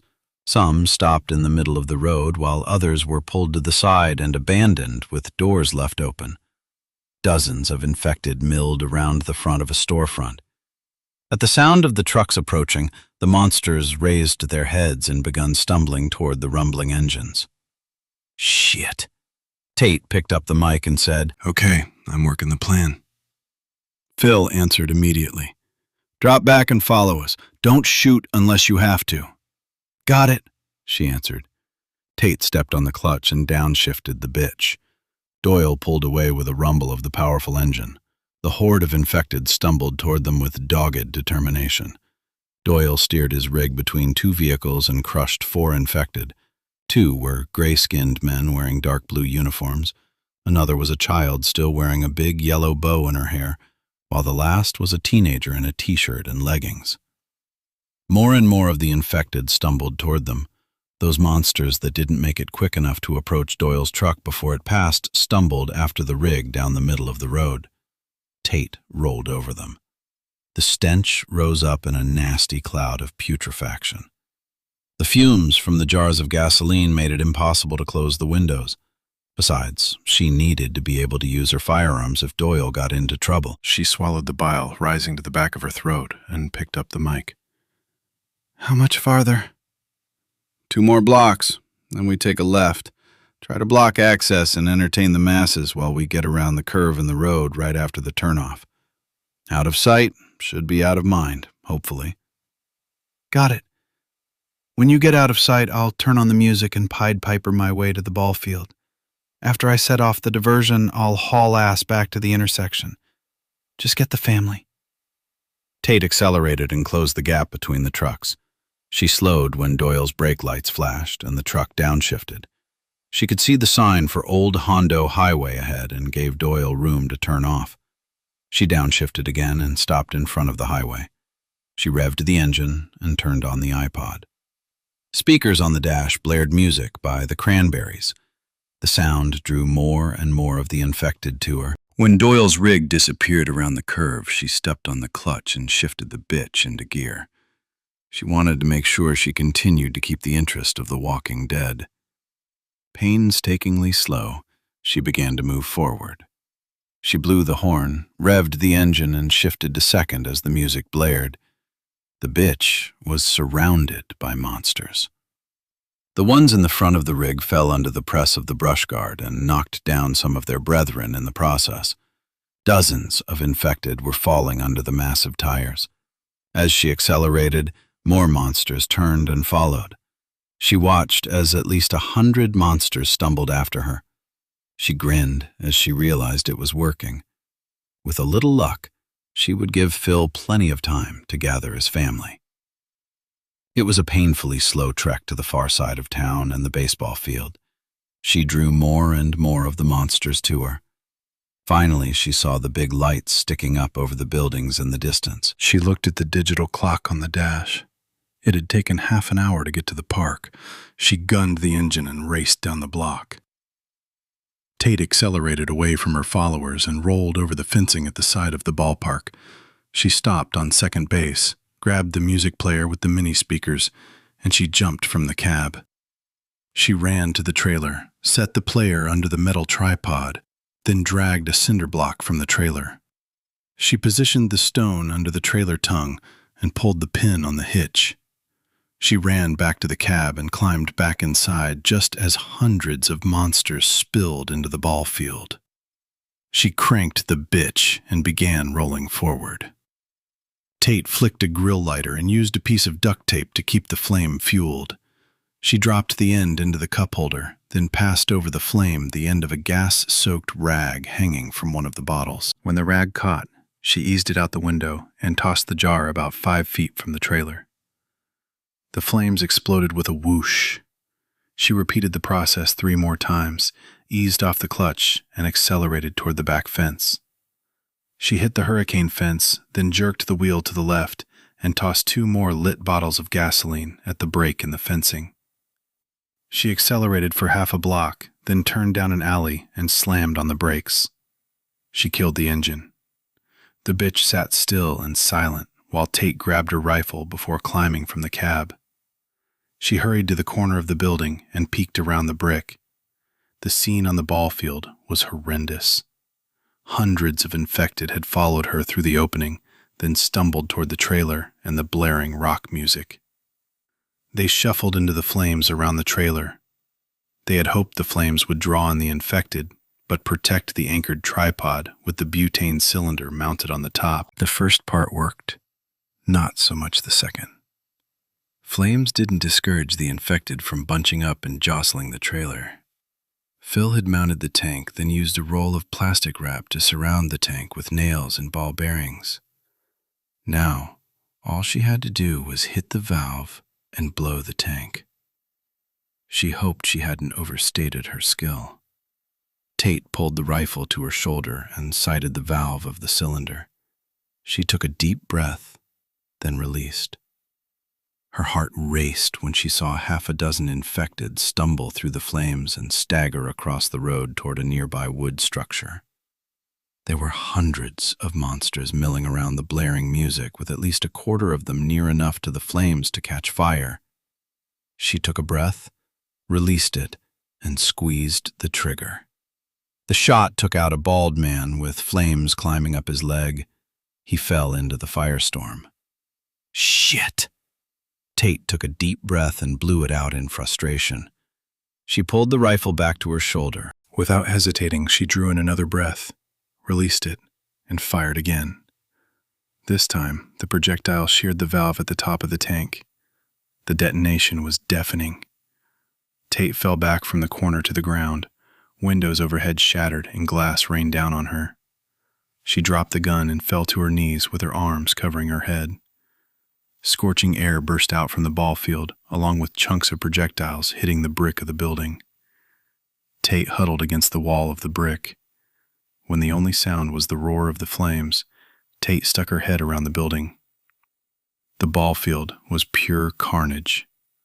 Hundreds of the infected were scattered around the grounds, in pieces, and lay unmoving, while even more were on fire and stumbling over the shattered bodies. Tate imagined she had attracted at least half of the town. She picked up the rifle and got to her feet and turned back to the truck. Her breath caught when she faced an infected man. He looked like a reject from a horror movie, with half of his face gone and gray hair covered in carnage. He raised his arms. His hands reached out to her as if to draw her into an embrace. She swung the butt of the rifle up and connected with the side of his head. He staggered back a step, but the impact failed to take him down. She followed with a swift kick out with her foot and caved in his knee. His leg buckled and he fell to the ground. Tate raised the rifle and fired. The man collapsed in a heap. Tate turned away from the body in time to see half a dozen more infected heading her way. She ran to the cab and climbed inside. She cranked the engine and jammed the bitch into gear. She shifted through the gears as it picked up speed, and she made her way around the side streets back to the highway as fire found more and more structures behind her. The radio crackled to life. "Tate, you got your ears on?" Doyle's voice asked. "I'm here," Tate answered. "I'm headed back your way." Got the family? Doyle sounded dejected. Long story. Let's head home. What? Tate asked. Family is gone. The house is destroyed. The occupants held off a horde before the place was overrun, Doyle added. Tate sighed. I am so sorry, Phil. She turned left a final time and went to the end of the side street. She slowed and looked to the left and then to the right. She was on Highway 16. She turned right and headed back to Old Hondo Highway. When she got to the intersection, she saw Doyle's rig sitting at the turnoff waiting. He saw her and pulled out ahead of her. She followed. 40 minutes later, they pulled up to the gate and waited for Ben to appear. Instead, a bear of man strolled out of the house with a big grin on his face. He gave Doyle and Phil a careless wave and opened the gate. Doyle and Tate pulled the rigs through the gate. When the man had closed the gate, he jogged to the passenger side of Doyle's truck and jerked open the door. Phil reached out to be caught in the arms of the big man. You son of a bitch, Phil pounded on his companion's chest. Beth? The girls? Tears were streaming down his face. All fine. The man picked up Phil and headed across the yard as if his weight was nothing. They're a little tired, but fine now that they're home. Tate and Doyle followed the pair as the big man carried Phil to the house. Doyle leaned over and whispered, "I'll be damned. If you had seen what we did, you'd be amazed any of Phil's family is here." Tate asked, "What do you mean?" "There was blood and body parts everywhere. Shell casings, and at some point there had been an explosion. We figured everyone was dead. I thought the man was going to climb out of the cab when he saw the house. I convinced him to let me look around. I told him it looked like people got out, but honestly it didn't." Tate slapped his arm. "I'm glad you were wrong," Doyle laughed. So am I, believe me. By the time Tate and Doyle got to the house, Phil had been deposited into his wheelchair and was surrounded by a bevy of people. 2 men and the bearish man from the gate, 4 women, and half a dozen kids from toddler to teens. When Doyle and Tate got to the porch, Phil introduced his wife Beth and 2 daughters. Then he introduced John and his wife's sister Mary, then Martha and her husband Bill, Ben's folks, in addition to the handful of children. A woman with a small child in her arms stood off to the side of the group. "Gina, come here, honey," Phil called the woman closer. The woman stood unmoving. Beth stepped to her side. "I told you it would be all right, honey. Phil is glad you're here." Tears welled up in Gina's eyes. She clutched the child so tightly the baby began to whine and fuss. Phil reached out with a calloused hand. "Gina, you're safe here. You belong to our family now. You and the child have a home with us. "You don't have to be afraid of anyone hurting you again." The young woman began to weep, and Phil opened his arms. She fell to her knees in front of Phil and leaned into his chest. Together, the man, the child, and young woman clung to each other for several minutes. Finally, Gina sat back and smiled. "Thank you," Gina whispered. "He's dead." Beth stepped up and wrapped an arm around Gina.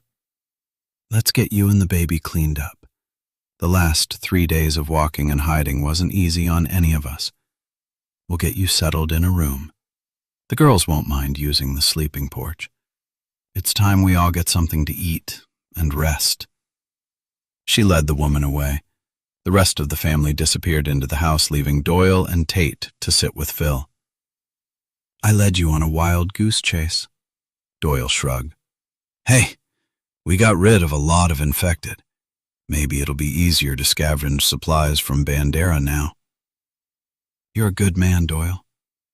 As for you, Tate, you're an even better man," he said with a chuckle. "That was pretty ballsy doing what you did. You made a hell of a boom. Sure was a lot of black smoke when we left town. I hope the whole town didn't burn." Doyle laughed, and Phil continued. "Both of you know how to take care of yourselves. I can use good people around here. I would like you to stay." Chapter 29. Act of Kindness. Harry eased his bike around another traffic pileup using the torn and trampled medium between strips of asphalt. The sound of the bikes brought more and more of the infected out of the shadows. By the time the monsters reached the street they rode on, leaving them behind. Harry and John moved far enough away for any new arriving infected to join the herd following the rumbling of the motorcycles. Harry raised his hand to point toward a side street at the next intersection. They eased down an incline and across a paved parking lot.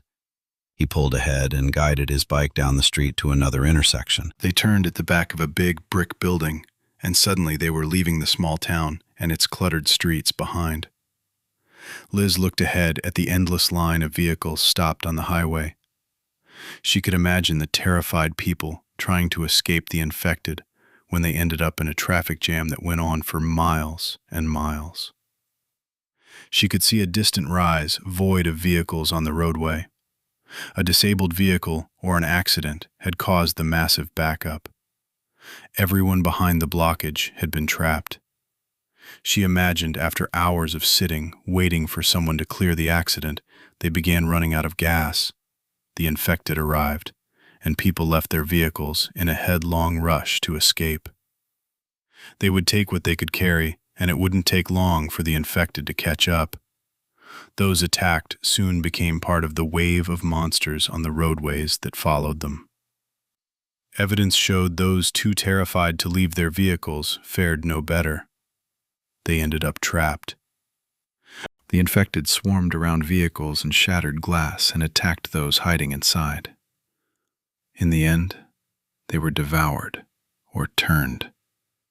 It was an ugly death, a death she was terrified her children could suffer. Liz turned away from the long line of cars with a troubled sigh. The blacktop heading away from the interstate was rough and in poor condition. Both men had to go slow enough to avoid rough, careless patches on the asphalt. "We're getting nowhere fast, and it's almost dark," John commented through the helmet mic. "Besides, that herd of fuckheads following us is just getting bigger." "We need a distraction," Harry added. "Something for them to focus on that's not us." When the pavement evened out, they stopped at a two-car accident. The front fenders were locked together in a twisted joining of metal. The road ahead looked clear for several miles. "I got an idea," John announced. "Harry, can you get a radio or horn going?" John took a t-shirt from his pack and dipped the end in his gas tank. Harry watched as John stuffed the rag in a gas tank. When he gave a nod, Harry turned the key in the ignition of one of the cars and pushed a couple buttons, and a heavy metal band blasted from the custom speakers. He stepped back on the bike and kicked the machine into gear. He raced ahead while John held a lighter to the rag. A heartbeat later, John caught up with Harry and they gunned the engines, laughing like a pair of bad kids. Liz clung to Harry, waiting for the explosion. After a full minute, it came. She looked over her shoulder and saw a mushroom of crimson blossom up from the vehicles. Dozens of infected came investigate the noise, were hurled into the air from the explosion. After the first mile, Liz could no longer hear the roar of the fire, but she could still see the billowing black smoke. She had no illusions the infected were no longer out there. But there was a morsel of peace in not being able to see them following. The countryside opened up, and knee-high cornfields on either side of the road waved in the breeze. As dusk settled, a gray behemoth of a farmhouse came into view. It was set back from the road on a slight hill. The fenced property was a graveyard of abandoned farm equipment. Outbuildings included a metal shed and tumbled-down barn. Harry guided his bike toward the narrow lane. "Do you think there's anyone here?" John asked. "No lights through the windows," Harry answered, "but the gate is closed." After a moment of hesitation, Harry opened the gate and rode through, with John following. He refastened the chains used to secure the gate and headed toward the house. As they got closer, Liz leaned forward. "Windows are boarded up. Are you sure we want to do this?" They stopped in front of the porch and turned off the bikes. Harry called out, "Hello, inside the house," a gravelly voice answered. "What do you want?" "Sorry to trouble you folks, but we need a safe place to stop for the night," Harry answered. "We mean you no harm. If we can just pull into the barn and close the door, that's all we need. Just a place to be safe for a few hours so we can sleep." Liz called out, "I promise we're not here to hurt anyone or steal anything." A flashlight beam appeared and pointed at each of them in turn. Finally, a female voice, nearly as raspy as the man's, responded. "You don't need to stay in the barn. Park those motorbikes at the side of the house under the shed. Then you come in and have a cup of coffee." "Hazel, you don't know. They might be infected," the old man protested. "Oh, poop." A frail hand brushed at the old man, then turned to the three and asked, "You folks ain't sick, are you?" "No, ma'am," Harry answered. John turned to Harry and pulled off his helmet. "You think it's safe?" Harry shrugged. "From the sounds of them, they can't be much of a threat, but keep your gun close." They did as told, then made their way back to the front porch just as the front door creaked open. The trio stood in the afternoon gloom and waited to see who would come out. A diminutive woman, well in her 80s, with a pleasant face, pushed the stooped grandfatherly man aside, opening the door out, and grabbed at Liz's hand. Ignoring Liz's startled gasp, she announced, "You folks come on in." She eased the old man aside. "It's the Christian thing to do to give you a safe place to lay your head for the night." John stepped through the door, grinning. "It sure is nice to see a friendly face. Last encounter we had nearly got us killed." "Both you boys come on in too. You're safe here." She pulled Harry and John into the front room. "Benny, be a dear and lock up the house while I make a fresh pot of coffee." She led the trio into a dimly lit kitchen. A single kerosene lamp rested on the table at the back of the house. She turned up the wick and the room brightened. "Did you folks close the gate? It keeps most of those sick people out of here." She moved her face from left to right. "Poor folks. Don't know they're walking around without a soul." Liz looked around and realized no one would be jumping out from the shadows. She took a deep breath and asked, "It's just you two?" "Yes, dear." Hazel busied herself making coffee in an old-fashioned percolator. She turned on the gas stove and the flame danced under the metal coffee pot. "Thank you for taking us in," Liz said. "It's a scary world out there." "I'll bet it is, dear. My name is Hazel, and that is my husband, Benny Hilton. We've lived here for near 65 years. Hazel explained as she readied 4 cups for coffee. Benny nodded, then left the kitchen to settle in a rocking chair in the next room. He picked up a Bible from the nearby table. He turned up a small lamp and opened to a marked page. Hazel set cups on the table and settled on a chair to wait for the coffee. "Just ignore Benny. He decided when this happened he needed to get right with God. Not that he's ever been on the wrong side of God. We're just both closer to meeting our Maker than we were a few weeks ago." She shrugged, then smiled at Harry. "Now what about you folks? Where have you come from?" "San Antonio, close to the military base," Harry answered. "We met Lizzie when it first happened and have been trying to find her 2 girls ever since. We've been following 3 soldiers who found her kids and rescued them."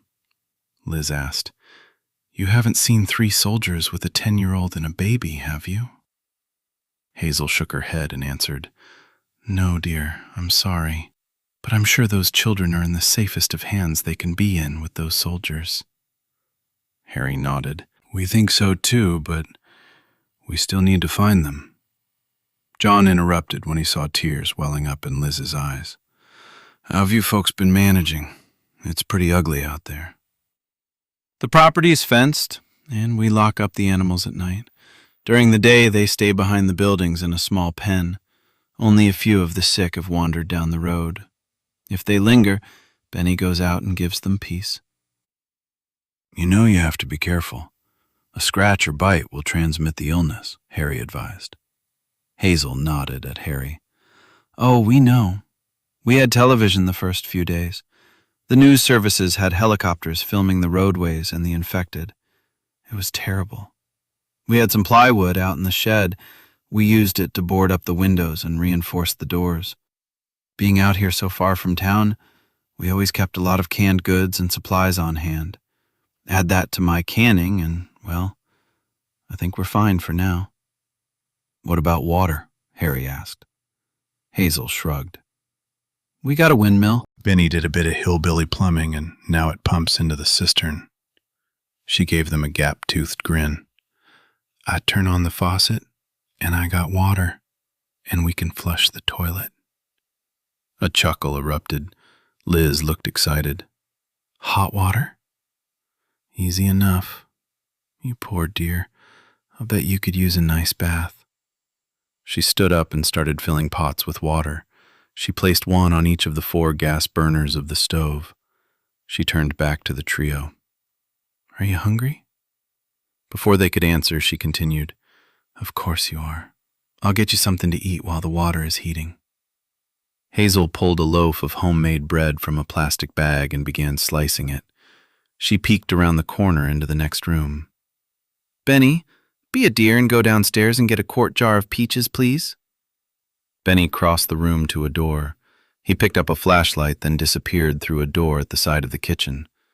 The narrow beam disappeared into the black hole. A couple minutes later, he reappeared, clutching a jar against his chest. Anything else? Bring some smoked ham from the pantry and slice some for our guests, please. Again, Benny disappeared, only to return with a cloth-covered bundle with a string tied on the end. He went to the counter and pulled the cloth from the bundle to expose a ham. He drew a knife from a drawer and began slicing meat. When he was finished, he made a long, suffering sigh, then disappeared back into the sitting room. Hazel chuckled. Poor man, so put upon by a nagging wife. She set a small bowl of coarse yellow paste on the table. That's homemade mustard, but if you'd rather, I can whip up some fresh mayonnaise. She sat a plate of bread, smoked ham, and sliced cheese on the table. That won't be necessary, Liz answered. This is a feast. We lost our supplies, so anything you set in front of us is great. We're not picky. Both John and Harry grinned in agreement as they began building sandwiches. Finally, Harry stilled his hands from his sandwich making and looked up. Hazel, do you know there are some real bad people out there? Of course I do, young man, Hazel retorted. I'm 87 years old. Benny and I have seen a lot over the years. We've done what we can to protect ourselves, but at our age, we're not changing who we are. Helping good folks is the right thing to do. She passed out bowls of peaches and fresh tomatoes and cucumbers to eat with their sandwiches. Liz laid a slice of bread on the plate, slathered it with mustard, then added slices of ham and cheese. She spread condiment on a second slice of bread, then closed the sandwich. She groaned with pleasure at the first bite.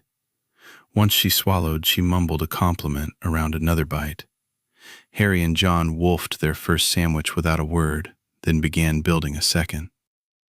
At Hazel's smile, Harry finally spoke. Been 24 hours since we ate last, and it was a week-old sweet roll. He slurped at the coffee until Hazel poured 3 glasses of water and placed one in front of each of them. Liz savored the last crust of bread, then smiled at Hazel. I wish I could make bread like that. That was just about the best sandwich I've ever tasted. She spooned a mouthful of peaches between her lips and sighed at the sweetness. Steam wafted from the pots on the stove, and Hazel called out again. Benny, dear, would you carry the hot water to the bathroom, please? Liz grinned. She imagined when Hazel requested something of Benny, there was no room for argument. Benny arrived to make 4 trips back and forth carrying water. By the time he was done, Hazel grabbed Liz's hand to lead her down the hall. Come, dear. Now, that's all hot water in that tub, so turn on the faucet and cool it down a little. Towels are in the cabinet at the end of the tub. I'll lay a nightgown outside the door for you, and you can wash your unmentionables and hang them up. They should be dry by morning. I'll put more water on for your companions. You can use the bedroom at the top of the stairs, so I put a candle on the table in the bathroom for you. She smiled, then added, Oh, there's some proper hair scissors in the medicine cabinet. Liz had forgotten about her hair. She blinked away the tears that threatened to spill again. Thank you, she whispered as she disappeared into the bathroom. The scent of lavender wafted up from the steam when Liz stepped inside the bathroom. She reached down and turned on the old-style water spigot. In another time, she would have been enchanted by the clawfoot tub and hand-woven rag rug. She pulled off the leather jacket, shoes, her t-shirt, and jeans. When she was out of her underwear, she used a plastic container to add water from the tub to the plugged sink. She dipped her underwear in and scrubbed them against a bar of soap, then dropped them in the water to soak. She turned off the cold water and stepped into the tub full of warm water. She eased her aching body down into the liquid and let thoughts of the girls wash over her. Sobs of despair racked her body. She imagined her girls in a place without hot water and clean clothes. She prayed the men were protecting them and keeping her girls safe. She slipped under the water, holding her breath while she lay in the tub, listening to the silence.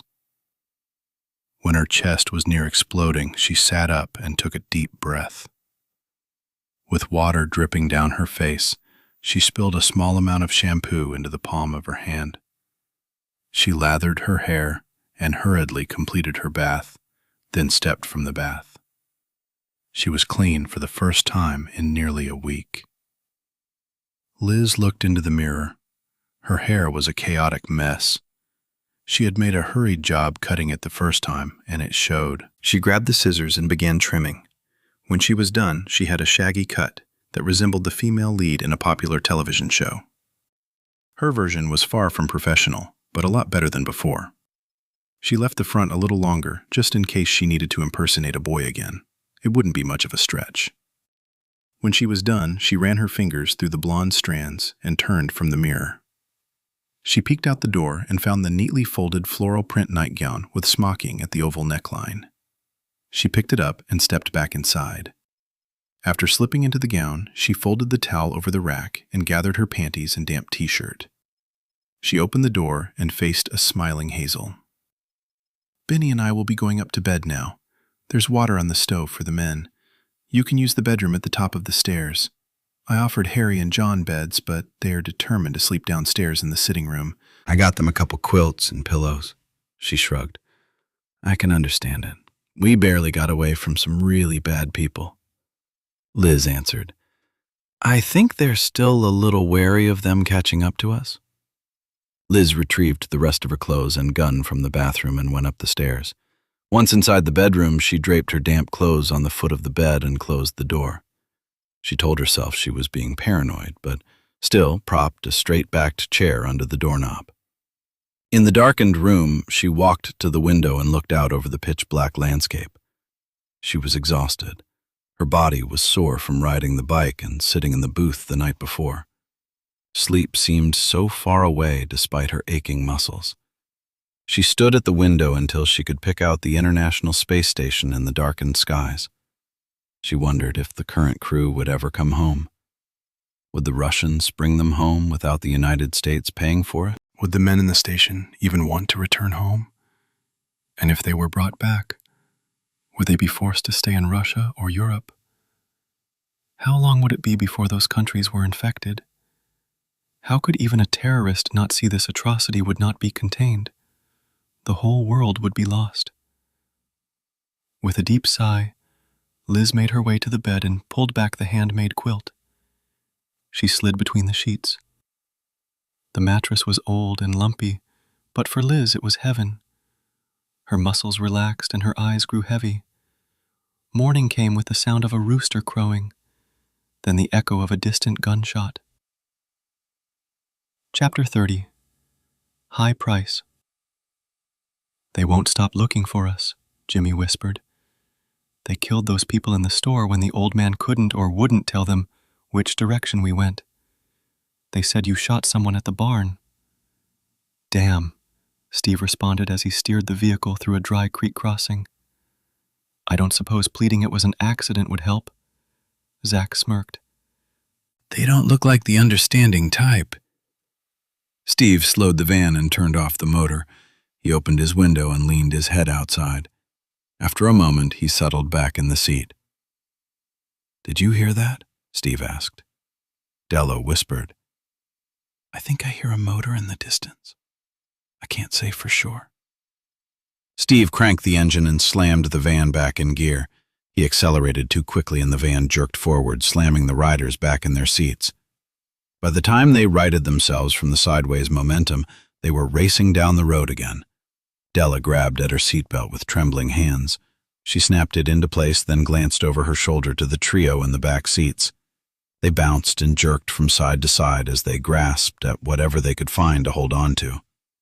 Steve, you're going to kill us if you go off the road driving this fast. "Buckle up. If they catch us, we'll be in a lot worse shape," he answered. I heard a truck motor. The gravel road disappeared, and the van traveled a path overgrown with more patches of weeds with each passing fence post. Steve reduced the speed as the path grew rougher with deep washes in the hard-packed dirt hidden by the weeds. When the path opened up, Steve accelerated, and they were racing down the road at over 40 miles an hour. Brush and overhanging limbs slapped against the sides of the van. They hurled along for nearly a mile when they raced around a curve in the road and a massive barrier of green appeared. Vegetation covered the middle of the road. Steve braked, but it wasn't quick enough. The front of the van was airborne for a fraction of a second, then hit a solid wall on the distant side of a massive wash in the road. The van landed with a shuddering crash that could be felt through the undercarriage and threw belted occupants toward the front seat. The steering wheel jerked from Steve's hands while the back end bounced and tossed the occupants again. The grill hit the opposite rim of the crater and came down so hard the axle collapsed, with the front end settling on bent wheels and flattened tires. Steve jerked the accelerator lever back and slammed the van in park. He turned off the motor and slammed both hands against the steering wheel. The van grew quiet, and the only sound was heavy breathing and whimpers from the back seat. "Everyone okay?" Steve asked. Zach looked around the back of the van, then answered, "We're fine back here." He began righting crates of food and supplies. "Is the van drivable? I heard something that didn't sound good." "No. We're walking until we get another vehicle. Get what we can carry together. Throw out the crap in that canvas bag and that backpack. Put food and water in them," Della asked. "We're walking?" "No choice. The van's toast," Steve answered. "Then let's get out of here, people," Della sighed. Zach grabbed the duffel and began stuffing food into the bag. Steve opened the glove box and retrieved 2 boxes of ammo and a spare magazine from inside. He pulled a jacket from the back of his seat and dropped the ammo in the pockets and zipped them closed. He tied the arms around his waist. "Where are we going?" Jimmy asked as he slid the backpack on his shoulder. Steve answered, "Back the way we came. We don't know where this road comes out on the other end. I'm hoping they left at least one of the vehicles at the store we can take. For now, we have a long walk. With a little luck, they split up and we will only have the occupants of one vehicle to deal with at a time." Della waited for Steve to exit the van. She picked up 2 filled plastic bags and stepped to the ground. "What happens when we meet those rednecks? You know it's going to go bad for all of us," she whispered. "We hide," Steve answered. "We hear a vehicle, we hide. Until then, we move as fast as we can." I figure we traveled at least 5 miles from the gas station. Steve called Jimmy and Zach to his side. "Head down the road past the van and go into the woods about 100 yards down the road. Drop some trash and stomp around, then head back this way as quick as you can. Try to make it look like we all went that way, and don't step in bare dirt coming back. You have 5 minutes to catch up." Both young men nodded, then took off. Della and Sandy began walking back the way they had come. Steve soon passed them and set an easy pace until the boys caught up. They managed 2 miles in less than 20 minutes. By the 3rd mile, all were struggling to keep up the pace Steve set. Sandy gasped, "I can't go on like this."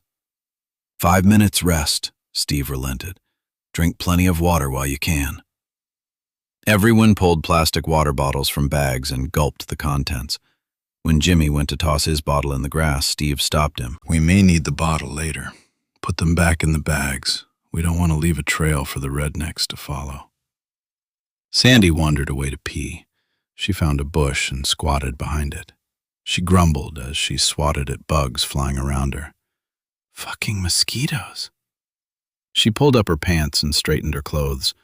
When she headed back toward the others, she paused to cock her head. She turned back toward the distant sound for a moment, then raced back to the gathering. "I hear a truck." Steve glanced toward the road. "Move it, people, let's go." He set a grueling pace for about 2 minutes, then stopped at the edge of the road near a cluster of bushes under a rock outcropping. He stepped into the shadows, then waved the others toward it. "Hurry," he ordered as he broke a branch from the back of a scrub and dusted at their footprints in the dirt at the edge of the road. "Break off some branches from the back and pass them up to me." Della hustled the trio under the outcropping, guiding them deeper into the shadows of the overhang. The roar of the heavy-duty truck engine grew louder and closer. Zach and Jimmy snapped 2 thumb-sized branches with fans of leaves. They passed the foliage back to Della, and she passed them to Steve. He backed into the gloom, brushing at the dust and dirt. He planted the branch in the dirt at the opening and backed from the branch and squatted on one knee. Steve pulled his handgun and pointed it toward the road and sound of the big engine. Everyone receded deeper into the shadows as the sound grew louder. "Quiet, everyone," Steve whispered. The roar of the truck filled the afternoon silence. The vehicle raced toward them, filling the air with the angry growl of a motor being pushed hard over rough terrain. The truck rolled down the road at an alarming speed. Everyone cringed at the sight. The flat black, heavy-duty pickup with jacked-up body and massive tires, sporting wide treads, sported a heavy-duty brush guard and 6-inch roll bar. 4 mounted lights rose above the cab. 2 men clung to the roll bar, holding rifles on their hips as they shouted at the man driving the truck. The roar of the engine and shouts grew more distinct. Steve melted back into the shadows as the vehicle raced by. They waited for a full minute before Steve pushed the brush aside. He stepped to the road and motioned the others to follow. "Now, we have to get to the intersection before they come back. Hopefully, it will take them a while to figure out the trail is bogus." Steve took off jogging again with everyone following. No one protested the pace. Another 20 minutes they made it to the place Zach and Jimmy had slipped down the hill to the gas station. After a moment of hesitation, Steve raced over the side. The rest followed. Everyone was gasping for breath and dripping wet with perspiration when they stumbled into the parking lot. The truck and car, seen earlier, still sat in the lot undisturbed. 3 bodies lay at the front of the truck. Zach ran to the extended cab truck. "Door open, but keys are not here," he called out. Jimmy tried the door handle on the Oldsmobile 88. The door wouldn't open. "Nothing here." Della went to the younger of the 2 men, pressed her fingertips against the front right pocket of the man's jeans. She looked up and shook her head, then moved to the left pocket, and again felt nothing. In frustration, she worked her fingers into each of the pockets and spilled the contents to the ground. She turned the man to his side to check his back pockets and saw the key ring clip anchored to his belt loop over his right back pocket. She unclipped the keys and raced toward the red truck. "In, everyone," Steve yelled, then turned to Della. "Can you drive it?" Della reached for the back door as an answer. Zach laughed. "I got this. I always wanted a big-ass truck like this." They threw the bags in the back, and Steve got in front while Sandy and Jimmy followed Della into the back seat. Zach settled in the driver's seat, and Della passed him the keys. He stuck the key in the ignition and turned it. He laughed nervously. "Really, I've always wanted one of these." The first shot took out the side mirror on the driver's side and shattered the glass and plastic. Screams filled the cab as Steve pulled the gas nozzle from the gray extended cab truck, locked it open, and raced to the cab and jumped in. He yelled, "Drive!" Zach thumped the truck in reverse and stomped the gas. He slammed on the brakes as another shot rang out. The back blast shattered with an explosion of glass. Jimmy, Sandy, and Della were thrown to the right with bone-jarring crash. "Stay down," Steve ordered. He struggled to his knees in the passenger seat and leaned out the window. He clung to the doorframe and pointed the handgun back at the huge black truck racing toward them. He fired 3 quick shots and the truck swerved. Zach slammed the truck into drive and pressed his foot to the floor. The truck swerved around the fueling island and fishtailed onto the gravel and broken asphalt. More shots pinged off the top of the cab. Steve leaned out the window with the next swerve of the truck. Della grabbed his belt as he overbalanced and nearly fell out the window. Once righted, Steve leaned back out of the window to take another shot. Della clung to his belt while Jimmy and Sandy remained slumped across the back seat. Zach righted the vehicle and slammed his foot down on the gas. The truck's Hemi kicked in and the vehicle raced toward the blacktop. The pursuers came around the corner of the building and raced at them. Steve took a final shot at the asphalt next to the fueling island just as the black truck raced by. The black truck exploded. The fire billowed out like a living creature to engulf the men in the bed of the truck. Screams from both men could be heard as they were enveloped in the flames. The driver and passenger screamed as the flames roared, surrounded the cab, engulfing the passengers and into the open windows of the cab. Steve knew the fire would destroy them. The vehicle hit the second pump, and the truck, pump island, and station went up in a mushroom of flames and billowing black smoke. The truck rolled from the funeral pyre with the charred remains still clinging to the structure behind the cab. Zach clutched the steering wheel and eased off on the gas as he witnessed the devastation in the rearview mirror.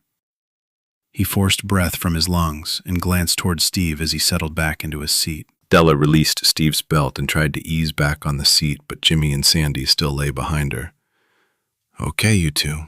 You can sit up now," Della ordered. When neither one moved, Della looked down and gasped. "Oh, God, stop the truck. The kids are hurt." Zach slammed on the brakes. Steve opened the door, and someone moaned softly. Chapter 31. Caring for All. Jasper Kovac, Amanda, and Joan each presented a list of supplies they announced were essential for the health and well-being of the camp residences. Matt looked over the pages and huffed. "You know, if I get a quarter of this shit, we'll be lucky." Joan spoke up. "We have almost 36 people in this camp now. Do you know how much it takes to feed that many people 3 times a day, even twice a day?" Matt raised both hands, palms out in defeat. "I know. I'm sorry, but every trip out looking for supplies gets more dangerous. The infected have started coming out of the city and the suburbs.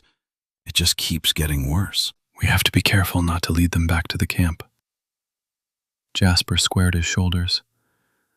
"We need to get larger quantities." He took a deep breath, then continued. "I've been thinking about it, and there's a place we can get really big quantities." Matt looked at him with renewed interest. "All right, I'm listening, but we can't devote a lot of men. We need to make this camp as secure as possible and start becoming more self-sustaining or think about finding a place more suitable." "I agree. But until then, there's a freight depot north of San Antonio. Loaded shipping containers come in by train and are offloaded there, broke down into pallets, and sent out to the grocery warehouses. You could pick up shipping containers filled with goods. All you need is trucks and trailers to set the containers on." "All?" Matt snorted. "Are you out of your fucking mind?" Larry, who had been standing nearby, interrupted. "No, listen to him, Matt. He may have something there." "We make one big haul, then we're stocked up and we can focus on security." "We'd need drivers, at least half a dozen. Can you drive a big rig?" Matt asked. Larry shrugged and Matt continued.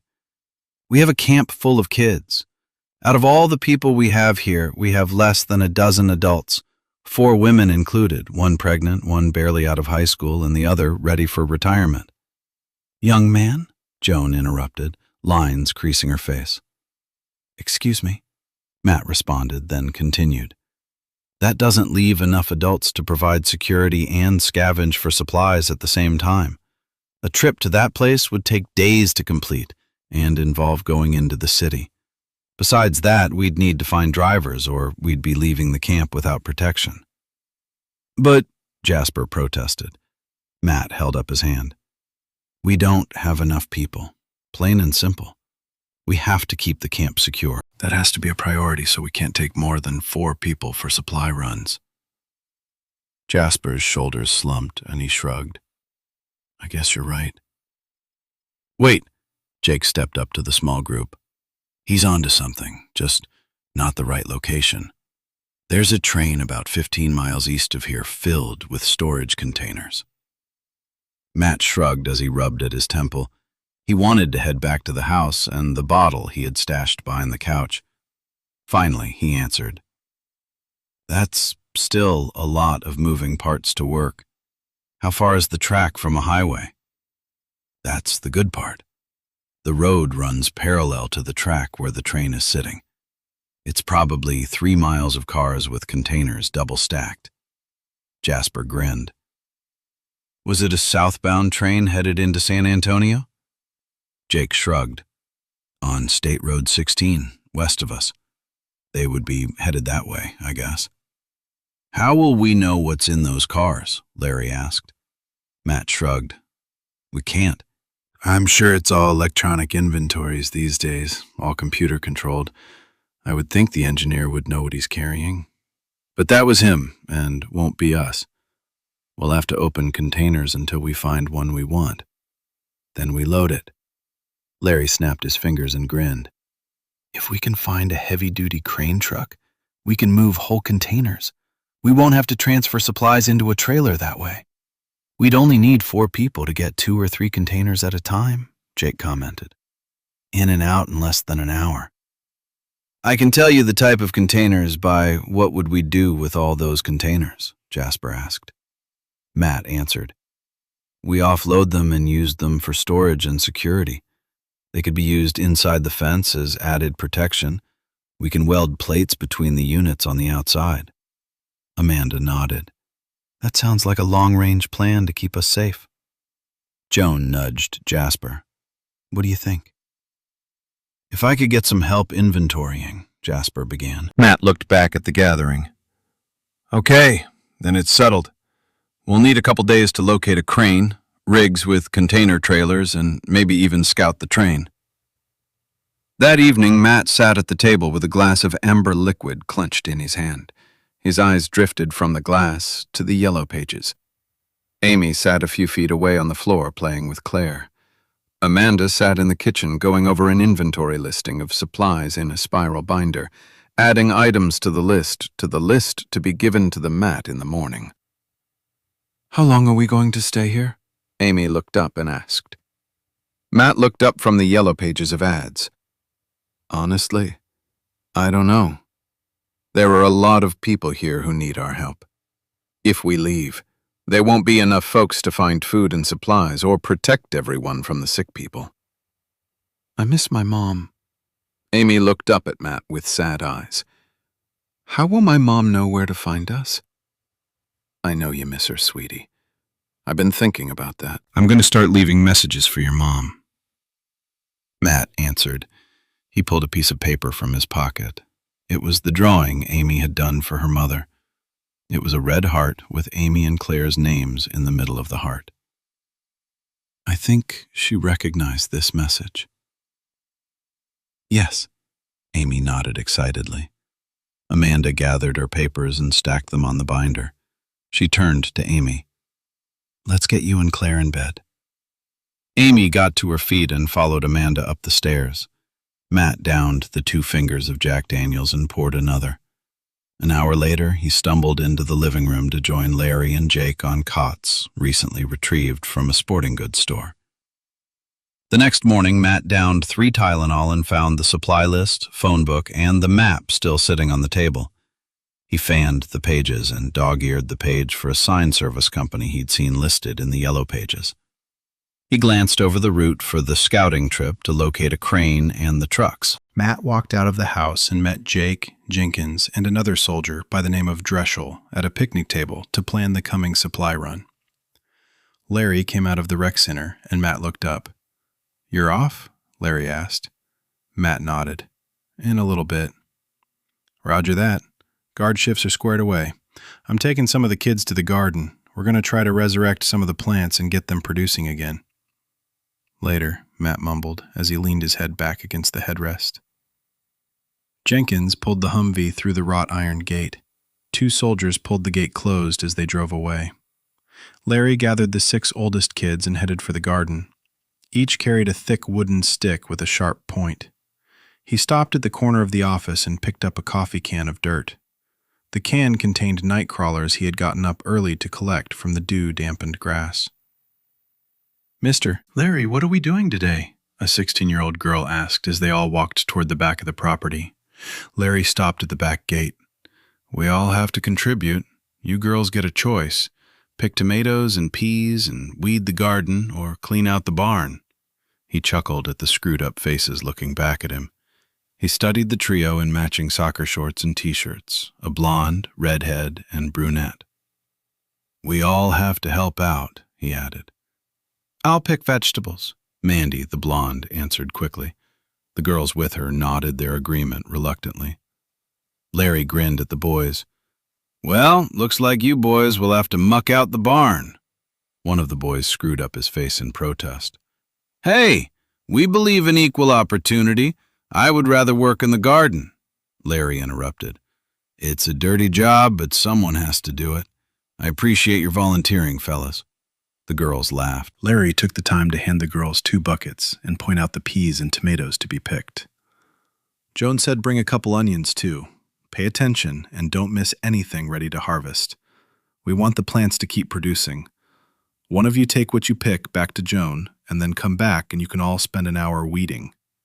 After that, you're on your own unless Joan or Amanda need some help with something or replanting to do. The girls walked into the fenced garden while Larry led the boys toward the barn. He stopped and called over his shoulder. Don't forget defense training this afternoon. Keep your weapons close by and don't miss practice. Larry walked away with the boys in tow. During his first inspection of the property and the fence line, he had rounded up a half-dozen horses, a dozen goats, and the coop netted over 24 chickens. The side of the property ended at a steep bluff with a 30-foot drop, while the back of the property was bordered by a lake of several acres. The fence started at the edge of the lake with a natural rock formation and ended at the edge of the cliff. Larry pitched another fork of dirty straw into a small wagon as he pondered the limited protection offered by the deer fence around the property. If the fence fell, they would be in trouble. He hoped the scheme to bring in shipping containers worked out. The smell of animal waste filled the air. For Larry, its aroma brought images of being a kid and working on his grandfather's farm. He spent summers in the hills of West Virginia. He imagined all the family back there and wondered if they were safe. Trying to chase away the ghosts of clan that could be lost to him, Larry asked, Carl, you boys know how to fish? Sure, Mr. Larry, Carl answered as he wiped his bare arm across his forehead, smearing a dark smudge across his skin. I used to go with my family to Lake Austin. His voice trailed off. Mark interrupted. How do you know fish are in the pond? Larry answered. There's no reason to think there isn't, since it doesn't go dry. Add that to the fact I found a brochure in the office that advertised great fishing in a natural spring-fed pond. I imagine the owners stocked it every year or so. How long are we going to stay here? Carl asked. Larry shrugged. Don't know. It's dangerous out there. He tossed another forkful of muck, then continued. We don't have enough men or weapons to move this many people. What are we going to do then? Just sit and wait for a bunch of monster people to find us? Ben asked. Hell no. We're going to make a place that's as safe as possible. In time, we'll find some other survivors to join us. He pressed the metal points of the fork into the ground and leaned against the handle as he studied the 3 young men. Look, fellas, we're all winging it here. I don't have answers, and I don't think anyone else does either. But what happened? Carl asked. Why are the dead eating people? Larry hesitated, then answered, I guess you could call it that, but I think they're infected with a virus that controls their actions.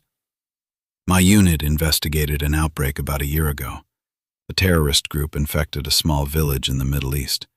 It's a bioagent that could passes through blood and body fluids. The important part is, it affected the infected, causing cannibalistic behavior. Local authorities dealt with it. No one survived and the village was burned. After all, humans have been suffering from new illnesses from time to time since we began walking upright. No one knew for sure what the authorities knew. It was our first hint of an agent causing unpredictable behavior. How did it get here? Mark tossed a fork of straw toward the window. Larry went back to work as well and continued. It was a deliberate attack. Someone released the agent on military bases. They flew a drone over the base with an aerosol release device. Mark nodded. Do you think it's all over the country, or just here? He used the fork to pull the last of the dirty straw into the open to pick up. Larry and the boys set the forks aside and pulled 4 bales of straw from the stack at the back of the barn. Larry cut the strings and began tossing armfuls into the stall. Finally, he answered. Yeah, strategic bases were hit. They chose bases they knew would have big civilian populations surrounding them to spread the contagion quickly and cause the most destruction. Carl shook at a clump of straw. Can the sick people get better? My mom and dad were on the base when I went to school. Larry stopped and turned to the boys. Listen, I hate to tell you this, but we may never know for sure what happened to your folks. Just know they would want you to survive. He tossed a final cake of straw toward the back of the stall. Let's go fishing. He led the boys into the tack room and sorted out rods and reels, bobbers, lead weights, and hooks. When he was satisfied he had 2 poles and 2 working rods with reels and a bucket for the catch. He led the boys to the lake, carrying the can of worms. Larry found a stump and settled down for a cigarette as he watched the freckle-faced redhead, Mark, pinch a worm in half and expertly feed the squirming body on the hook. He made a tentative cast and dropped the line across the water. Carl brushed his hair aside and adjusted his glasses before he settled down on the grassy bank to bait his hook. Still seated, and with a jerk of his wrist, his line dropped a dozen feet from the shore with the bobber resting on the top of the water. It wasn't long before Carl yelped in delight. His pole bent over, and he jerked the pole upward. The fish landed on the dirt at his feet. I got one! One of the other boys walked over to Carl and congratulated him and helped him take the fish off the hook and fill a bucket with water.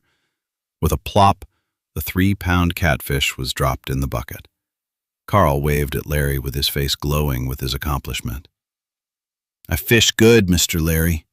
He grinned, then turned back to the stare at the bobber dancing on the crystal-clear water. Larry watched the boys as they each pulled in catfish and rebaited hooks, then tossed the lines back into the pristine water. When he was satisfied the older boys were helping Carl and the 2 younger boys that wandered over, he put out his cigarette and walked back to the barn. He harnessed one of the horses and walked it to the wagon. He backed the mare he'd taken to calling Bessie between the shaves and buckled the harness to the wagon.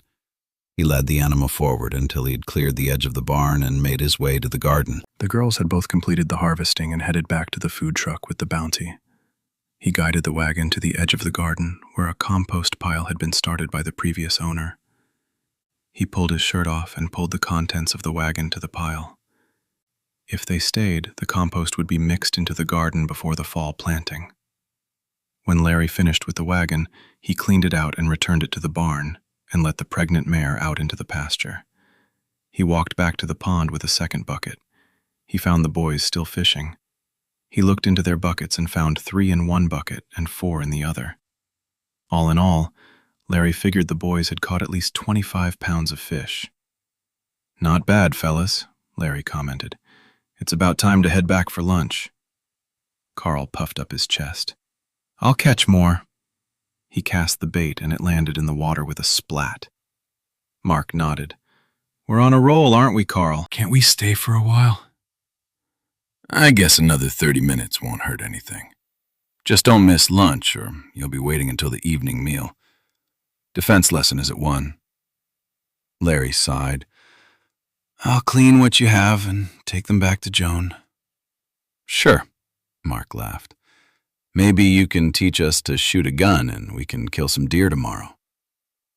Larry laughed as he dumped the water from one of the buckets and spilled the fish into the second. Don't think that's going to happen.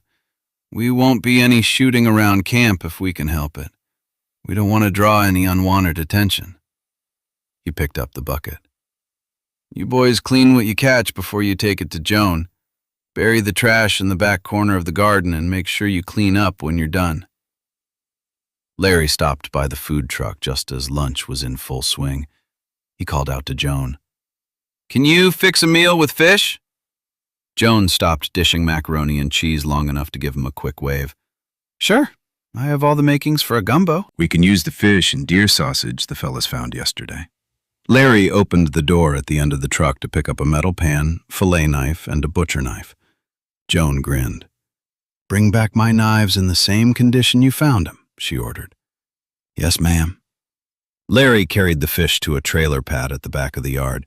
He pulled a short hose and tested the water pressure, then put on a nozzle to control the water. He dropped a short cutting board on the concrete and went to work. He spent the next hour cleaning the catfish. Life at the camp was becoming one of quiet routine. He looked up and smiled at the sound of children laughing. Chapter 32. Run, don't walk. Liz dressed quickly, descended the stairs carrying her shoes and the drawn handgun. She saw Harry and John standing at the window looking through the narrow openings between the wood slats on the outside of the glass. She made her way to the parlor and to a worn armchair. There she sat down and stepped into her shoes. "What's going on?" Liz asked as she tied her laces. Another 2 shots echoed in the distance. They seemed farther away than the first. John continued to watch the front gate while Harry turned to look in her direction. "You look better than you did yesterday?" Harry commented, then asked. "Are you feeling better?" "Yeah, I felt as bad as I looked." Liz smoothed her fingers across her shortened hair at the side of her face. "Do you know who's shooting?" "Shots came from the other side of that stand of trees across the road." "Do we need to go see what it is?" Liz answered. Harry shrugged. "I don't know." He turned back for another look. "I don't see anything." Hazel and Benny came into the room with cups of coffee for each of them. Hazel handed Liz a cup. "You don't need to worry about that shooting. That's just old Clyde down the road." Benny spoke up.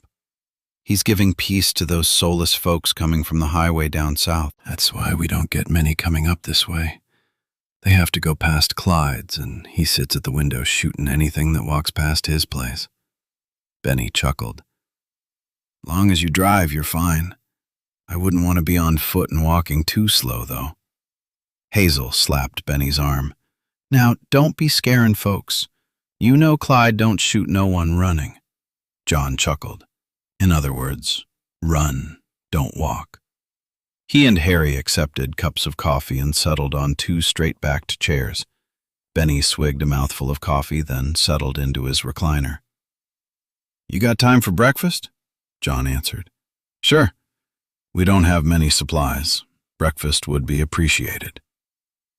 An hour later, Hazel and Benny stood on the porch waving as the trio pulled away and headed down the driveway. Liz asked, "Why did you accept all that food? They'll need it soon enough." Harry answered, "No, I doubt it. Benny's pacemaker battery was scheduled to be changed last week, and Hazel is almost out of insulin. It'll be a toss-up who checks out first." "Maybe," Liz began. Harry interrupted. "Maybe what? We can't do anything for either of them. Even if we found insulin, electricity has been off for a long time. It would be bad. As for Benny, nothing can be done. Liz, we'll help people that we can, but in this case we can't. We leave them in peace. All we can do is hope they'll die quietly without any help from the rest of the world," John commented. Liz sighed as she blinked away tears. They closed the gate and headed down the road toward Clyde's place. They rode a mile, then saw a well-kept ranch with the house situated 100 feet from the road. The property was surrounded by a white board fence. A wrought iron gate stood open, allowing an old man to drag a body from under a natural rock-arched entrance. The man looked up and waved. "Hello, young fellas." Clyde dropped the legs in his hands. "Nice day for a ride, young fella." Harry pulled off his helmet. His gray hair was pulled back from his face with a red bandana around his forehead. He smiled around his grizzled beard. "Not as young as my boyish good looks imply," he chuckled. "Well, guess you're not," the old man commented. Excuse me for not shaking hands, but got my hands full. World has gone to shit with these dead fucks wandering around. John stepped off his bike and kicked the stand in place. He reached down with a gloved hand to grab a handful of pant leg. I got this, old-timer. He pulled the body off the road and across the asphalt to lie next to two more bodies in the middle of a charred circle. One body was dressed in khakis and a Best Buy shirt, and the other in a tattered house dress. All three had grievous wounds beside the holes in their heads. "Thanks, young fella. Where you boys headed?" Clyde asked. Liz pulled off her helmet and answered. "We're looking for my children. They're with 3 soldiers in an army Humvee." "Have you seen a military vehicle?" Clyde looked at Liz. "Guess you ain't a boy," he chuckled. "As for your question, only soldiers I seen. Blew through here in half a dozen vehicles. Was about 3 days ago. Had Humvees, but they didn't stop, so I couldn't say nothing about no kids. Of course, I didn't flag 'em down, but from what I saw, they didn't look to be the babysitting type." Harry turned to Liz.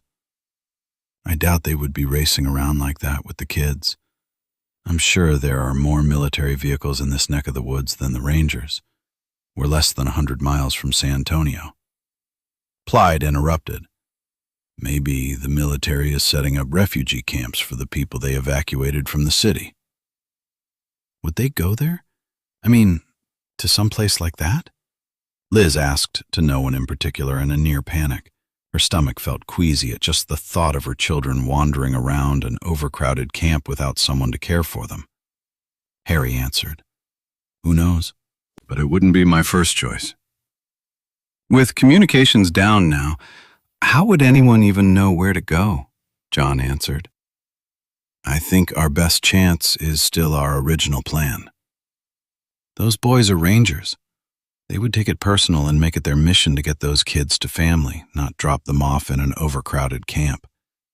Your older girl knew where you were headed and why, right?" Harry responded. "Yes," Liz answered. "She loved visiting my father." "They would know as well as we do those camps are a bad idea for a lot of reasons. I still think they'll head to the Guadalupe Mountains. It makes sense. There's a place to set up defenses, and with the wildlife, it includes a way to stay alive." Liz nodded. "You may be right, but we still have to keep looking." "Well, old-timer, I guess that means we're on our way." "You take care," Harry advised. Clyde laughed. "Hell, you folks are the ones that need to take care. This shit beats all." John laughed without much humor. "You're right about that." He stepped onto his bike. "You take care." Clyde pulled a single-shot .22 from his belt. "Saving one to make sure I don't end up like these poor bastards." Liz frowned. "I hope it never comes to that." Clyde shrugged. "I landed on Normandy and survived when a lot better men than me didn't make it. I spent 2 years in Korea and a year in Vietnam with the French. Hell, I've been skating on thin ice since I was 17. Most likely I'll be here when all those poor bastards have rotted to dust." Harry laughed. "I wouldn't be surprised." He stepped over the seat of the bike and nodded at Liz. "Goodbye, Clyde. Godspeed." Liz called out as she crawled on the seat behind Harry. "You too, young lady. You too," Clyde answered.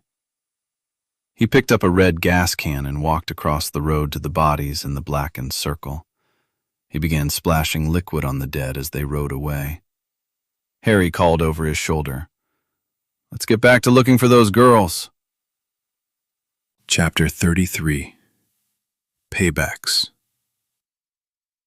Della slid over and pulled Jimmy from where he rested on an unconscious Sandy. Sandy's clothes were covered in blood, but it didn't take long to realize it was from a wounded Jimmy. Blood ran in rivulets from his neck. Della ignored Sandy and pressed a rag to Jimmy's neck. He moaned softly.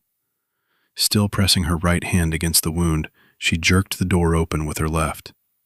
She slid out, pulling Jimmy after her as she stepped from the vehicle. I got this. Zach slid out the open driver's door and reached for Jimmy. Della stepped aside as Zach grabbed Jimmy under his arms. He gently eased him from the truck seat. Della stumbled along, still pressing the rag against his neck as Zach made his way across the road. They stumbled to a huge oak tree and laid him against the trunk. Steve climbed from the front passenger seat and jerked the second door open. With Della and Zach focused on Jimmy, he concentrated at Sandy. She lay slumped across the back seat, unmoving. Blood covered her left shoulder, neck, and the back of her head. After a quick examination, he realized she had no wound to account for all the blood. He laid 2 fingers on her neck. The beating beneath the fingertips was strong and steady. He leaned her back against the seat and saw the gentle rise and fall of her chest. The middle of her forehead had a golf ball-sized knot that was growing darker as he watched. Steve left Sandy stretched out on the seat and hurried around the truck as quickly as the blades allowed him after grabbing the backpack with first aid supplies. When he got to the trio under the tree, he stumbled to a halt. It was bad. Della's hand was pressed to Jimmy's neck while the blood oozed through the rag and spilled between her fingers. Steve fell to his knees and pulled at the zipper of the bag. He pulled a package from the bag and tore it open. He pulled Della's hand away and quickly pressed the compression dressing to the wound, then pressed her hand back in place. When she looked back at him, tears streamed down her cheeks. Jimmy moaned, and his eyes fluttered open. "Hurts," he whimpered. Steve forced a smile. "Easy, kid." Steve turned to Zach. "Get a couple bottles of water, man." Zach lumbered toward the truck, his shoulders slumped in defeat. "Is it as bad as I think?" Della whispered. Steve nodded. "It nicked the carotid. There's nothing we can do." Zach reappeared with bottles of water in hand. "Sandy's waking up." Steve took the bottles. "Keep an eye on her. We got this." Bandages soaked through nearly as fast as they changed them at the side of Jimmy's neck. Steve pulled 2 more compression bandages from the bag, opened the packaging, and exchanged the soaked one for 2 clean ones. Jimmy sighed. "Am I dying?" Steve nodded, then whispered, "I'm sorry." "Well, fuck," Jimmy whispered as his eyes closed. A moment later, his eyes opened with a look of terror. He grabbed at Steve's hand. "I don't want to turn into a monster." "You won't," Steve answered. Zach walked back to the old oak tree. Along with Della and Steve, he watched Jimmy's eyes lose focus, and his face relaxed. Zach cleared his throat twice, then gave up as tears spilled from his eyes. He cried quietly. Della sobbed as she brushed hair from Jimmy's face. "I'm sorry, sweetie," she whispered.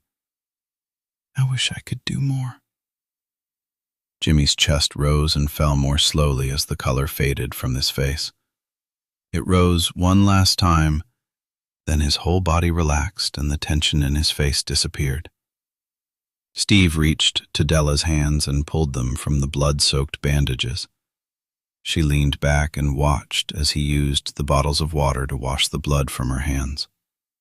When he was done, she took the dampened towel and wiped blood from Jimmy's face, her dark skin accentuating the paleness of his skin. Della whispered, "I feel like I've lost a child." Steve swallowed hard. "So do I." Zach stood behind them with tears glistening on his round cheeks. "We've been friends since 6th grade. When we were kids, his mom told me she knew he'd be safe with me." Zach snuffled. "I let her down." "No, you didn't, Zach. You did everything you could to keep him safe. We all would have died at the center if it hadn't been for you," Della said. Steve nodded. "There will be paybacks, I promise, if we come across the rest of that bunch. They're dead." A distant moan interrupted, and Della jumped to her feet. "Oh God, I forgot about Sandy." Steve looked up, and Zach pulled him to standing and let him get balanced on the blades. Is she going to be all right? She has a really big goose egg on her forehead. Zach picked up the backpack and pulled the zipper closed. Steve added, She was unconscious, so she could have a concussion. It's hard to tell. We need to keep her awake for a while when she comes around. By the time Steve got to the truck, Della had Sandy sitting up. Digging around behind the back seat, she found a roll of paper towels. She poured water on the paper and began wiping at the blood covering Sandy's neck and side of her face. Steve reached behind the back seat and retrieved a faded t-shirt that had seen better days but looked clean. Della pulled Sandy's blood-soaked shirt off, finished cleaning her as much as she could, then pulled the clean shirt over her head. "My head," Sandy whimpered. She reached up to feel the knot above her left eye. "I feel sick." Della leaned her out of the truck, and the remnants of a meal of energy bar and water spilled into the grass. "Look, y'all," Zach called out suddenly. Steve looked back down the road to where Zach pointed at a distant plume of dust. Steve called out, "Come on, Zach, we have to go." "We can't leave Jimmy," Zach protested. "I can't leave him." Steve grabbed a blanket from behind the seat and hurried to Zach. Together, they wrapped Jimmy into a cocoon of army green wool. Zach leaned down and pulled his friend into his arms and hurried to the back of the truck. He laid the body gently in the bed of the truck and raced around the back of the truck to the driver's side. He got behind the wheel while Steve climbed in the passenger door. Della buckled Sandy and herself into the back seat. "Go, I see them coming," Della called out. Zach turned the key and the motor roared to life.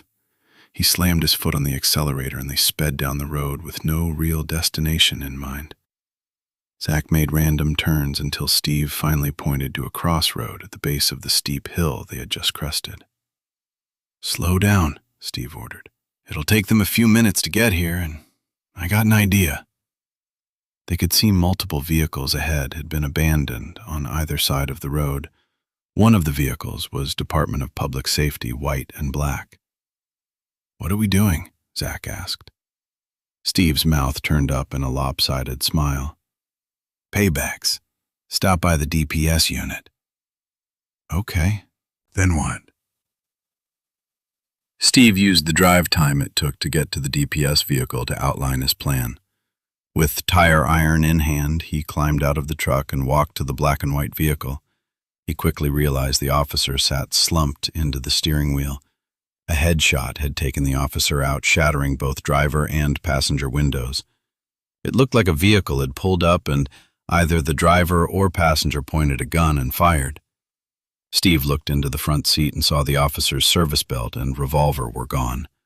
The service shotgun was no longer in the rack under the dash. At seeing that, Steve still couldn't imagine anyone taking the time to remove the spike strip from the trunk, so he reached inside the door and popped the trunk. He strode back of the unit and smiled when he saw the trunk had not been disturbed. The officer's trunk was a study in organization. It included 2 plastic totes with file folders for forms and papers, a toolbox, several items to use for roadside assistance in a canvas bag. In addition to the 2 spike strips and a large plastic gun case. Steve leaned over and flipped the clasps and grinned. Inside was nestled a scoped rifle and several boxes of ammunition for the rifle. He left the rifle and other supplies for the time being and pulled both spike strips from the trunk. Tucking the tire iron in his waistband, he tossed several items from the trunk into the canvas bag and picked up both spike strips and headed up the hill where Della and Zach were finishing moving cars as he had directed. 2 vehicles were pulled to the center of the road, with their front bumpers meeting in the middle of the road. Zach grabbed one of the spike strips from Steve, then lumbered after him as he made his way around the blockade.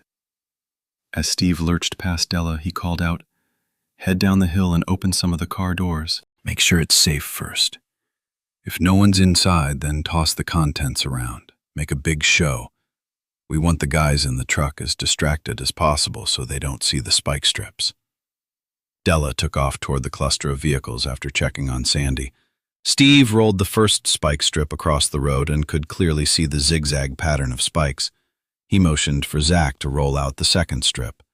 He looked across the road and realized the truck driver would have to be blind or extremely distracted to not notice the dark strip of spikes lying across the asphalt. "Will they see the strips?" Zach asked. "That's the reason for tossing things around," Steve answered. He pointed at one of the vehicles and continued. "There's a propane tank in that blue pickup. Get it, would you? I've got bungees from the unit. We're anchoring it between the bumpers, and if they hit the strip full speed, there's a good chance they'll slam into the cars, and hopefully the tank will go boom." Steve grinned. Zach brought back the tank and helped mount it between the two vehicles. When they were done, they got back in the truck and headed down the hill. They studied Della's handiwork. They saw what looked like a woman standing at an open car door.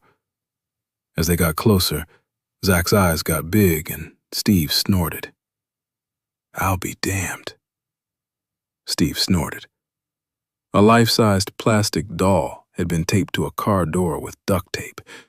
The plastic arm extended up as if waving. Della had pulled a glittering sequined shirt over the doll's upper body, and now the dime-sized sequins on the shirt sparkled in the sun and light breeze. "Now that's something you don't see every day," Zach noted. He slowed the truck and Della climbed in next to Sandy.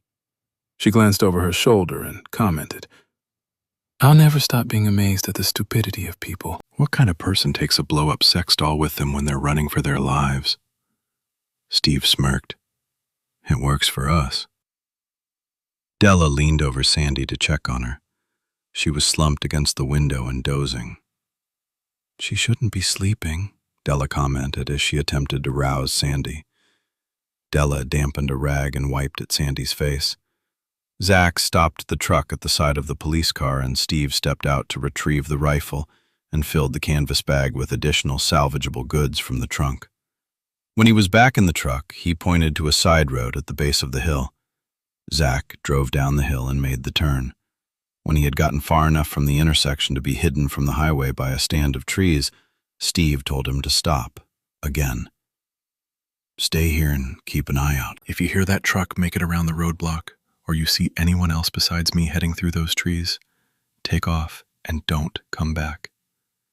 He scratched around and retrieved a plastic bag from the floor, then dropped 2 bottles of water and a couple energy bars inside. He picked up the plastic gun case and opened the door. "Where are you going?" "I'm making sure these assholes don't go after anyone else." Steve grabbed the strap of the rifle and slid from the passenger seat of the pickup. He pulled the rifle strap over his shoulder. "Don't stick around if you see anyone else besides me heading this way." Zach nodded. "Got it, man." Della reached out. "You should let me go with you." "No." Steve stepped away. "I have to do this. You have to take care of the kids." Steve looked back without smiling. Attempting a Terminator impersonation, he answered, "I'll be back." Della forced a smile while Zach shook his head and laughed. "That was really bad, man," Zach commented. Steve gave them a careless wave, then turned and walked toward the wooded grove overlooking the trap. He maneuvered carefully through the brush and briars until he found a spot he had noted earlier. It was a gentle rise, crested with a cluster of boulders. He laid the rifle on the biggest rock and eased onto a smaller rock behind it. He dropped the plastic bag next to his leg.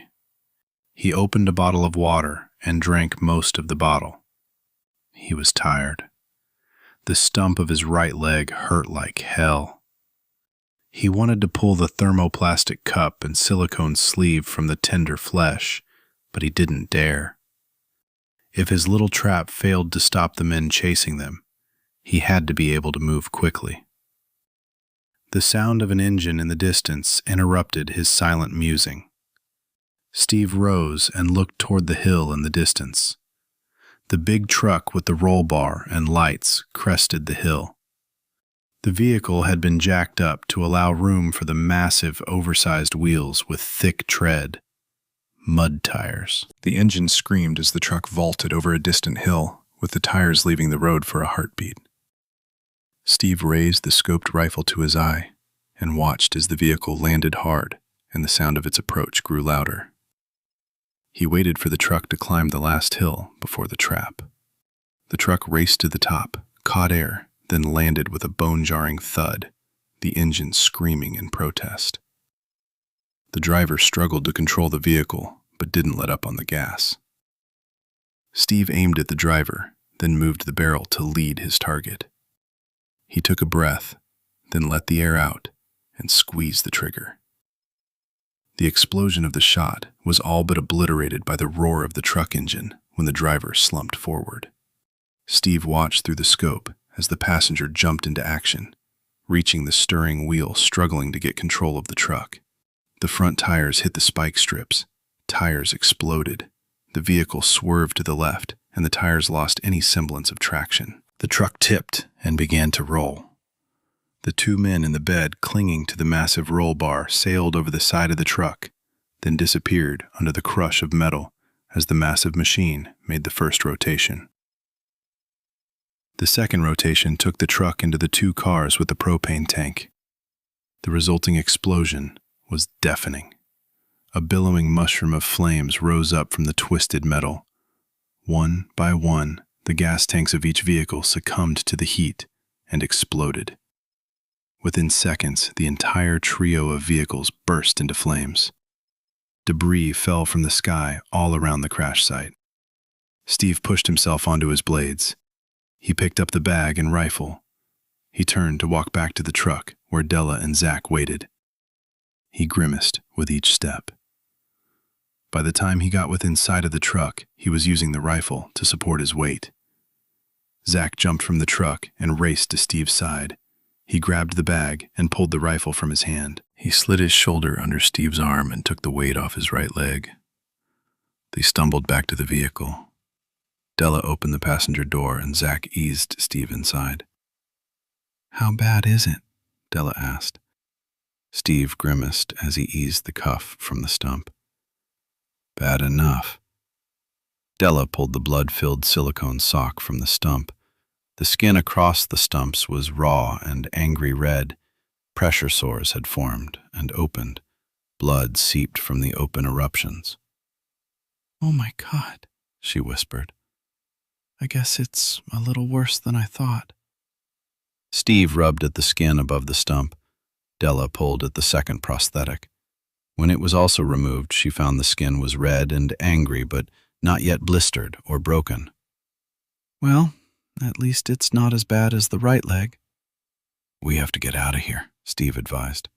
"After I clean and bandage your leg," Della replied as she pulled the canvas bag from the back seat. "And you will not be using the blades for a while." "Is he going to be okay?" Sandy asked. Della nodded. "He'll be fine." She finished dressing the wound, then allowed Steve to turn around in the truck seat. She poured water into the silicone sock and rinsed the blood from it. She wiped both out with alcohol wipes from the first aid kit.